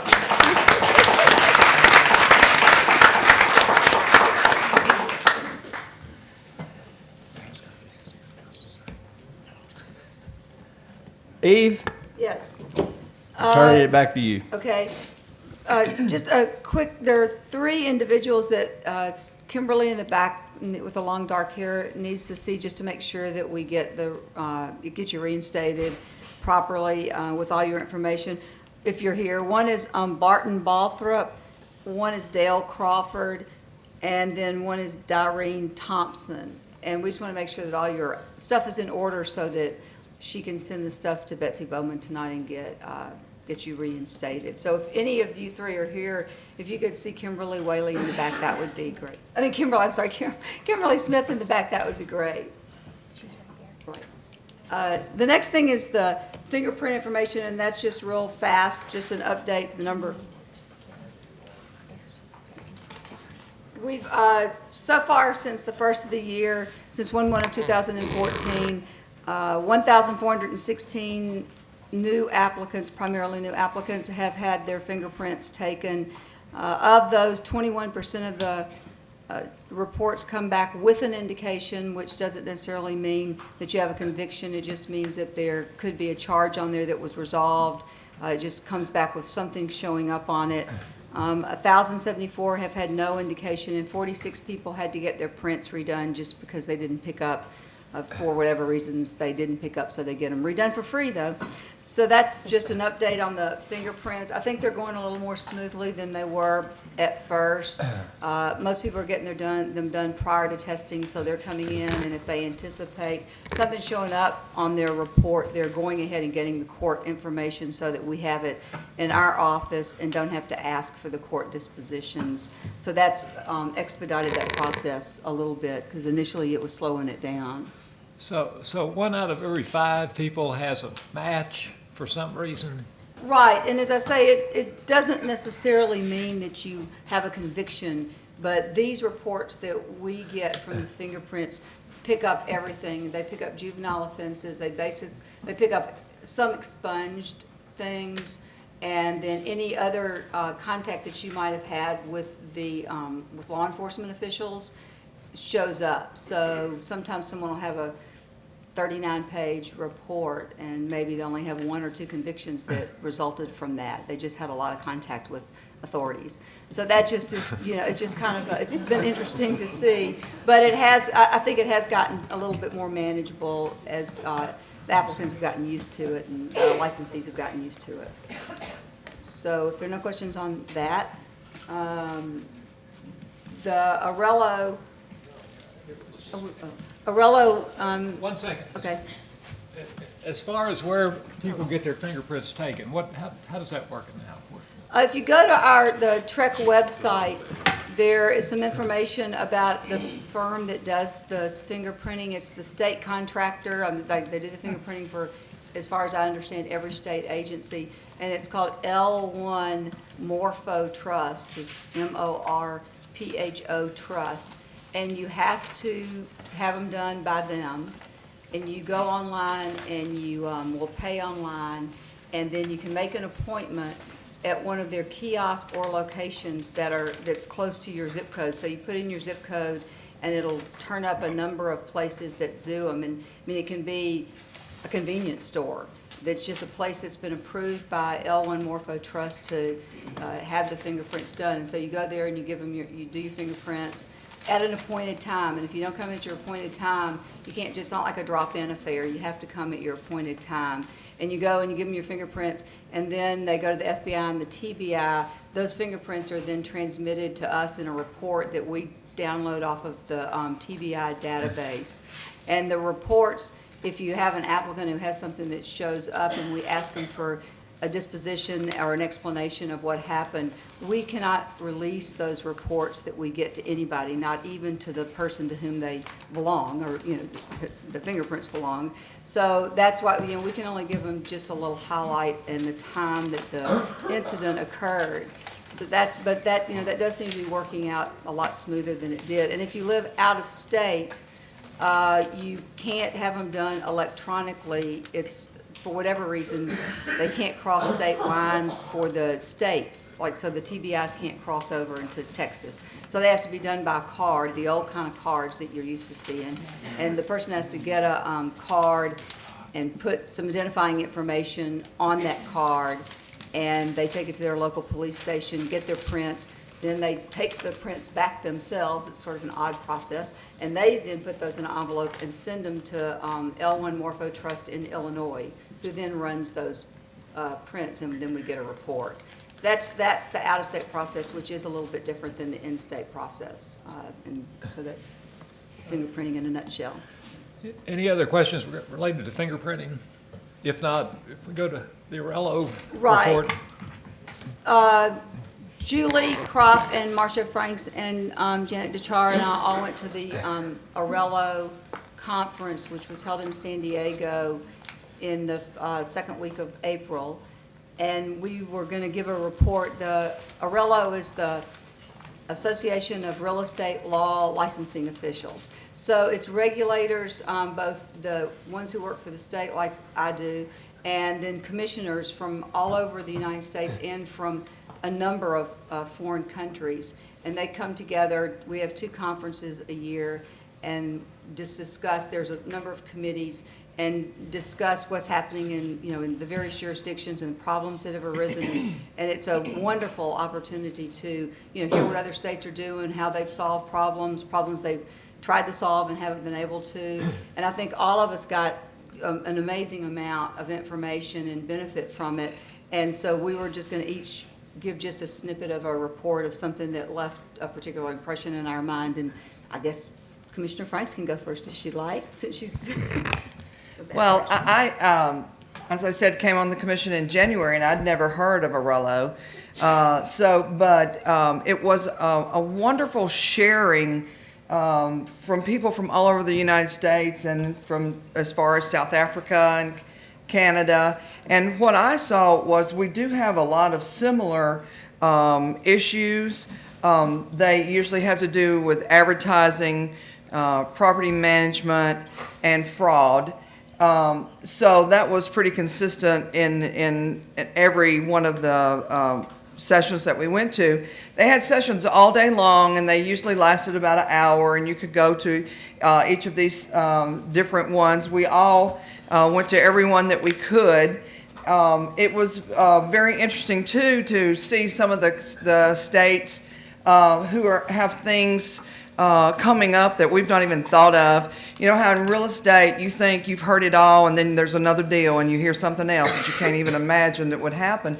And so these things are happening, too, across the country. One of the interesting things out of Washington, D.C., and they have how many protected classes? 19. 19 protected classes now. One of the things that what they're doing there is everywhere where we have two restrooms, a men's and a women's, they're now requiring transgendered restrooms. So that's just one little snippet of things that it's good to go there to kind of hear, what's on the horizon and what's happening in these other places that we've not even thought of happening, because those things seem to drift from California to the east. But it was a great learning experience. It was a great time of meeting people. This was a very small group of people, but it was small enough that we made friends with people where, and making notes in each of the sessions that we could call that person up and say, hey, we have this going on in Tennessee. What did y'all do about it? So it was very beneficial to me, and really enjoyed and got a lot out of it. Mr. Charo, troublemaker. I'm gonna have to put an O on the end of my name one of these days. I'm on the Fair Housing Committee, and of course, the 19 classes in Washington was one of the strangest things to me when I went last year, because I'm sitting going, 19 classes? I can't even think of 19 classes. So I found that interesting that Marcia kind of focused in on that same thing. But I think one of the things that I hadn't even thought about is our Brian, who is from South Africa, was there, and he's a normal attendee. He comes as often as we meet, and they are just now starting to develop the laws for fair housing. I really hadn't even thought about that other countries are that far behind us, and how much the other countries look to us to help them get their laws in place. And Saudi Arabia became a member while we were at this meeting this time. So, we're kind of on the forefront of helping others develop fair housing laws, as well as other laws and issues that we have to deal with. So I thought that was very interesting. But the worst thing I heard at San Diego was that Steve was leaving us. So that was kind of a downer to the trip, but it was a very good trip and very informative. First of all, I apologize for mispronouncing your name. I can mispronounce it a lot of different ways, but I won't put an O on it anymore. Well, hey, you're closer than Bear, because Bear spells my name Decchara. What's wrong with that? It's nowhere close. Ms. Kropp, who's our counsel, will give her report at this point, but get ready. You're about to hear a lot more from her coming up in the next hour or two. Julie? It was my first time to attend Arello as well, and one of the meetings that I attended that I thought was very interesting was the Law and Regulation Committee meeting, which had staff, attorneys, and commissioners from a number of states. And the thing that struck me the most was the same problems that we're facing and aren't sure how to fix them. We're trying to address them in a number of ways. Other states are having the same problems. One of the topics that they went over in depth, I think one of the first topics, was teams. And, it's just, especially with advertising, they were discussing several areas. And I mean, even people from Nova Scotia were saying that it's an issue there as well. They were talking about in California it's a huge issue, and that there's supposed to be a bill that they're going to have during their session, which ends in October. I'm going to try to watch for that, because it's supposed to be addressing disclosure and advertising and some issues there. And another thing was, they have 410,000 licensees in California. That's crazy to me. But Louisiana as well, talking about that. But that, unlicensed activity, timeshare scams, property management, all issues that a number of states were discussing, and some of the same frustrations and problems that we're having, they're experiencing too. It was a great opportunity to ask people about things. Something I noticed was in some of the states, there's a special designation or special license for property managers, and they require special education for those people. But a number of states, it's not a different designation or license. So it's very interesting. There was a timeshare forum as well. It was all just very informative and helpful. Gave you some ideas, and also just the idea that we're not alone in some of the problems we're facing. Thank you, Julie. Ms. Maxwell, do you have a report? Well, since I'm going last, there's probably not, I mean, I went to some of the same, the meetings that Julie did, and then we tried to spread out amongst all the meetings. And this was, I think I've gone for the last 5 or 6 years, except one time when it was in Alaska and we couldn't go to Alaska. But it really is to go and see the same people again and again and develop a relationship with them where you can call them up and ask them a question or how they solved an issue. Nebraska and Oklahoma both have been very proactive with unlicensed activity. Nebraska brought an action against an internet company that was attempting to sell and list in Nebraska, and they won, and it was appealed, and then they had just won on the appeal. So that set a great precedent for them, and probably for other states that are going to carry it that far. I don't know that Tennessee's in a position yet to do that, but it is very good to hear that the other states are being proactive and trying to combat unlicensed activity. It still is, I think, very frustrating to all the states that they aren't able to do more to go and shut businesses down, to do that, take those types of actions. Some of the states do have increased fines for that and are able to get the unlicensed individuals to actually pay the penalties and fines that they issue. The Arello is just starting a property management study and looking at that and trying to set best practices, which they've done for broker supervision, and kind of outline some best practices which are on our website for principal brokers, and they're going to try to do the same thing with property managers. And this was the first meeting that there was actually a committee working on that, and I'm on that committee, and Marcia and Julie, I think we're both in that as well, and Janet. So that's something that I think we all hope to get involved in as that evolves, and there does ultimately come out of that some sort of set of best practices that at least would be a framework, not that it would be adopted into a rule or a statute. It just would be a framework for individuals engaged in that to work towards and kind of have some way to structure their business as they go forward. So it's always a great opportunity, and I'm glad that everyone who went for the first time enjoyed it and got a lot out of it. Does any commissioner have a question for any attendee? I would like to say also that I was very happy to see that Eve is a leader in this organization. Everybody knew her, and she's on the board of directors. And I was just very proud on behalf of Tennessee that we have a leader in that group, and Eve did a great job. Thank you. Good point. And one other thing about Arello, so just to be thinking about this, the annual conference is in Philadelphia, September 17th through 21st, and that's a Wednesday through a Saturday, I believe.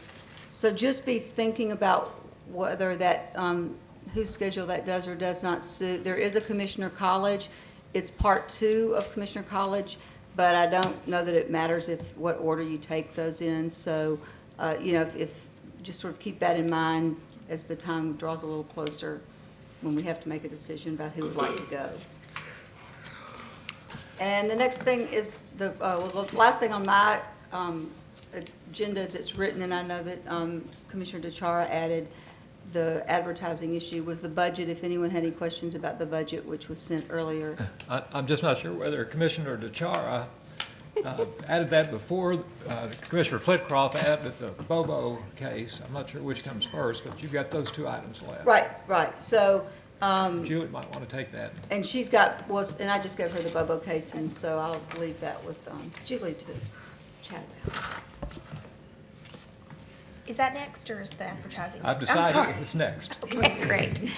Well, We received last week the opinion from the Tennessee Court of Appeals in the Bobo matter, and essentially their finding was rather lengthy, but they found that the Chancery Court erred in reversing the commission's determination at the administrative hearing and held that the Real Estate Commission complied with applicable statutory and constitutional and statutory provisions, found that the decision was made on lawful procedure, that it was not arbitrary and capricious, and nor was it an abuse of discretion, and it was supported by substantial and material evidence. So basically, the finding of the Chancery Court, which was contrary to the Real Estate Commission, was reversed by the Court of Appeals, and they found in the commission's favor with the original decision at the administrative hearing.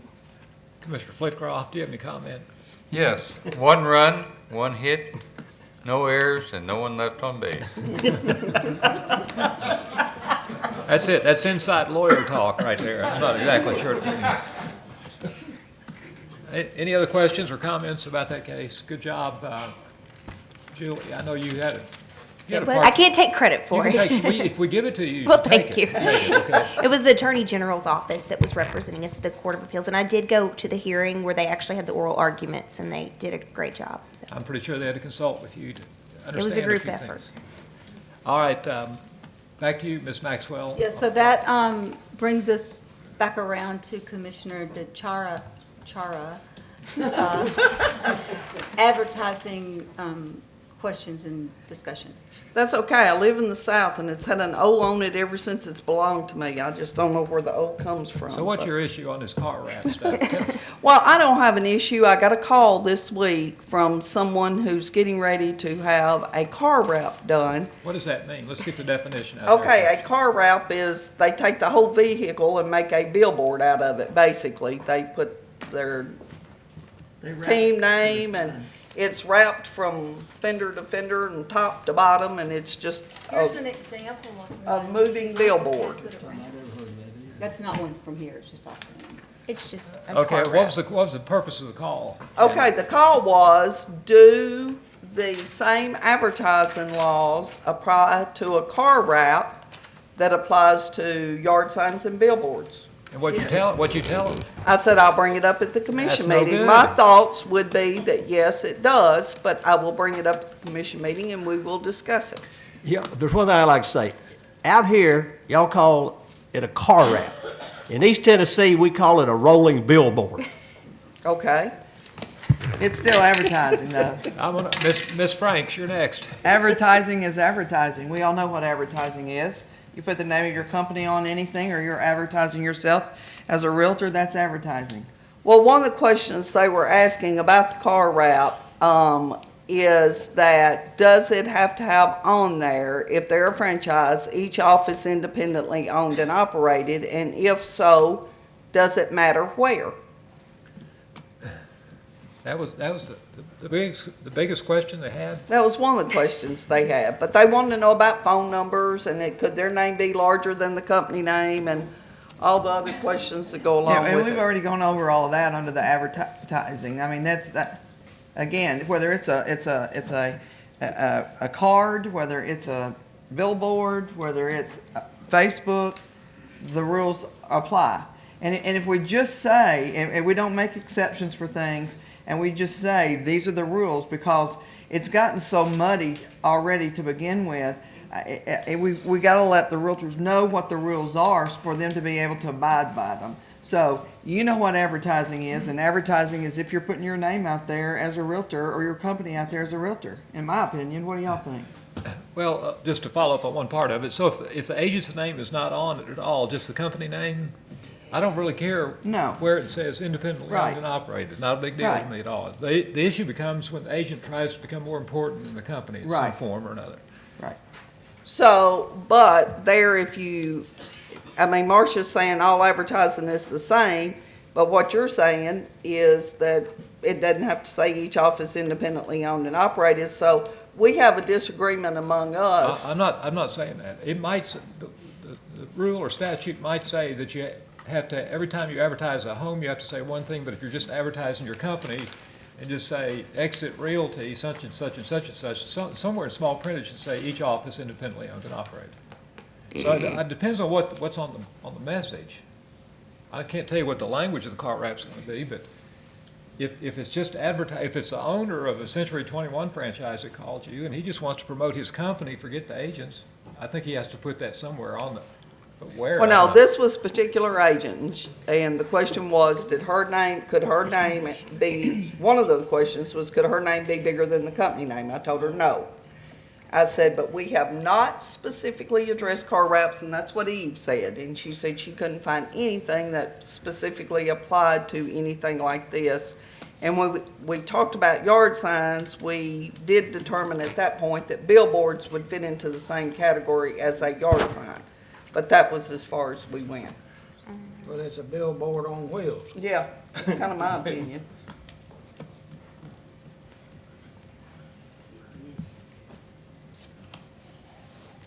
So, sounds like our opinion's the same, that it's a yard sign or a billboard. Did you want a motion of some sort? No, I just needed some Just clarification. discussion? Well, I mean, I don't know that you're going to get a formal vote unless somebody makes a motion to give you a formal vote, so I guess, did you get what you needed? Yeah. Okay, that's perfect. I make a motion to accept her report. So noted. I'll second it. Noted. All right, we're on to legal report. Ms. Crop? Okay. Start by reading the statement at the beginning. Any consent order authorized by the commission should be signed by respondent and returned within 30 days. If said consent order is not signed and returned within the allotted time, the matter may proceed to a formal hearing. Hey, Julie. Let me, can everybody hear Julie okay? It's kind of weak in some I'm places. sorry. I don't know if it's a different microphone you may need, or And I don't have that. Is that better? Can you hear me now? it's still, to me, you sound a little bit weak. How Jenny, about the people in name. the back? 2014 legal report. You're good, okay. Okay, well, let's go with it. If we have All a right. problem, we'll bring it up. A lot of my stuff got deleted while we were on break. I don't have. Do the you want legal this one report. here? I won't be using this one because I've got it in print. See if it's on that one. And yeah, it's on this. Mr. Chairman, would you give the people here a little explanation about what we're fixing to do? Mr. Chairman, I'd like to address that matter, if I would. Well, dang. In that case, why don't you do it, Mr. Flavoroff? She's got it. Ladies and gentlemen in the audience, much of what we do in the Real Estate Commission is important but boring. But the legal report is gossip. It's really what this commission's all about, because it's the manpower, it's the meat. And someone makes a complaint to the Real Estate Commission, and sometimes we handle it administratively, but often as not, our lawyer, who does an excellent job, will investigate it, and often she'll have to go out and find other sources and investigate the truth of the matter. First, a complaint is generated and it's presented to the individual affiliate and his or her principal broker. And then the next thing is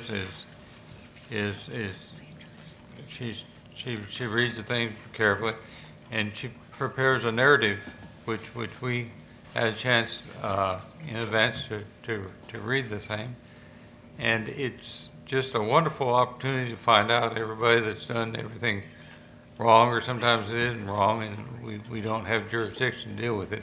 But it is better than Oprah Winfrey. Thank you, Mr. Chairman. And I think it's important that we say that we have no idea who these people or their companies are. We only have complainant and respondent. So it takes us out of, we all know lots of realtors. So we don't know who this is about. We just go by the law as to making our decisions. And with that said, thank you, Commissioner, and you too, Commissioner. I think you'll marvel at the narrative that this lady creates, because she has to try to keep it as anonymous as possible and still get the facts out, and that's a difficult chore. All right, Julie, let's see Okay. how good you are today. All right. The reason why it is anonymous at the first stage, just so you all know, the commissioners are making right now what's called a probable cause determination, which means is it more likely than not, based on the information they're being given, that a violation of TREC statutes or laws occurred. Because they're only hearing a synopsis and they're not looking at every piece of paper within the folder within the complaint file at this point, that's why it's a probable cause determination. You'll hear that they'll have questions, they'll discuss it, and then they'll make their determination. At that point, if they do find that there's probable cause of a violation, the people will be sent either a letter or a consent order. That's giving the person an opportunity to resolve the matter without a formal hearing. The person can choose to do that, or they can choose to decline that and come before the commission in their entirety, sitting as they are now. It would be normally the second day of our meeting.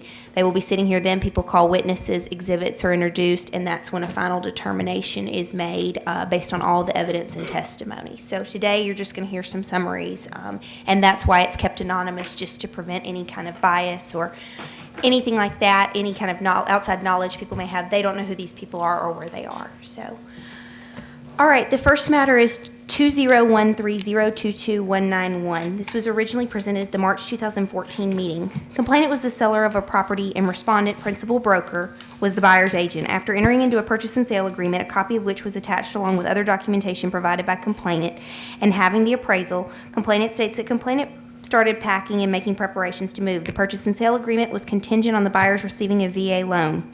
Complainant states that throughout the contract period, as complainant made preparations to move, complainant was concerned that the deal would not close, but states that complainant's agent told complainant that respondent was telling complainant's agent that everything was moving along as planned on schedule. Just before closing, complainant states that complainant was informed that the buyers had not been approved for the VA loan. Complainant alleges that respondent made misrepresentations concerning the status of the buyer's loan application to complainant's monetary detriment. Complainant states that complainant's agent suggested that the buyers try for another loan and 2 extensions were signed. Complainant then states that the buyers were approved for another loan but wanted money from the complainant in order to make the closing occur. Complainant states that complainant's agent then found out that the buyers had not been approved. Complainant states that pursuant to the purchase and sale agreement, possession was to be given at closing, and complainant was never told of any reason why the loan may not be approved. Complainant states that complainant would never moved out and incurred such extensive expenses in that process had complainant had any idea that the loan would not go through, and complainant believes that respondent had reason to know of the problems with the loan. Respondent submitted a response and documentation through an attorney stating that respondent never made any misrepresentations about the loan. Respondent states that respondent never said that the loan had been approved, and at no time did respondent tell complainant's agent that the financial contingency had been satisfied.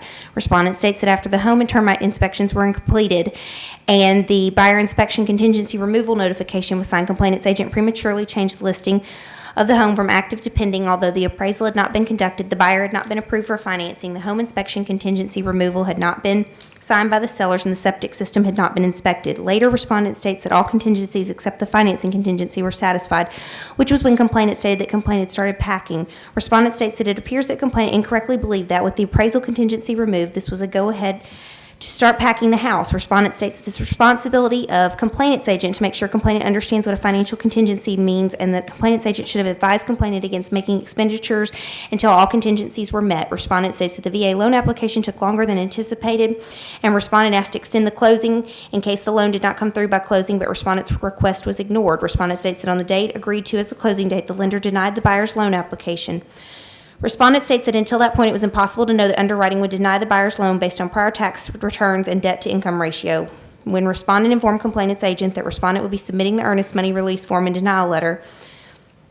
loan denial letter, respondent states that complainant's agent stated that the sellers would not agree to return the money and threatened legal action. Respondent states that complainant's agent pushed for the buyers to apply for another loan, and the parties agreed to extend the contract closing date. During this time, respondent states that the interest rates had increased, and on information from the second lender, respondent told complainant's agent that it was possible that the loan could be made if complainant could contribute more to buy down the interest rate, and the agents could contribute some of their commissions. Respondent states that complainant's agent immediately rejected the proposal. After this rejection, respondent states at her client's request that respondent again requested a return of the buyer's earnest money.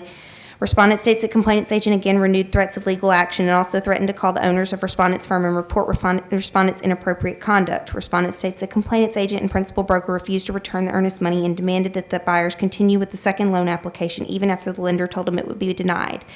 The parties agreed to another extension. After official Denial from the second lender. Respondent states that respondent again requested the earnest money. Complainant and complainant's agent filed a lawsuit against respondent and the buyers in September 2013. In preparing this matter for presentation to the commission, legal counsel contacted respondent's attorney to request information regarding the status of the civil litigation. Respondent's attorney stated the matter is settling, with the documents being currently circulated for all signatures, and the matter would then be dismissed. Respondent's attorney anticipated that the matter would be settled at any time when the required signatures were received. Respondent's attorney states that in the settlement, respondent will be explicitly denying liability and paying nothing. While based on the information and documentation provided, it does not appear there is any violation by respondent. A litigation monitoring consent order is recommended due to the fact that the litigation is technically still active, and there remains a slight possibility that other information could be uncovered, which might be pertinent to the commission's determination if the matter continues in litigation. Therefore, it is recommended that the commission authorize a litigation monitoring consent order, but also authorize dismissal of the matter if the lawsuit settles as described by respondent's attorney. The recommendation at that time was a consent order for litigation monitoring, or if the matter settles as described by respondent's attorney, dismiss the complaint. At that time, the commission voted to accept the recommendation of legal counsel. After the consent order for litigation monitoring was signed, complainant submitted additional information stating again that respondent failed to tell complainant and complainant's agent that there may be a problem with the loan, may not be approved. Complainant states that had the complainant known there may be a problem, complainant would have waited to move out. Respondent submitted an additional response stating that respondent communicated the information given to respondent by the loan officer, and respondent had no indication that the loan would be denied until the day respondent notified complainant's agent. Respondent's attorney also provided a copy of the order of settlement dismissing the complaint and counter-complaint with prejudice, as well as a copy of the release indicating that the earnest money was released by complainant to the potential buyer and the parties released each other.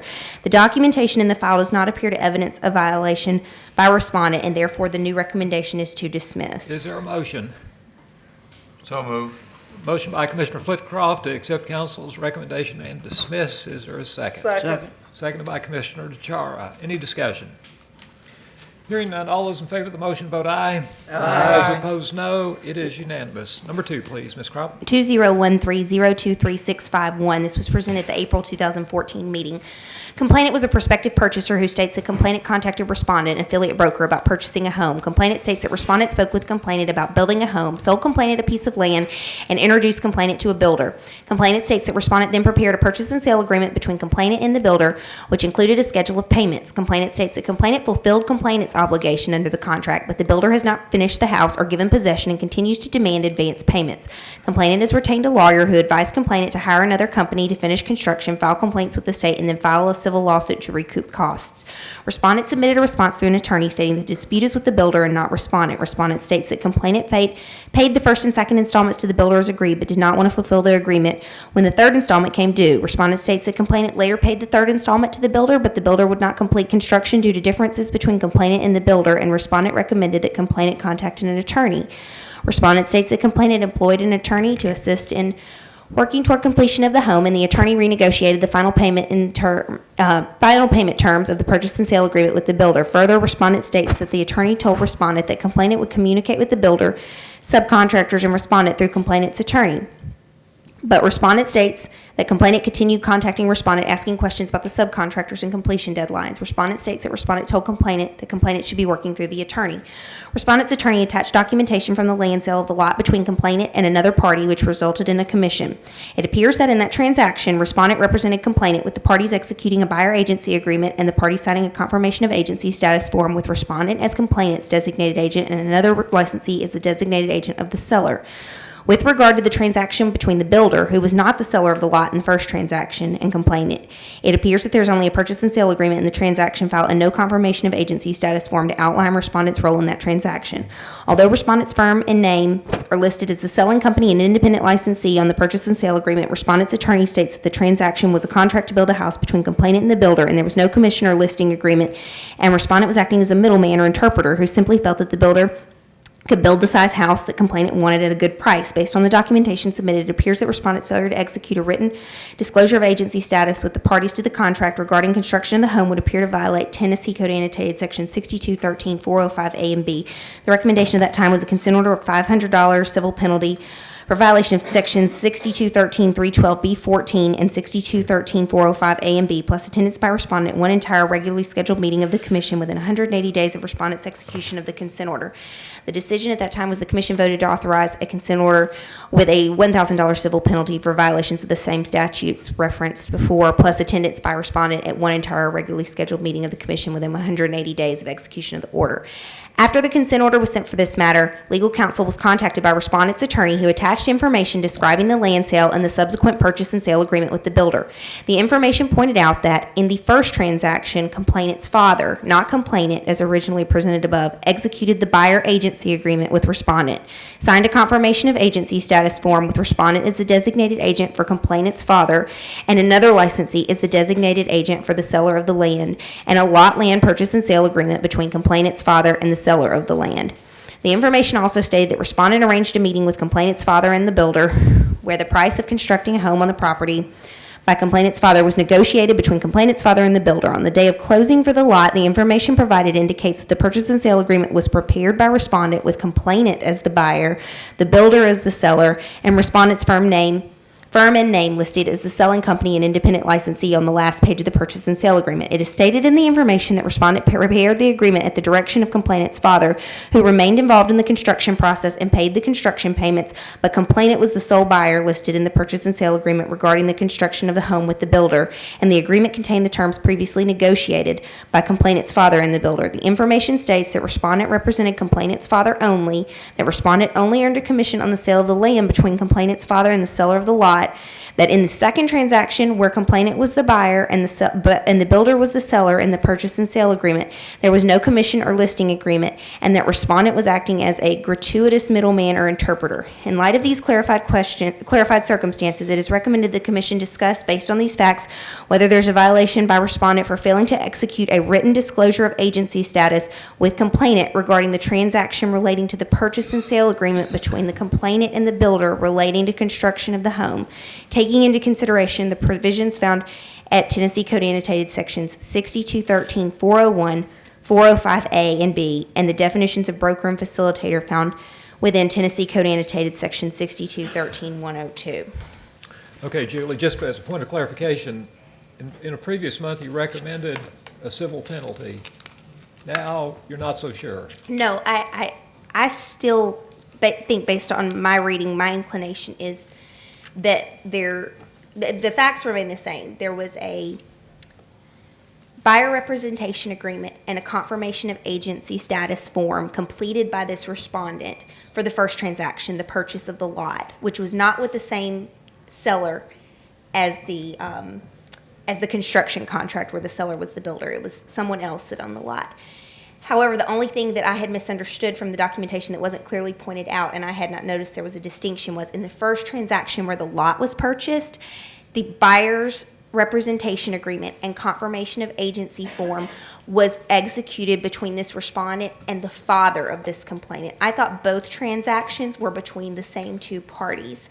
I thought that at first this individual, this respondent, was representing the complainant in the lot purchase, and then later on tried to say was not representing the complainant in the second purchase, but there was a buyer's rep agreement and confirmation of agency status form for the first one. It turns out that in actuality, those two documents were completed with the father for the first transaction, and then there were no documents of any kind except for the purchase and sale agreement completed with regard to the construction of the home with this complainant. So, Mr. Chairman. Mr. Blair, go ahead. Yes, it appears that the complainant has created a category that we don't have in our agency law of gratuitous middleman or interpreter. And so I move that we reinforce our original decision. Second that. Other questions or comments? Well, a question for Ms. Crop. I'm wondering if our commission has any jurisdiction to deal with a construction contract. It was on a TAR purchase and sale agreement form. It was On what now? It was on a TAR purchase and sale agreement form. And like I said, as I said, that it appears that that was, that this person, this respondent, acting in whatever capacity they were, at least assisted in filling out that form, because for one, that form should not have, correct me if I'm wrong, should not have been available if that person did not provide it, and that person's name and firm information were typed into the selling company and licensee lines on the last page of the document. So as I read 6213-405, it states that if a licensee personally assists a prospective buyer or seller in the purchase or sale of a property, and the buyer or seller is not represented by this or any other licensee, the licensee shall verbally disclose the facilitator, agent, subagent status, and then Part B basically reads that should be confirmed in writing. In my thought process, my reading of this statute, the definition of facilitator, it would appear that there's evidence here that this respondent provided real estate services in assisting in filling out that contract, and that there was no written disclosure with this complaint. However, because I had misunderstood that there was a different purchaser in the first one, I wanted to make you all aware of that and see if it, in anyone else's mind, if that made a difference, because I have not been a licensee before. I wanted to get your views before that's where my feeling is on it, but that was the reason for Ms. the. Croft, if we look at section 102, the definitional sections, on part 14, real estate doesn't include construction, and transactions is purchase, sale, rental, option of an interest in a real estate or business opportunity. None of that applies to construction. Can I say it a different way? Yeah. The question, I have the same question David has, is if I assist somebody, if I hook up a builder with a guy who owns his own land, am I involved, am I providing a service that requires a real estate license? I think you have a responsibility to tell them how you're functioning. That's Well, what 405 says. I'm not necessarily disagreeing with that, but globally, if I do what I described, do I have to have a real estate license? Now, the fact that he used a form and acted like a real estate agent might have something, I agree with you on that, but just generally speaking, that's, I think the question David might be asking, which I think is a fairly good question. And, I don't know, it doesn't clearly say, and I don't know what the intent behind that was. I was looking at the language of 405 specifically, which requires this disclosure, and that just is a little bit broader. It doesn't say if a licensee engages in any activities defined in 6213-102.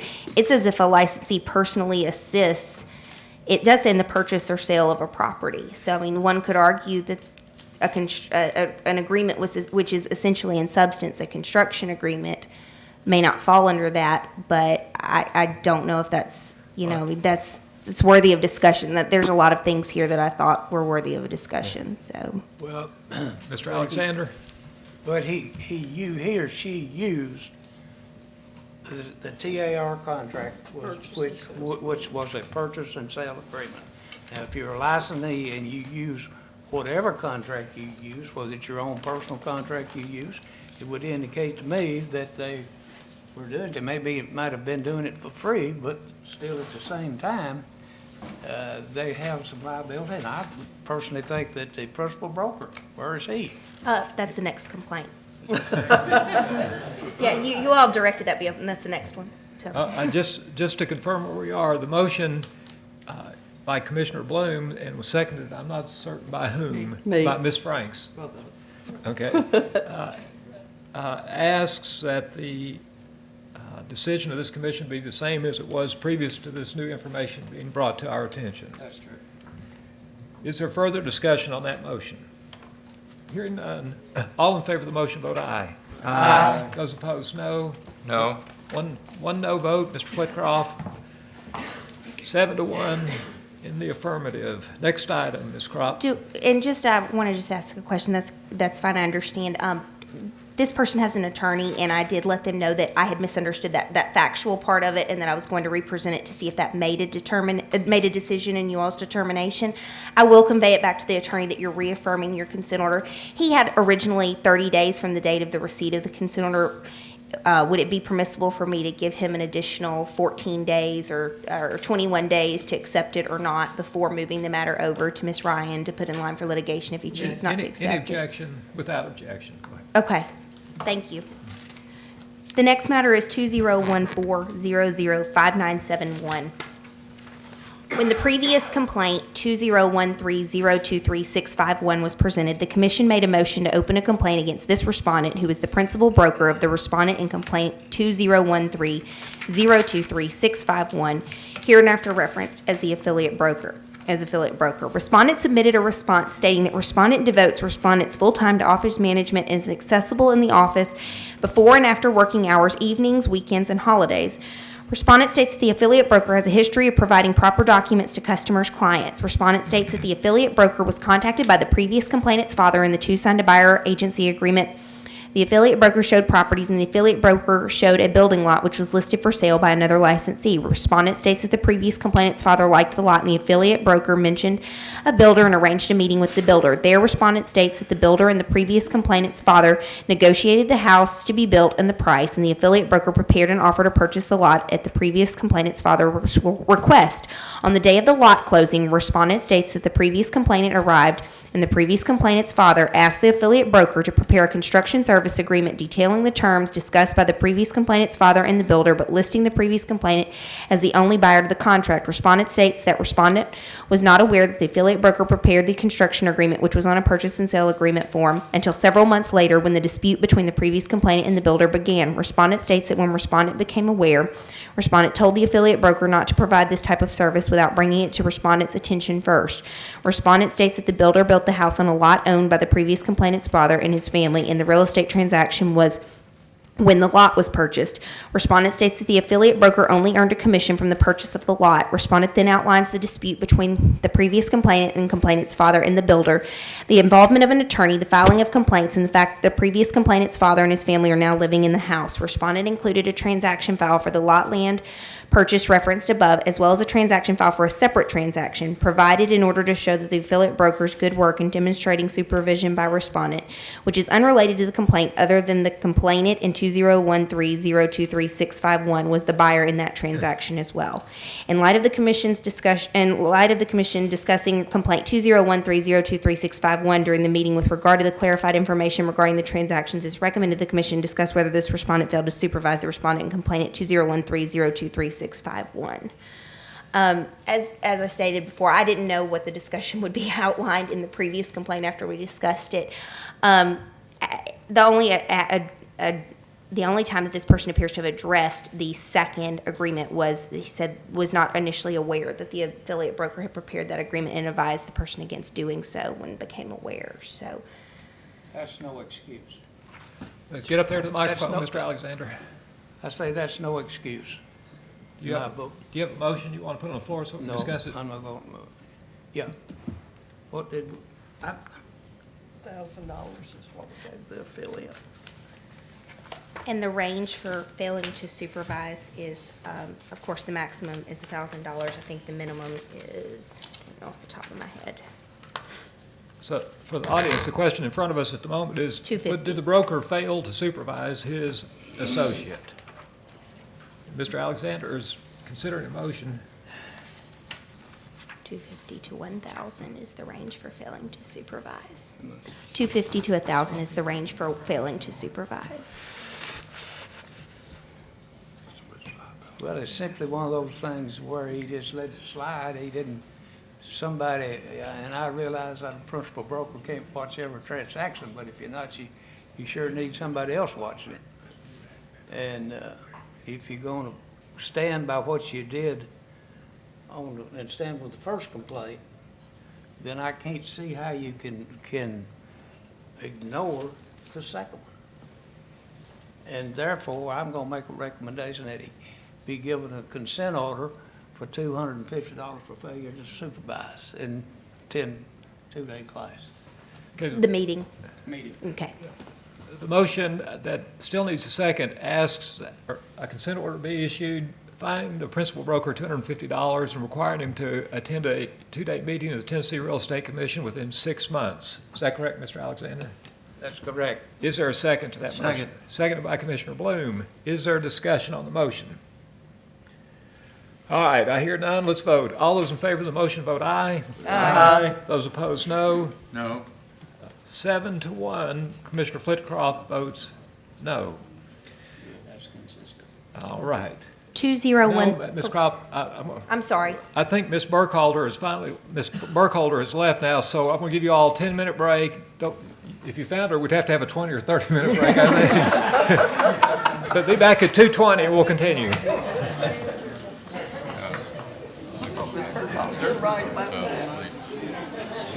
Square footage and found to be less than what was in the listing. Complainant states the complainant then wanted to renegotiate the offer and respondent refused, stating that any new negotiations would be after an inspection. Complainant states that respondent refused to lower the price and would not admit the square footage error until after appraisal. Appraisal indicated the home had fewer square feet than what was listed, but more than what complainant and agent's calculation, and complainant withdrew complainant's offer. Complainant states that complainant later had a conversation with the appraiser, and the appraiser stated that the appraiser was trying to get the house to the value that was offered. Complainant states that after complainant terminated the offer, the house relisted with the same square footage discrepancy. Complainant states that it was respondent's false advertising and unwillingness to correct the situation that prevented complainant from purchasing the property. Respondent states that the property was listed with the same square footage information as what was used from the listing when respondent's clients purchased the property. Respondent states that there were multiple offers on the property, but complainant's offer was accepted as it was above the full asking price and the financing appeared most solid. After the inspection, respondent states that complainant's agent called and stated that the inspector thought the home was less square footage than that listing stated. Respondent states that respondent told complainant's agent that they had not measured the property. It would need to be professionally measured, but it would not change the price, which was only partially made on the square footage. Respondent states that nothing formal was ever presented with regard to the square footage. Respondent states that complainant's agent then indicated that complainant wanted to lower the price. Respondent states that respondent conveyed after speaking with the seller that the seller had no interest in lowering the price and that if complainant did not want to go forward with the sale, complainant should send an earnest money release form and withdrawal letter. Respondent states that complainant went forward with the appraisal. Respondent states that the appraisal was the first time there was any formal evidence of the square footage being less, and again complainant's agent stated that complainant wanted lower price, which was refused. After the release of the earnest money, respondent states that complainant called respondent's office and seller directly to say that respondent was working with the appraiser to get the value to the appraised amount. Respondent states that the seller was removed from pending back to active. The square footage was ultimately corrected and the second contract was ultimately closed with additional appraisals. Respondent states that there was no intention to misrepresent the square footage, and the MLS sheet clearly stated that the information was believed to be accurate but not guaranteed, and the buyer should independently verify all information prior to submitting an offer to purchase. Respondent attached the MLS listing from when the house was listed earlier with the same square footage as advertised when first listed by respondent, as well as the updated MLS listing for respondent with the corrected square footage based on the appraisal. The recommendation was to dismiss, and the commission voted to defer this matter to allow Commissioner Alexander to review the file and report at the next meeting. So therefore, Commissioner Alexander will report. I reviewed this file. I see no foul and no harm. Even though they refused to measure the house, they also refunded the earnest money. It didn't matter how many square feet it was, they were going to set it for X number of dollars. This buyer continued to want them to reduce it because of the fact that the square footage was off. They sold the house, they sold it more than what this individual gave for it. And, they could have had it, first of all, the appraiser didn't appraise it for the lending institution for this individual. So I recommend we take staff attorney's decision. Second. Okay, we have a motion by Commissioner Alexander to dismiss following council's recommendation, and seconded by Commissioner Franks. Mr. Chairman? Yes, Mr. I don't believe Alexander. I can make that. That's my recommendation. I can't make no, because I've seen this file. Ms. Franks, would you like to make that motion? Yes, I'll make a motion that we accept this recommendation. Second. Okay, a motion by Ms. Franks, seconded by Commissioner Collins to dismiss. Is there discussion? Well, that's good. Let's vote. All those in favor of the motion say aye. Aye. Those opposed, no. I've abstained. Let the record show I abstained. Commissioner Alexander abstains. Commissioner Alexander, thanks for your work on this. For the audience's knowledge, we voted on this 2 or 3 times at our last meeting and had a dead heat each time. It's 4-4, 3 different votes for 3 different motions. So, Mr. Chairman, request permission to address the audience. do you want to do that now, Mr. Flickroff? Sure do. Then go right ahead. Tell me what you guys think about an appraiser who says he's working with the square footage trying to increase the appraisal. I think that's why we got in. I thought we referred this to the appraisal commission, but that's how we got in all the trouble with 2007 in the first place. It's still out there, guys. Thank you, Mr. Flitcroft. Ms. Crop, number 5. 2013-025371. Complainant is an in-law of the sellers in a transaction who were represented by respondent, principal broker. Complainant states that respondent allowed the buyers to move into the subject property without permission before the closing occurred. The closing was delayed due to inspecting financing issues, and complainant believes that respondent did not perform to the standards expected and did not protect the seller's interest because the temporary occupancy agreement did not include rent payment and was signed by the parties after the stated occupancy date. Complainant attached a copy of the temporary occupancy agreement, which was executed by both the buyers and sellers after the purchase and sale agreement but before closing, which was provided that the buyers would be allowed occupancy prior to the closing date. Respondent submitted a response through an attorney stating that complainant was not an owner of the property and was not a party to the transaction. Respondent states that the sellers agreed to allow the buyers to move into the residence prior to closing, and the sellers were outside the state, so documents had to be mailed back and forth, which resulted in the delay of signing in documentation at times. Respondent states that complainant attempted to contact respondent numerous times regarding the transaction, and the sellers instructed respondent to ignore complainant and deal with the sellers directly on matters relating to the transaction. It appears from the documentation that complainant was not a party to the transaction. There does not appear to be a violation by respondent, and the recommendation is to dismiss. Move to dismiss. Second. We have a motion by Commissioner Frank, seconded by Commissioner DeChara to accept council's recommendation and dismiss. Is there discussion on the motion? If not, let's vote. All in favor of the motion, vote aye. Aye. Those opposed, no. It is unanimous. Mr. Chairman, could I address the audience real quick? Yes. Thank you. There's something I want to let y'all know in case you haven't picked up on it.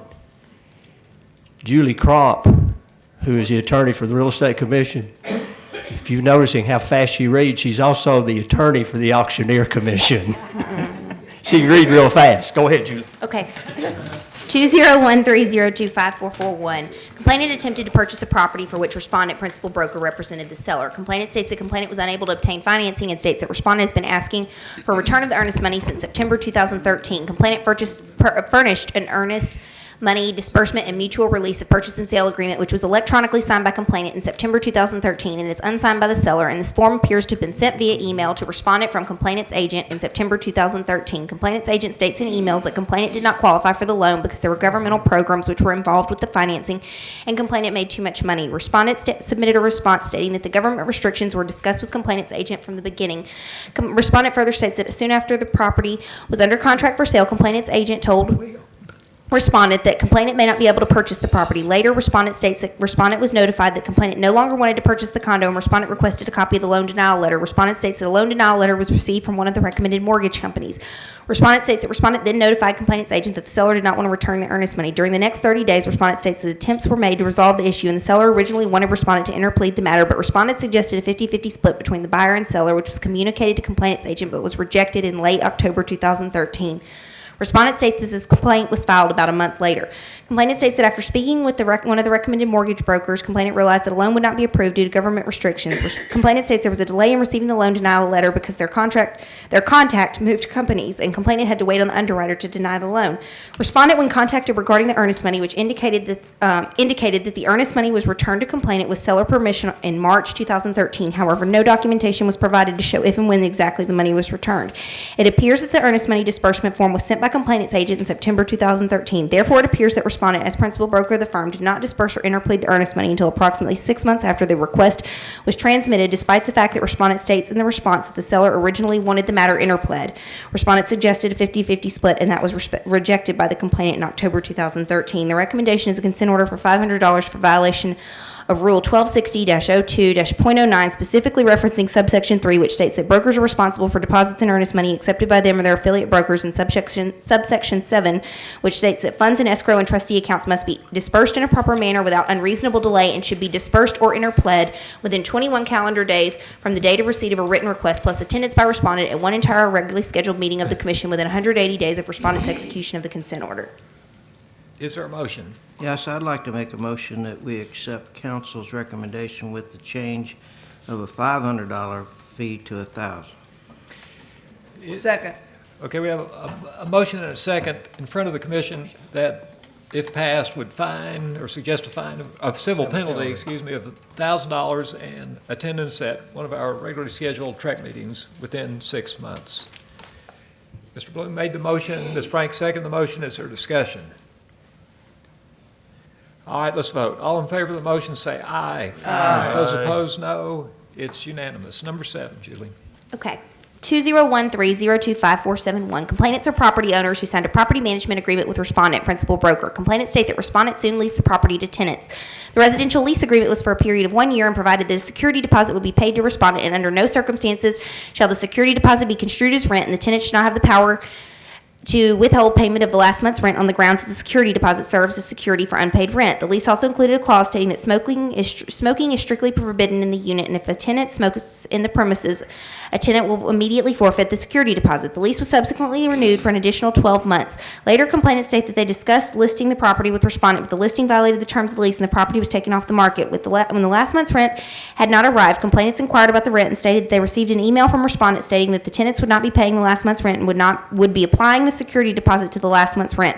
Complainants attached a copy of the email which stated that the tenants were going to use the security deposit the last month's rent due to complainants disregard regarding the lease on several occasions, tenants not feeling as though they should pay for normal wear and tear, and the tenants not trusting that they would receive a fair review of the property's condition. In the email submitted, respondent also reminded complainants that the tenants paid a security deposit and a non-refundable pet deposit. Respondent also stated that complainants had treated respondent staff terribly over the years.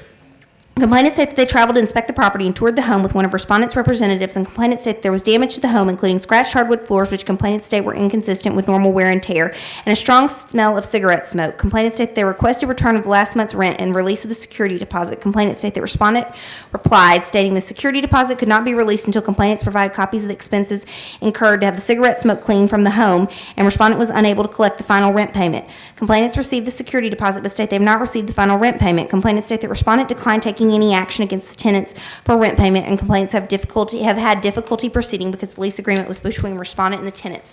Respondent submitted a response stating that after the lease renewal, complainants wanted to list the property. Respondent states there was nothing in the lease prohibiting complainants from selling the property, but only a prohibition regarding placement of signs, and the sign was removed once the tenants contacted respondent.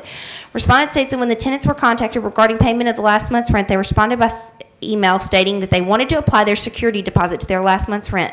After the smell of cigarette smoke was discovered when the tenants moved out, respondent states that respondent contacted the tenants regarding the findings and told the tenants that the complainants wanted them to pay the last month's rent. Respondent states that respondent also received an estimate for smoke removal, but complainant opted out of some of the items listed on the estimate. Respondent also states that the scratches on the hardwood floor constitute normal wear and tear over the 2 years the tenants resided in the property, and the respondent never received receipts from complainants regarding repairs to the hardwood floors. Respondent states that to file a judgment, financial loss must be proven, and respondent states that complainants have very little financial loss based on the amount of deposits paid and the amount of repairs made on the property by complainants.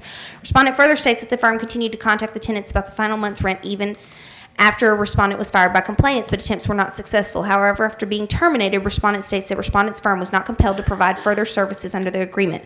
Complainant submitted an additional response stating that after evidence of smoking was discovered, the security deposit should have been refunded immediately due to the lease provision.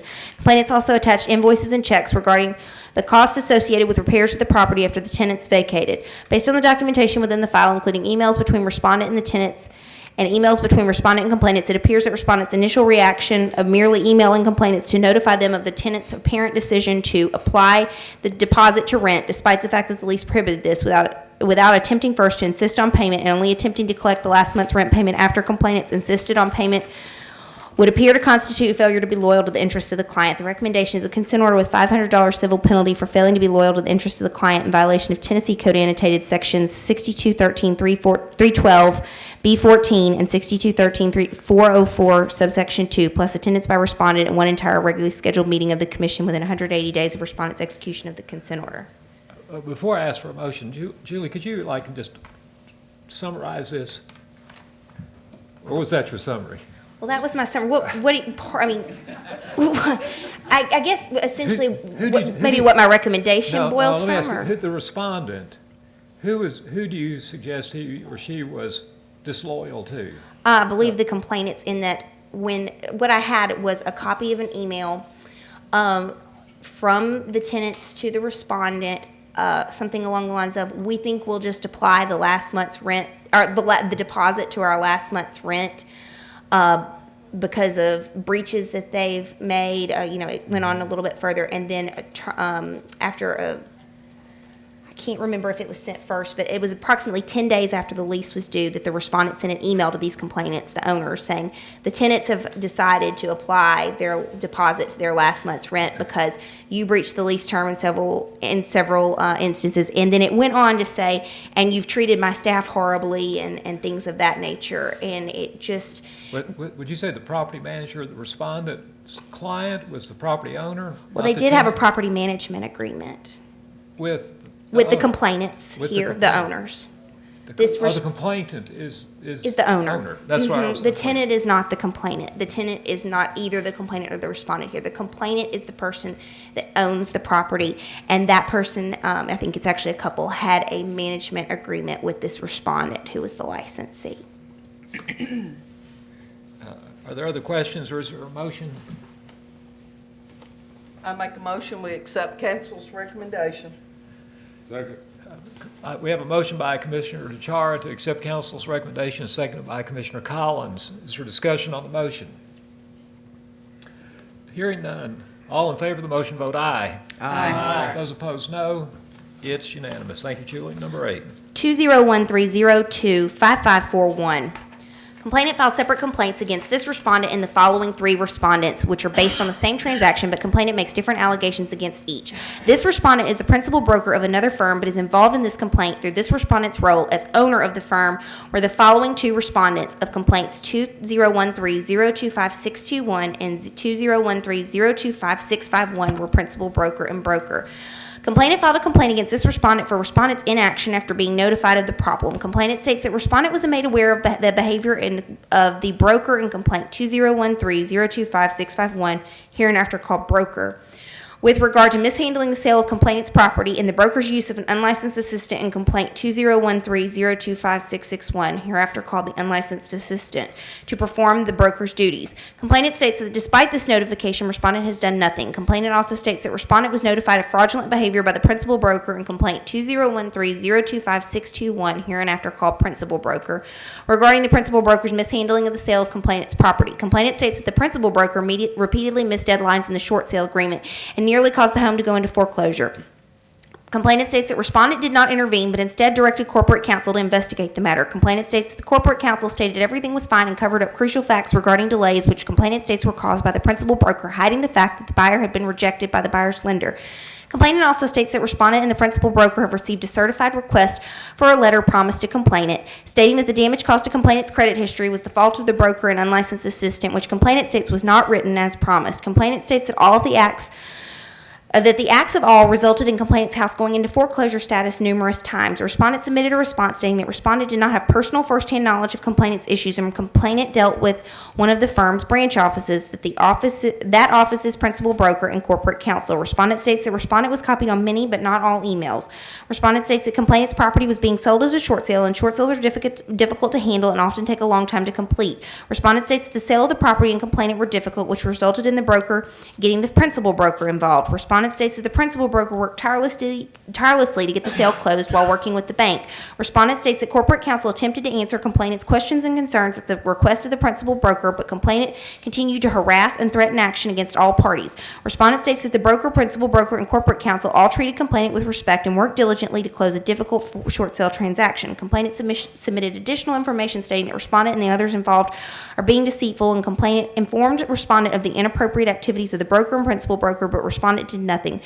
Complainant states that respondent's claim that respondent had no personal knowledge of complainant's files is false. Complainant claims that the principal broker stated that regular updates were given to respondent, and complainant provided emails sent by complainant to respondent, as well as emails to which respondent was copied. Based on the information in the file, there does not appear to be a violation of TREC statutes and or rules by this respondent, and the recommendation is to dismiss. Move to dismiss. Second. We have a motion by Commissioner Frank, seconded by Commissioner Collins, to accept council's recommendation and dismiss this particular complaint. Is there discussion? Hearing none, all in favor of the motion vote aye. Aye. Those opposed, no. It's unanimous. Next item, Ms. Crop. Okay, 2013025-621. This is the same complainant and transaction as described in the previous complaint. The complaint against this respondent, principal broker, alleges misrepresentation, failing twice to inform complainant that the purchase agreement had failed, failing to meet deadlines and requirements of the short sale in a timely manner, and failing to identify that the buyers were not prepared or qualified for purchase. Complainant states that respondent's failures resulted in complainant's property going into foreclosure status and harm to complainant's credit history. Complainant states that the broker respondent in complaint 20132565 broker had multiple failed purchase attempts with the same buyer, which prompted complainant to complain to respondent, who was the broker's principal broker, and respondent removed the broker from complainant's listing and took over. Complainant states the complainant promptly provided requested documents, but respondent was not prompt in fulfilling the bank's document request. Complainant states that the bank closed any file older than 60 days, and the file was closed and reopened twice and then placed into foreclosure status, which complainant states was due to respondent's failure to provide documents. Complainant states that respondent became aware that buyers did not have money for a down payment and were under the impression that complainant was going to pay a certain amount in closing costs, which resulted in a denial from the buyer's lender and the second short sale file closure. Complainant states that respondent helped the buyers locate a grant that could pay closing costs, and the short sale file was reopened and the short sale offer accepted by the bank. Complainant states that respondent then wasted more time because the buyers split up, and complainant states that respondent knew about this but did not tell complainant right away. Then the short sale offer was withdrawn and a foreclosure sale was set.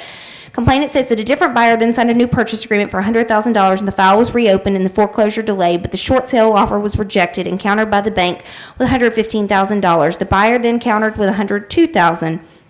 Complainant states that respondent emailed the bank stating that the buyer was willing to pay $110,000 and the respondent requested that the bank keep the file open to reconsider this offer and encourage the investor to approve a short sale and accept the offer of $110,000. Complainant states the complainant never saw that offer in writing, and respondent emailed complainant stating that respondent did not know what made respondent think that the respondent had a $110,000 offer because respondent did not have an offer in that amount but hoped to get one, and the buyer told respondent that the buyer would not go over $110,000 to the $115,000 countered by the bank. Complainant states that the $110,000 short sale offer was ultimately accepted by the bank, and respondent repeatedly set closing dates which were outside of the deadlines in the short sale agreement, which required multiple extensions being granted. Complainant believes that respondent purposely tried to miss deadlines so that the house would be sold at foreclosure auction for a better price to the buyer. Respondent submitted a response stating that complainant blamed others for complainant's financial problems, which respondent states began years before the attempted sales began, and complainant was confused and ignorant of how the system worked. Respondent states that after the transaction closed, complainant sent a certified letter attempting to coerce the firm to give complainant a letter stating that the firm and broker were responsible for complainant's credit problems, which respondent states is not true, and respondent states that no such letter was promised to complainant. Respondent states that the email was received from complainant complaining about the broker, and respondent took over the listing. Respondent states that the first attempted sale did not go through because the buyer's loan was denied, which was no fault of the broker or respondent. Respondent states that the complainant attempted a lease purchase arrangement with the same buyers while the buyers attempted to improve their finances, but one of the buyers lost their job. Respondent states that a total of 4 closings fell through due to financial issues before respondent began working with complainant. Respondent states that the goal was to obtain short sale approval from complainant's bank, and in attempting to get the buyers qualified, there was an attempt for a first-time home buyer's grant, but before the closing, the buyers separated. Respondent states that the complainant was immediately notified of the buyer's separation. Respondent states that the foreclosure auction was scheduled, but there was a second potential buyer, and respondent sought assistance from the federal court settlement program, and the foreclosure auction was postponed. Respondent states that the complainant's bank counteroffered the second buyer's offer at $115,000, but the second buyer told respondent that the buyer would only pay up to $110,000. Respondent states that the buyer waited until the bank agreed to accept the $110,000 before submitting the buyer's acceptance of that amount. Respondent states that the buyer knew the buyer would pay this amount but did not have the offer and did not tell complainant or anyone else that respondent had the offer. Respondent states that the respondent was aware of all the scheduled foreclosure and closing dates and was never confused regarding responsibilities. Complainant states that all respondents are being deceitful, and respondent promised to write complainant a letter addressed to creditor stating that the broker's illegal activities caused harm to complainant's credit. Complainant states further states that respondent failed to provide paperwork to complainant's bank in a timely manner, which could have caused complainant's home to go into foreclosure. Complainant claims that respondent acted fraudulently by telling complainant's bank that there was another offer on the home from the second buyer, but later telling complainant there was never an offer. Complainant further states that respondent continued to miss deadlines, including extension of the closing deadlines multiple times. There were many allegations and a wealth of documents and email correspondence provided. Though this appears to have been a very difficult transaction, which involved many delays, it does not appear to legal counsel that there is evidence of a violation of TREC statutes and/or rules by respondent, and therefore the recommendation is to dismiss. Mr. Chairman, I make a motion that we take council's recommendation to dismiss this complaint. Is there a second? Thank you, Mr. Chara. We have a motion to accept council's recommendation and dismiss this complaint made by Commissioner Stevenson, seconded by Commissioner DeChara. Is there discussion? Let's vote. All in favor of the motion say aye. Aye. Those opposed, no. It's unanimous. Next item, Ms. Crop, number 10. 201302561. This is the same complainant transaction as the transaction described in the previous two complaints. Complainant makes a number of allegations against respondent broker, including... Excuse me, Mr. Crump, I'm sorry. Well, I apologize for interrupting, but, Mr. Chairman, if there's no reason to read this into the minutes, I move that we accept council's recommendation Second. to dismiss. It's the same complaint in a different form. They are slightly different complaints, but it is the same transaction Right. complaint. And I know that you all did receive this ahead of time and have had the opportunity to read, so I know you're aware of what it says. I just did want to clarify. Thank you, Ms. Crop. We have a motion offered by Commissioner Bloom, seconded by Commissioner Collins, that this complaint be handled per council's recommendation that it be dismissed. And again, would reiterate that this commission has received these narratives in advance and have had a chance to look at these. Is there an objection or comment before we vote? Hearing none, all in favor of the motion, vote aye. Aye. Those opposed, no. It's unanimous. Thank you, Mr. Bloom. Mr. Crop, number 11. 20132256661. This is the same complainant transaction as the previous three complaints. Complainant filed a complaint against respondent, unlicensed individual, alleging unlicensed activity. Mr. Chairman, move to dismiss. I have a motion Second. from Ms. Franks to dismiss, seconded by Commissioner Flitcroft. Ms. Crop, is there any reason, is there any significant difference in this complaint from the other three? It's the same transaction, as I said at the beginning. This is an unlicensed individual who was working for the previous respondent. These two complaints were essentially, the last complaint and this complaint were actually, even by the complainant's own statement within the complaint, essentially identical. The allegation, one of the allegations for the broker was that the unlicensed assistant was being improperly utilized. The complaint against the unlicensed assistant is the same thing, so it's essentially the same thing as the last one. Is there objection to the motion, or is there discussion? Just checking, Mr. Collins. All right, let's vote. All in favor of the motion, please vote aye. Those opposed, no. It's unanimous. Thank you. Number 12. 201302561. Complainants leased a condo unit which was listed for sale. Respondent affiliate broker was the listing agent. Complainants state that respondent told complainants that the unit was listed as a short sale and state that the MLS listing reflected this. Complainants lease allowed showings during the lease term and contained a right of first refusal to purchase the unit if an offer to purchase was tendered by someone else during complainant's lease period. Complainants began thinking of buying and were told there were multiple liens on the multiple liens as well as money owed to the HOA. Complainants received pre-approval for a loan through a lender where respondent's spouse worked. Complainants state that they met respondent who told them that the seller had met with respondent who had told them that the seller had recently inherited money and may not be qualified for the short sale any longer. During that discussion, complainants state that they discussed that what the seller might accept, and respondent gave an opinion of what respondent thought would be acceptable to the seller. Complainants state that the respondent offered to represent complainants as well as the seller, but complainants state that they got their own agent. After looking at the properties, complainants made an offer to purchase the unit they were renting through their agent. Approximately a day later, another offer to purchase was received from a different buyer, and a multiple offer disclosure was sent. Complainants asserted their right of first refusal, but state that respondent initially refused to provide the competing offer. After multiple discussions, complainants state that respondent provided complainants with a copy of the other offer, which was higher. Complainants then worked with their agent to match the other offer's price, payment of costs, and earnest money amount. Complainants state they were initially told that their offer was still not the best offer because the other buyer offered to pay more money down, but then it was determined that the down payment was not relevant and complainant's offer was accepted. Complainants ultimately purchased and closed on the unit. Complainants feel that respondent misrepresented that the property was in a short sale situation when it was not. Complainants also feel that respondent was made privy to their finances through their loan application through respondent's spouse. Further, complainants believe that respondent's initial refusal to share the other offer was wrongful, and complainants feel that the other offer presented by another agent in respondent's firm was not real. Respondent submitted a response stating that the unit was listed for sale at the time complainants began renting, and respondent did tell complainants that according to the seller qualified and it might be a possibility to purchase as a short sale contingent upon first short sale approval by the lender. Respondent states that respondent had authority from the seller to discuss the mortgage and HOA arrearages. Respondent states that respondent had no knowledge of complainant's financial situation other than the tenant application for rental of the unit and pre-approval letter provided. When meeting about a possible offer, respondent states that respondent did tell complainants that the seller may not qualify for a short sale anymore due to an inheritance. Respondent denies offering to represent complainants as well as the seller in a purchase, stating that it is against respondent's firm policy to act as a dual agent. Respondent states that although respondent represented the seller, respondent did offer to assist complainants in writing their offer or stated that complainants could get a buyer's agent. Respondent states that respondent answered the questions about what the seller might consider depending upon what money was actually due at closing by the seller. Respondent states that when there were two offers, respondent sent the multiple offer notification to both. Respondent states that it was respondent's broker's opinion that complainant voided their right of first refusal while making the first offer, and the situation was a true multiple offer situation, excluding any obligation to provide the other offer to complainants. However, after numerous conversations between parties, including the firm's attorney, the seller agreed to provide the other offer to complainants. Respondent states the complainants did not match the other offer in its entirety in terms of money down, inspection periods, and closing date, but it was determined that the seller would decide, and the seller accepted complainant's offer. Respondent states that the other offer was real and provided email communications with the other agent and real estate documentation relating to the other offer.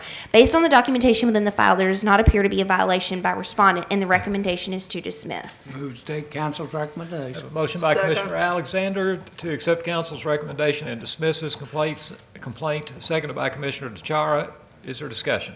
Well, I have a question for Ms. Croft. Commissioner I guess Flitcroft. I'm troubled by a statement that said that they disclosed information in the rental application. Is that true?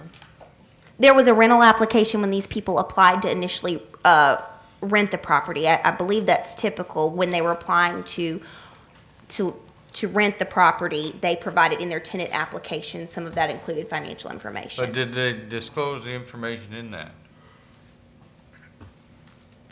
I'm not even sure. I mean, there might have been a copy in there. I can look, but the respondent was the seller's agent at the time. The property was listed for sale at the time that the house was listed. However, the seller wanted to lease the property in the meantime, and so this person was representing the seller at that time and took in that documentation for them. So that's how the respondent is saying that they obtained that information. Okay. Okay, other discussion? The motion is to accept council's recommendation. All in favor of the motion, please vote aye. Aye. Those opposed, no. It's unanimous. Number 13, please, Ms. Crawford. 20130257001. A complaint was opened against this respondent, principal broker, on a potential failure to supervise issue regarding the previous respondent, affiliate broker, in complaint 20130256881, hereinafter called affiliate broker. Respondent states that the affiliate broker and respondent acted appropriately regarding the transaction, seeking advice from the company attorney, submitting all paperwork in a timely manner, and disclosing all information as requested. Respondent states that the seller told the affiliate broker that the seller's financial situation at the time qualified the seller for a possible short sale depending upon the lender's approval, and respondent states that the MLS remarks indicate this situation and the property was not listed as a short sale in MLS. Respondent Mr. states... Chairman, if I interrupt, if we dismiss the action against the agent, I believe that the action ought to be dismissed as well against the principal broker. Is that a motion, Mr. That's a Flitcroft? motion. Is there a second?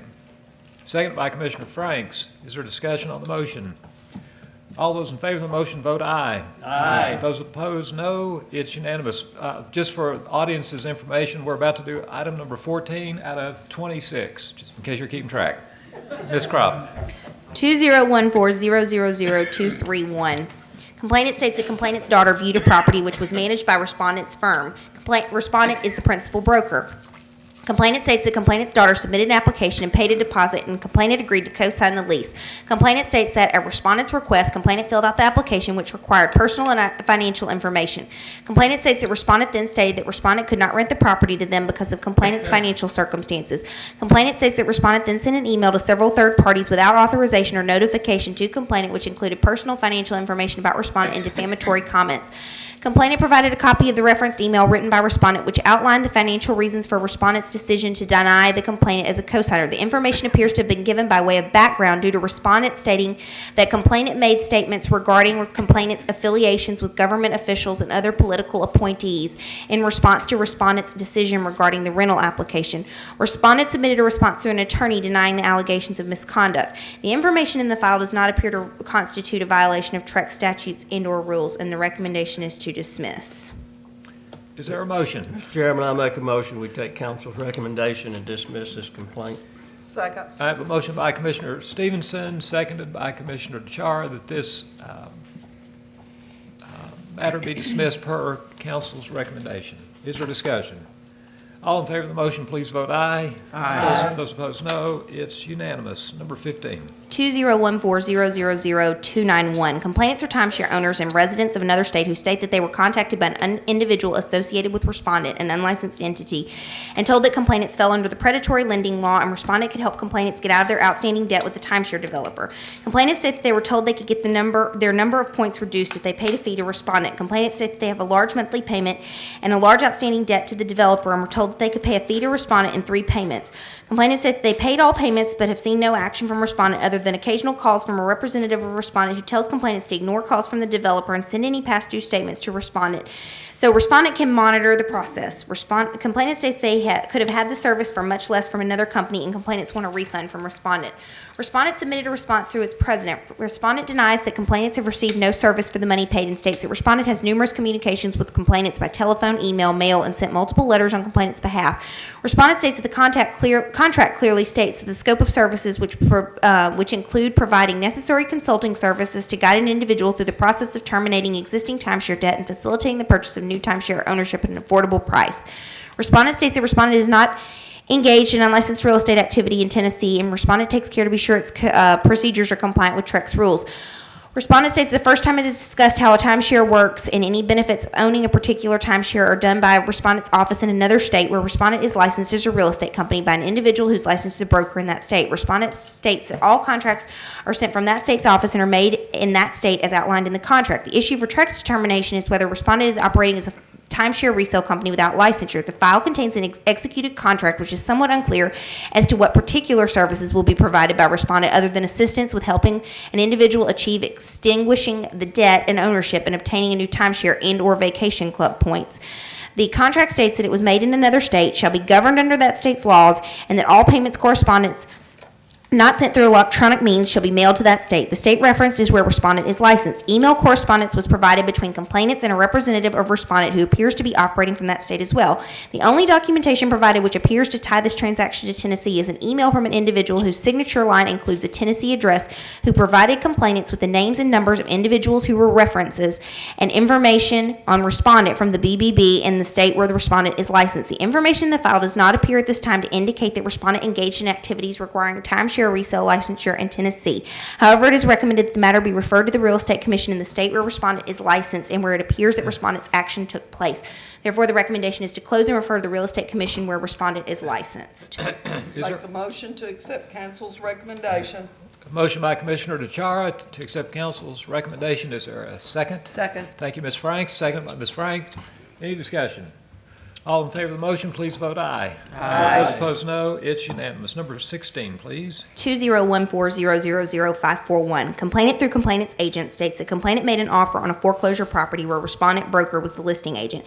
It appears from the listing that offers will be submitted to respondent with attached documents, pre-approval letter, and a copy of earnest money to be sold as is where is. Complainant's first offer included several special stipulations, and the attached documents and approval letter were not sent with the offer. Complainant's agent states that he received a phone call from respondent stating that the offer would not be presented to the seller because it was incomplete, and respondent also stated the seller would not do repairs, and respondent had received higher offers. A second offer was later submitted by complainant's agent without the stipulations except for early access to the garage, and the offer was submitted without a pre-qualification letter that complainant's agent told respondent via email that the bank was preparing. Complainant's agent stated that it was explained to respondent that the property would be purchased in cash via the funds complainant would be receiving from the sale of another property which was scheduled to close the following month, and respondent replied that respondent would not present the offer to the seller because it was a contingency sale. Complainant's agent states that the pre-qualification letter was sent and this was not a contingency offer.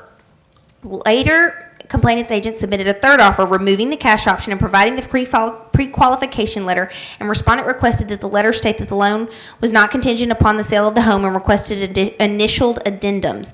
Complainant's agent states that a finance statement was sent to respondent to show verification of the down payment, but states that respondent initially objected, then stated respondent would notify complainant's agent if the seller opts to consider other offers. Complainant's agent's broker then followed up with respondent and learned that the seller accepted a contract 3 weeks prior, which complainant's agent states closed for less than complainant's offer. Respondent submitted a response stating that the MLS listing linked the required seller addendums necessary for an offer. A proof of funds letter was required for cash offer, and a pre-approval letter was required for a mortgage. Respondent states that respondent notified complainant's agent prior to submission of complainant's first offer that the seller had already selected an offer, and respondent was waiting for it to be returned. Respondent states that the first offer was incomplete, but respondent would hold the offer as backup if corrections were made and the seller addendums were properly filled out. Respondent states that when the second offer was received, respondent contacted complainant's agent and asked for a proof of funds letter since it was a cash offer and was told the cash would be available when complainant's other home closed. Respondent states the respondent explained the proof of funds was required and states that the second offer package was not complete either, with some of the paperwork not completely filled out or signed. Respondent says that the third offer was received and respondent told complainant's agent that proof of down payment was needed, which was then provided. Respondent states that respondent again told complainant's agent that the seller had chosen another offer and respondent was awaiting executed documents. Respondent states there was a delay in obtaining the seller's signature for the offer that was accepted because it was a bank-owned property. Respondent states that respondent properly informed complainant's agent of the status of the accepted offer. Respondent submitted a copy of the accepted offer, which was signed by the buyer prior to the submission of complainant's first offer and was signed by the seller about a month later. It does not appear, based on the information submitted, there was a violation by respondent, and therefore the recommendation is to dismiss. Is there a motion? So moved. Motion- I have a motion by Commissioner Flitcroft to accept council's recommendation, seconded by Commissioner DeChara. Questions, discussion? Hearing none, all in favor of the motion, please vote aye. Aye. Those opposed, no. It's unanimous. Number 17 and 18. 2014-000-631, 2014-000-632. Complainant's property was listed with another licensee from respondent's firm who, due to illness, could no longer represent complainant and assured complainant that the licensee's clients would be managed by the firm. Complainant states that complainant contacted the firm and found no one was handling complainant's representation in the other licensee's absence. Complainant alleges that respondent 2, principal broker, first told complainant that the firm had no responsibility for the other licensee's clients, but respondent 2 then assigned respondent 1, affiliate broker, to represent complainant in the place of the other licensee. Complainant states that the home is of architectural interest with numerous unique features, and when first meeting, complainant states that respondent 1 stated that the home was very reasonably priced at its current list price at the time, but it might take a bit longer to sell because of its appeal in a specialized market. Complainant states that it took a long time before the listing appeared as being for sale on Zillow, and took a while before professionally taken photos were displayed on the MLS listing. Complainant states there was not much interest in the house, so complainant contacted respondent 1 regarding where the house should be listed to be sold. Complainant states that respondent 1 recommended a figure. Complainant agreed to the reduction, and when complainant objected that there was still no movement, complainant states that respondent 1 responded that the property had been overpriced. Complainant states there was no chance in selling the property when respondent 1 did not properly return telephone calls and told complainant that respondent 1 rarely answered the phone, did not leave messages with answering services, and did not read text messages. Complainant believes that a breach of trust occurred. Respondent 2 submitted a response stating that the other licensee became complainant's agent through direct contact, and agents were only assigned when a listing comes through the relocation department if an affiliate leaves or if a client requests reassignment. Respondent 2 states it's an affiliate's responsibility to make arrangements with another affiliate to cover them when necessary. Respondent 2 states that this was explained to complainant by Respondent 2, and upon learning that the other agent was unable to work, Respondent 2 made arrangements with complainant's consent to assign Respondent 1. Respondent 2 states that the unique property was marketed through all of the firm's marketing resources and picked up by Zillow, although Zillow is not a first-generation website under a licensee's control. Respondent 2 states that Respondent 2 had no knowledge of problems until contacted by Respondent before the complaint was filed. Respondent 2 states that when it became apparent that neither Respondent could satisfy a complainant, Respondent 2 offered options including contract termination, which complainant declined. Respondent 2 states that despite Respondent's efforts, they've been unable to produce a ready, willing, and able buyer for the property, but there's been no breach. Respondent 1 submitted a response denying that there was a breach of trust and stating that Respondent 1 has advertised the property monthly in a magazine, placed signage, created a mobile website, placed the property on MLS, advertised the property on websites, emailed flyers, and advertised in a newspaper. Respondent 1 states that Respondent 1 followed up on all text messages, potential buyer calls, and local agent inquiries. When first meeting, Respondent 1 states that Respondent 1 stated that the home was priced reasonably based on its features, but it would require a unique seller and may require a price reduction. Respondent 1 states it took a day at most to return messages from complainant if the call was not answered immediately. Respondent 1 admits that on one occasion, Respondent 1 answered complainant's request for a call by email and forgot to return the call as promised due to extensive traveling and other obligations. Respondent 1 denies making any statements about not texting and states that Respondent 1 texts hundreds of times a day. Respondent 1 denies that Respondent 1 stated that Respondent 1 does not leave messages. Respondent 1 stated that when the parties discussed price reduction, Respondent 1 sent an email with comparables attached, suggesting a significant price reduction, outlining the range for an aggressive price reduction, but suggesting amount a bit higher than the drastic reduction range so as not to reduce too much at once. With regard to Zillow, Respondent 1 states that Zillow is not a site where Respondent 1 posts directly, but Respondent 1 contacted the site by email and the situation was corrected. Regarding the photos to the MLS listing, Respondent 1 states the professional photos were loaded to Respondent 1's thumb drive at the initial meeting and loaded on the site that afternoon, and Respondent 1 later took new pictures at complainant's request and posted them as well. There does not appear to be a violation by respondents, and therefore the recommendation is to dismiss. Move to dismiss. Second. Motion by Commissioner Franks, second by Commissioner Collins, that this complaint be dismissed as recommended by council. Is there discussion? Hearing none, all in favor of the motion, please vote aye. Aye. Those opposed, no. It's unanimous. Number 19. 20140000681. Complainants entered into a new home sales contract with a home builder which provided for payment of a $3,000 deposit to the builder. Complainants state that respondent principal broker has not cashed or returned their initial deposit check. Complainants state that the contract was canceled because the home was not built by the verbally promised date. Complainants state that respondent lied about the construction time and states that complainants were told by the home builder that the non-refundable deposit applied to complainants canceling the contract. It appears from the new home sales contract as well as the confirmation of agency status form that respondent acted as facilitator for the seller, home builder, and another licensee served as facilitator for complainants. The contract provides that the deposit will be paid to the builder and states that upon pre-approval, the deposit will be non-refundable. The contract also states that purchaser acknowledges the delivery of the house is approximate and that any closing date by anyone is an estimate only, and the seller shall have no liability for damages resulting from failure to close at an estimate beyond a refund of the contract deposit money, which is at their option. The contract states that the seller should not be held responsible for any delay by any cause beyond the seller's control, and that if the home is not completed within 10 months, then the contract may be terminated at the option of the seller or purchaser, and the deposit money shall be returned. Respondent states that complainants were represented by a licensed agent who first entered into a contract for another property. Respondent states that the complainants were released from that contract and complainants entered into another contract, the subject contract, and the deposit was never cashed as stated by complainants. Respondent further states that per the contract, seller was not to be held liable for construction delays, and there were no other agreements other than those written in the contract. Respondent states that the complainants were given a normal construction time frame of between 5 and 6 months of the contract date if there were no issues, but there had been a delay before construction began. Respondent states that the seller and complainants met, and the seller outlined the time frame for closing, and complainants were given the opportunity to walk away with a refund. Respondent states that a substantial amount of money was spent on custom changes. Respondent states that respondent understands that the seller and complainants reached a settlement. Respondent denies that there were any misrepresentations. Complainant replied stating that complainants first entered into a first contract with the home builder and paid $1,000 as a deposit, which was cashed. Complainants state that the deal fell through, and a second contract, the subject contract, was entered in February 2012, and a second check was given for the deposit. Complainants state that they were told that the home could be built in 3 to 4 months.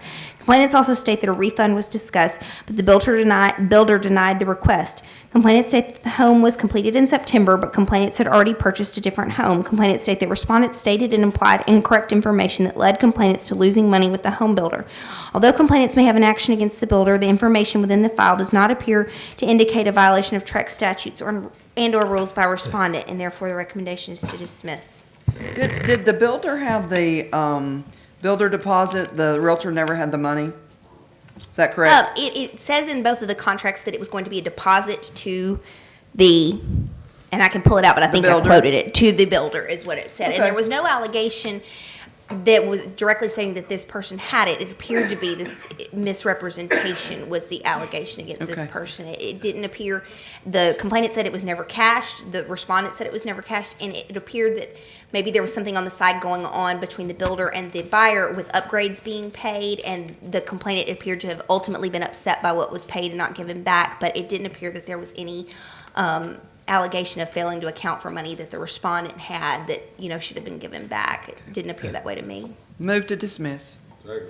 Motion by Commissioner Frank, seconded by Commissioner Collins, that council's recommendation be accepted and we dismiss this complaint. Any discussion? All in favor, please say aye. Aye. Those opposed, no. It's unanimous. Number 20, Julie. 2014 And 21, I'm sorry. Okay, 2014-000-781, 2014-000-782. Complainants are timeshare owners who attended an owners meeting, which complainants state was really a lengthy sales presentation given by respondents. Motion to dismiss. Second. Any objection? I hear no objection. Is there discussion? Hear no discussion. All in favor of the motion, please vote aye. Aye. Those opposed, no. Both complaints are dismissed. Number 22, please. 2014-000-951. Trek was contacted by an individual who provided a link to a website and stated that the respondent broker does not include respondent's firm in respondent's PR or respondent's website. The webpage printouts from multiple websites advertise respondent and respondent's team, but only a few of the web pages appear to include any mention of respondent's firm name. Respondent submitted a response apologizing and stating that approximately a month before the complaint was opened, respondent hired a third-party IT company in order to assist respondent in Google search rankings. In doing so, respondent states that the company took portions of respondent's website to create various other pages to drive traffic to complainant's website, and in doing so, respondent states it appears that not all guidelines were followed. Respondent states that after reading the information about team advertising a few weeks before respondent received the complaint, respondent immediately sent the new information to the IT company, email included, directing them to be sure that all information was displayed correctly. Respondent states that respondent is auditing all advertising to be sure this does not happen in the future.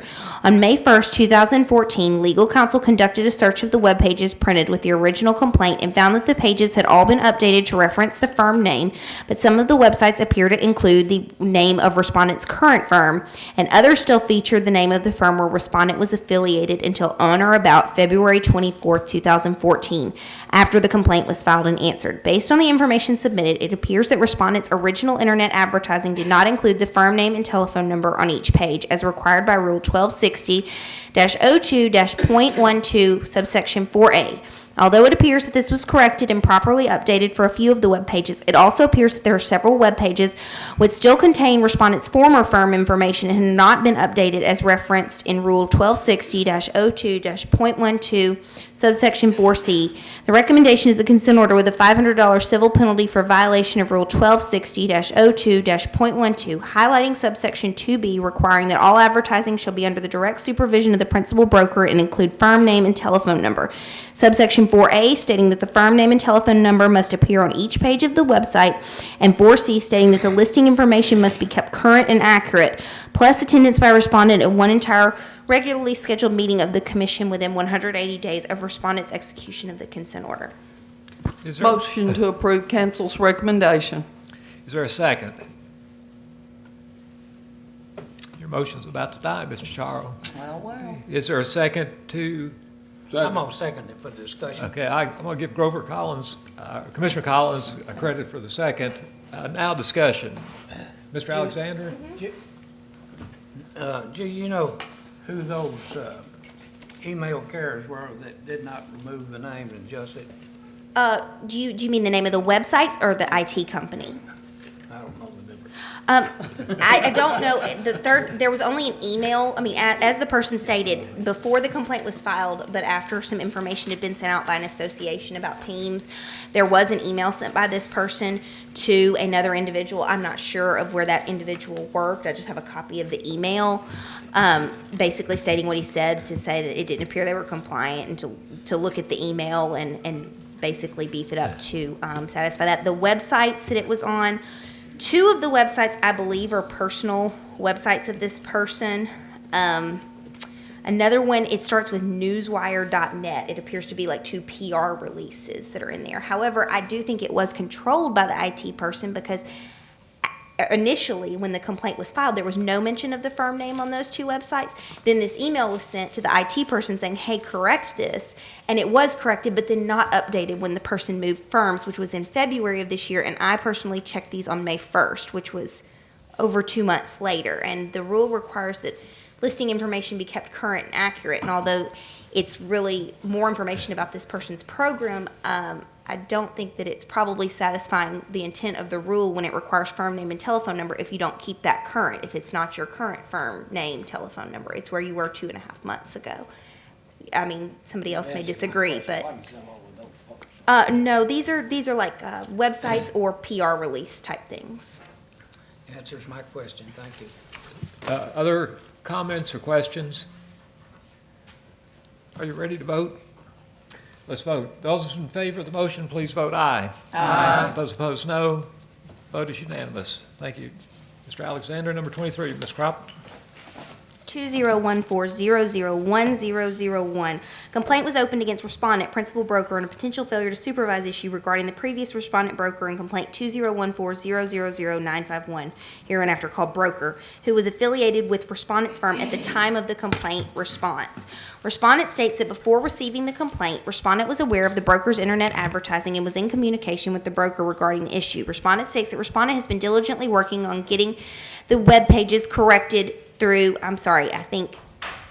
respondent states that the broker has been diligently working on getting the web pages corrected through the IT company, which was hired approximately a month before. Respondent states that the broker is assured that the broker will audit all marketing to be sure it states the team name at firm name. I, of course, can't put those in there because it would identify it, but it was instructed to use the particular team name at and then use the licensed firm name. With the firm name conspicuously appearing on all pages of the website, and respondent would be following up with the broker regarding the process of the corrections. Respondent attached an email from the same date as respondent's complaint response, instructing respondent to make the discussed changes to certain specified websites as well as personal websites. It appears that respondent is attempting to instruct the broker on appropriate advertising. However, it does not appear to legal counsel that respondent was monitoring all of the broker's advertising. The recommendation is a consent order with a $500 civil penalty for violation of Rule 1260-02-.12, highlighting subsection 2B, requiring that all advertising shall be under the direct supervision of the principal broker and include the firm name and telephone number, and subsection 4A, stating that the firm name and telephone number must appear on each page of the website, plus attendance by respondent at one entire regularly scheduled meeting of the commission within 180 days of respondent's execution of consent order. So are there two then? There are two problems with it then? It's the same rule. It's just two Okay. subsections it would be highlighting because Okay.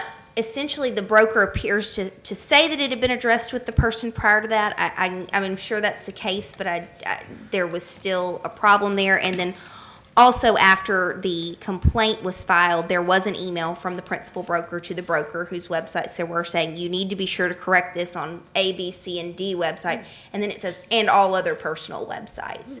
It just appeared to me from the way it was being handled, the principal broker, while trying to tell this broker what to do, wasn't even fully aware of all the websites this person had, and probably hadn't been supervising because the firm name wasn't on there from the beginning, and was basically telling the broker, make sure you fix this in the future. That's the way it appeared to me from the correspondence, but. Okay, the chair will entertain a motion. Motion to approve council's recommendation. Is there a second? Second. Okay, we have a motion made by Commissioner DeChara, seconded by Commissioner Stevenson, that council's recommendation be adopted. Is there discussion?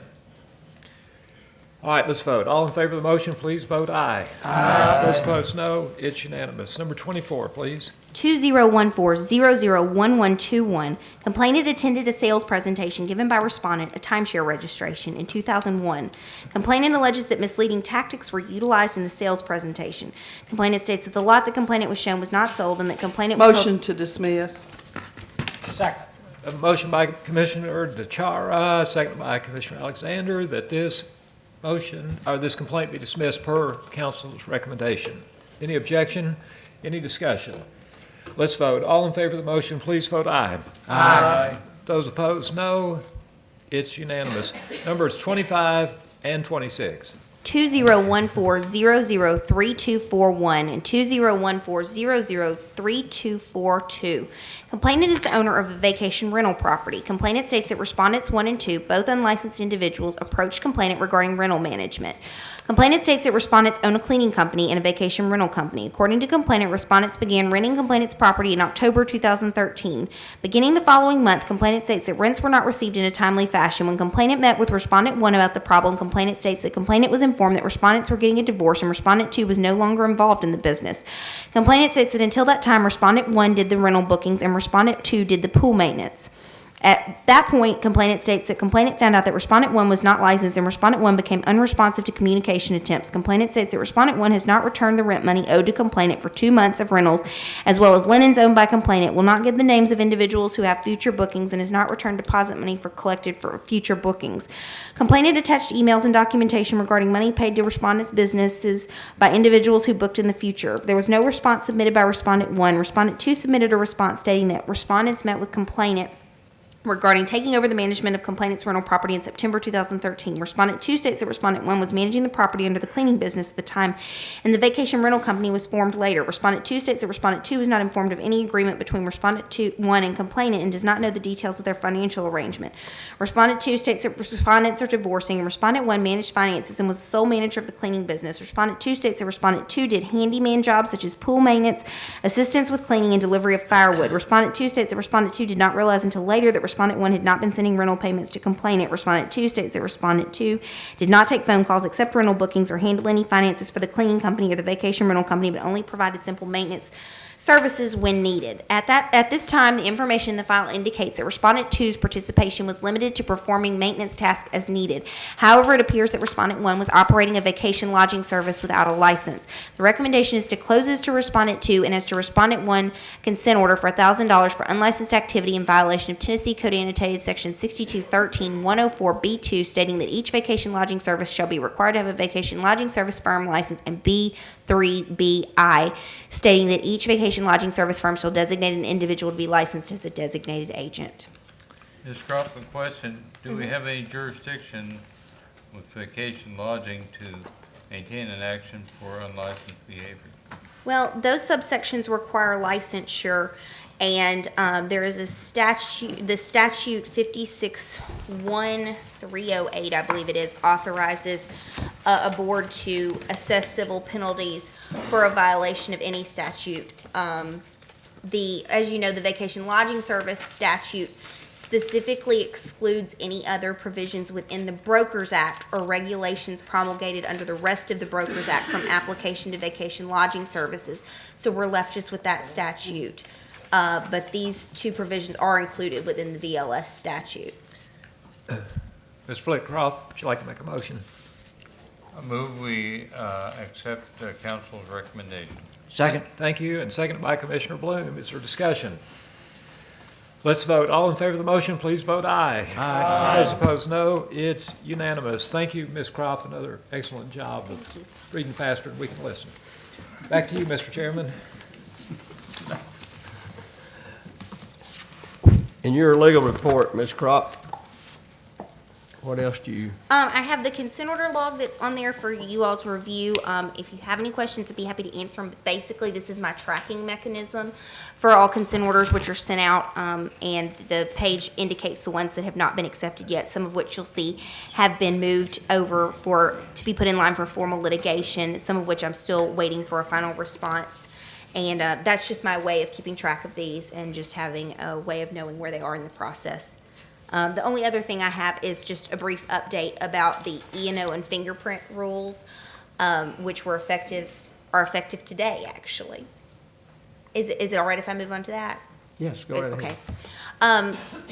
As you all know, the proposed rules, which had been filed with the Secretary of State's office back in February, we'd already had the rulemaking hearing back in November, but these were filed then to be effective today, are of course now effective, and the first rule deals with the lapsed errors and omissions insurance and deals with the penalty fees required for reinstatement, because the statute gave us discretionary ranges, but this nailed them down more concretely for use in the future in handling those matters, and also provided that if any principal broker has licensees that don't hold the insurance as required by law, that constitutes a failure to supervise and outlaws potential disciplinary action against those principal brokers for that failure. The second rule deals with some of the provisions regarding the fingerprinting rules, such as that fingerprints shall be submitted electronically. Applicants will be responsible for that expense. Kind of further outlines that change in the statute. These are both effective today. And we do have an existing policy number 2013-CPS-003, which was titled Policy on Lapsed E&O Insurance, which we were using in the meantime until our rule was effective. It essentially basically says that the commission will accept the penalty fee and the maximum amount allowable under the statute, and that it was intended for use and guidance of the staff, and that if anyone wanted to request less, they could do that because it was just a policy. Now we've got our rule. The policy is really repealed by implication of the rule now being active, but if we could just get on the record the commission repealing this policy in light of the rule now being effective, I just think that'd be a little more helpful. Mr. And I'll Chairman, pass it down if anybody wants to look at it. I'll but make that it's- motion, and it's applicable to the string of letters and numbers that Julie just read off. And I'll second that. We have a motion by Commissioner Grease and seconded by Commissioner Janet. I'm gonna just call her, I'm not gonna call her by her last name anymore. She's Commissioner Janet. And I won't have to mess up her last Well, name. you don't usually Any, say it wrong, you just spell it wrong. any discussion on the motion? Hearing none, all in favor say aye. Aye. Opposed, no. Motion carries. Is that everything, Ms. Crawford? That's everything on my report. Thank you.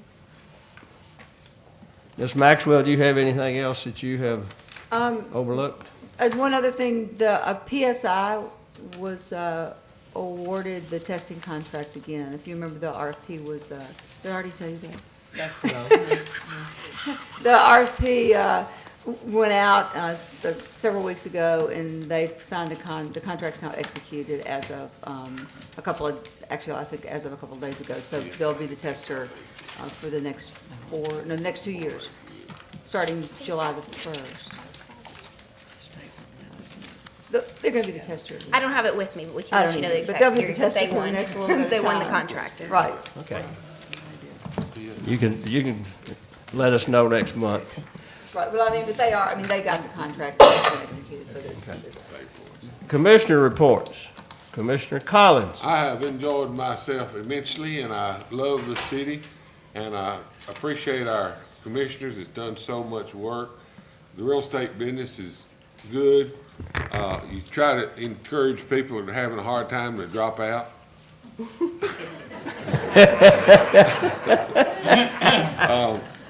But it's gonna get better, and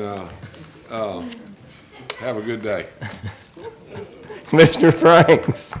I'd like to thank the people from Jackson for having us here. This has been very enjoyable. Our hotel was fabulous, lunch was fabulous, and we appreciate your hospitality. Commissioner Bloom. Yes, well, I echo that as well as the people from Dresden. Yes. That was a very fine evening, and I appreciate that, as well as a fine hospitality of lunch this afternoon from people here in Jackson, and their hospitality has been acknowledged, and we thank you. Commissioner Flitcroft. Certainly, I re-echo the comments of how fine they've been treated in Jackson and in Dresden. But, Mr. Chairman, I'd like to make a motion. I move, being aware that Steve McDonald has now gone on to working for TAR and basically in the education department. And I feel like he's done a wonderful job for the commission as education director over several years. My motion is that the staff prepare a resolution for your signature at the next meeting commending Mr. McDonald for the wonderful work he's performed. Hear, hear. I have a motion by Commissioner Flitcroft that staff do what he said that his motion entails, and then second by Commissioner Collins. And I know there's no discussion and there's no opposition to this motion, and all in favor say aye. Aye. Opposed, no. Motion carries. Thank you, Commissioner Flitcroft. Is that everything, Mr. Flitcroft? Certainly. Commissioner Grease. Once again, I appreciate the attendance you guys have shown today, and it's exceptional, I think. I don't know if we were that good or you guys are that good. I think it's probably you guys more than us, but thank you for showing up. You got a break, you get 8 hours of credit. We don't have a meeting tomorrow, so it worked out pretty well. I hope there was some quality involved in the time you spent here. I have to say one more time, I'll never forget Jackson, but mainly because of Teresa Burkholder. I mean, at least that's on the short, but I'll always know where I was when I heard that lady talk and wave that cane. Thank you.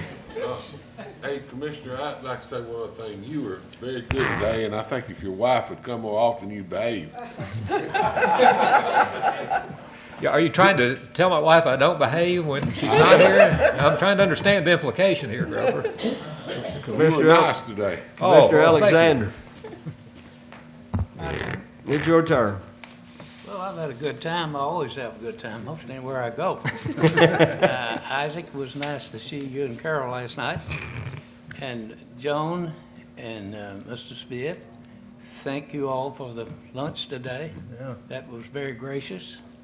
This bunch will eat off of anybody if you don't. I tell you that. And Valerie, nice to have you last night too.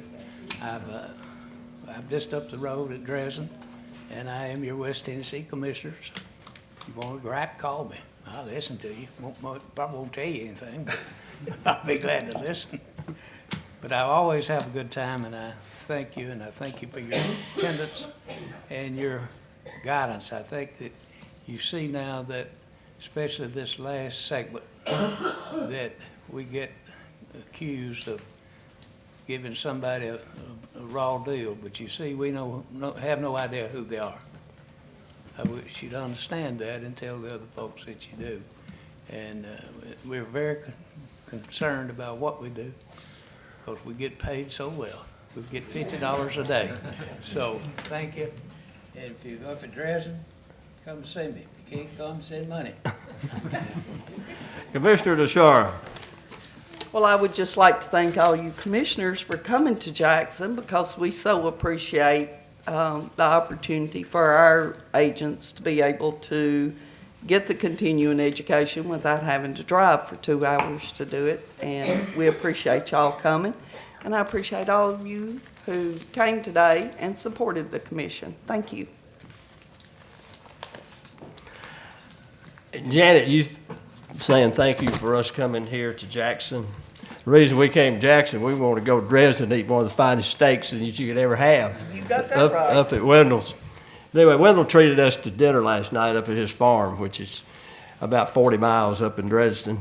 But we, like I was telling you earlier, the times we've been in Jackson, we enjoy coming to Jackson. Y'all, you're very responsive to us, and you're very hospitable. And I was looking at this list. There's 48 people here in the Jackson area that came just for 8 hours of continuing education.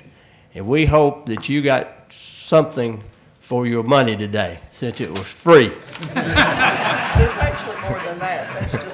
That's just all that was signed up. But you just tell all your other agents in your offices that anybody can come to a commission meeting, get 8 hours of continuing education for free. But like I say, the thing we enjoy most about coming here, we hope that you have gotten something out of coming to being here today, learning about what this commission does. And I was telling you earlier, the purpose of this commission is to protect the public. And if you hear all these complaints, I don't know if any of you have ever had a complaint filed against you. I'm not going to ask you to raise your hand, because I might incriminate myself if we had to raise hands. But if you'll just communicate in the transactions that you're involved in, if you'll just keep everybody in the loop, just disclose, and communicate, you can greatly reduce your risk of ever having a complaint filed against you. Just the old golden rule, what Jesus said, treat others like you'd like to be treated, and you'll get along fine in this old world.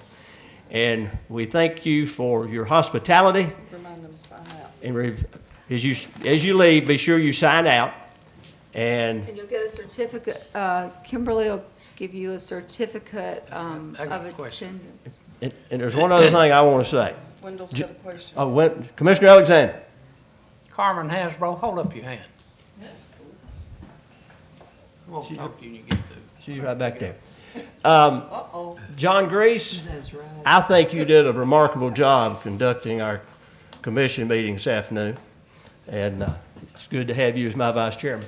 And it is always good to see you, Isaac Northern. You'll always be special to me. You're like a brother. And it's good for you to be here. He's not sure he wants you for, bro. Yeah. It depends on what you want to say. Does he need to come to a mic? Yeah, come over here to Mike so we can all hear you. Sit down over there. He can probably talk loud. Yeah, I probably can talk loud enough for anybody to hear me, but Our rules require Yeah, that we're you gonna- identify Yeah, yourself. identify yourself. as a Realtor and a county commissioner, I want to thank you all for coming and for the job that you do, and I think that everybody ought to applaud these gentlemen for what they do for us. What about the ladies? Thank you. Yeah, and the ladies too. And also Judy Grace. Scary niece. It's good to see Judy, John's wife, here today. And anybody have anything else for the good of the Shut it commission? down, Mr. At this time, this commission meeting in the city of Jackson is now adjourned.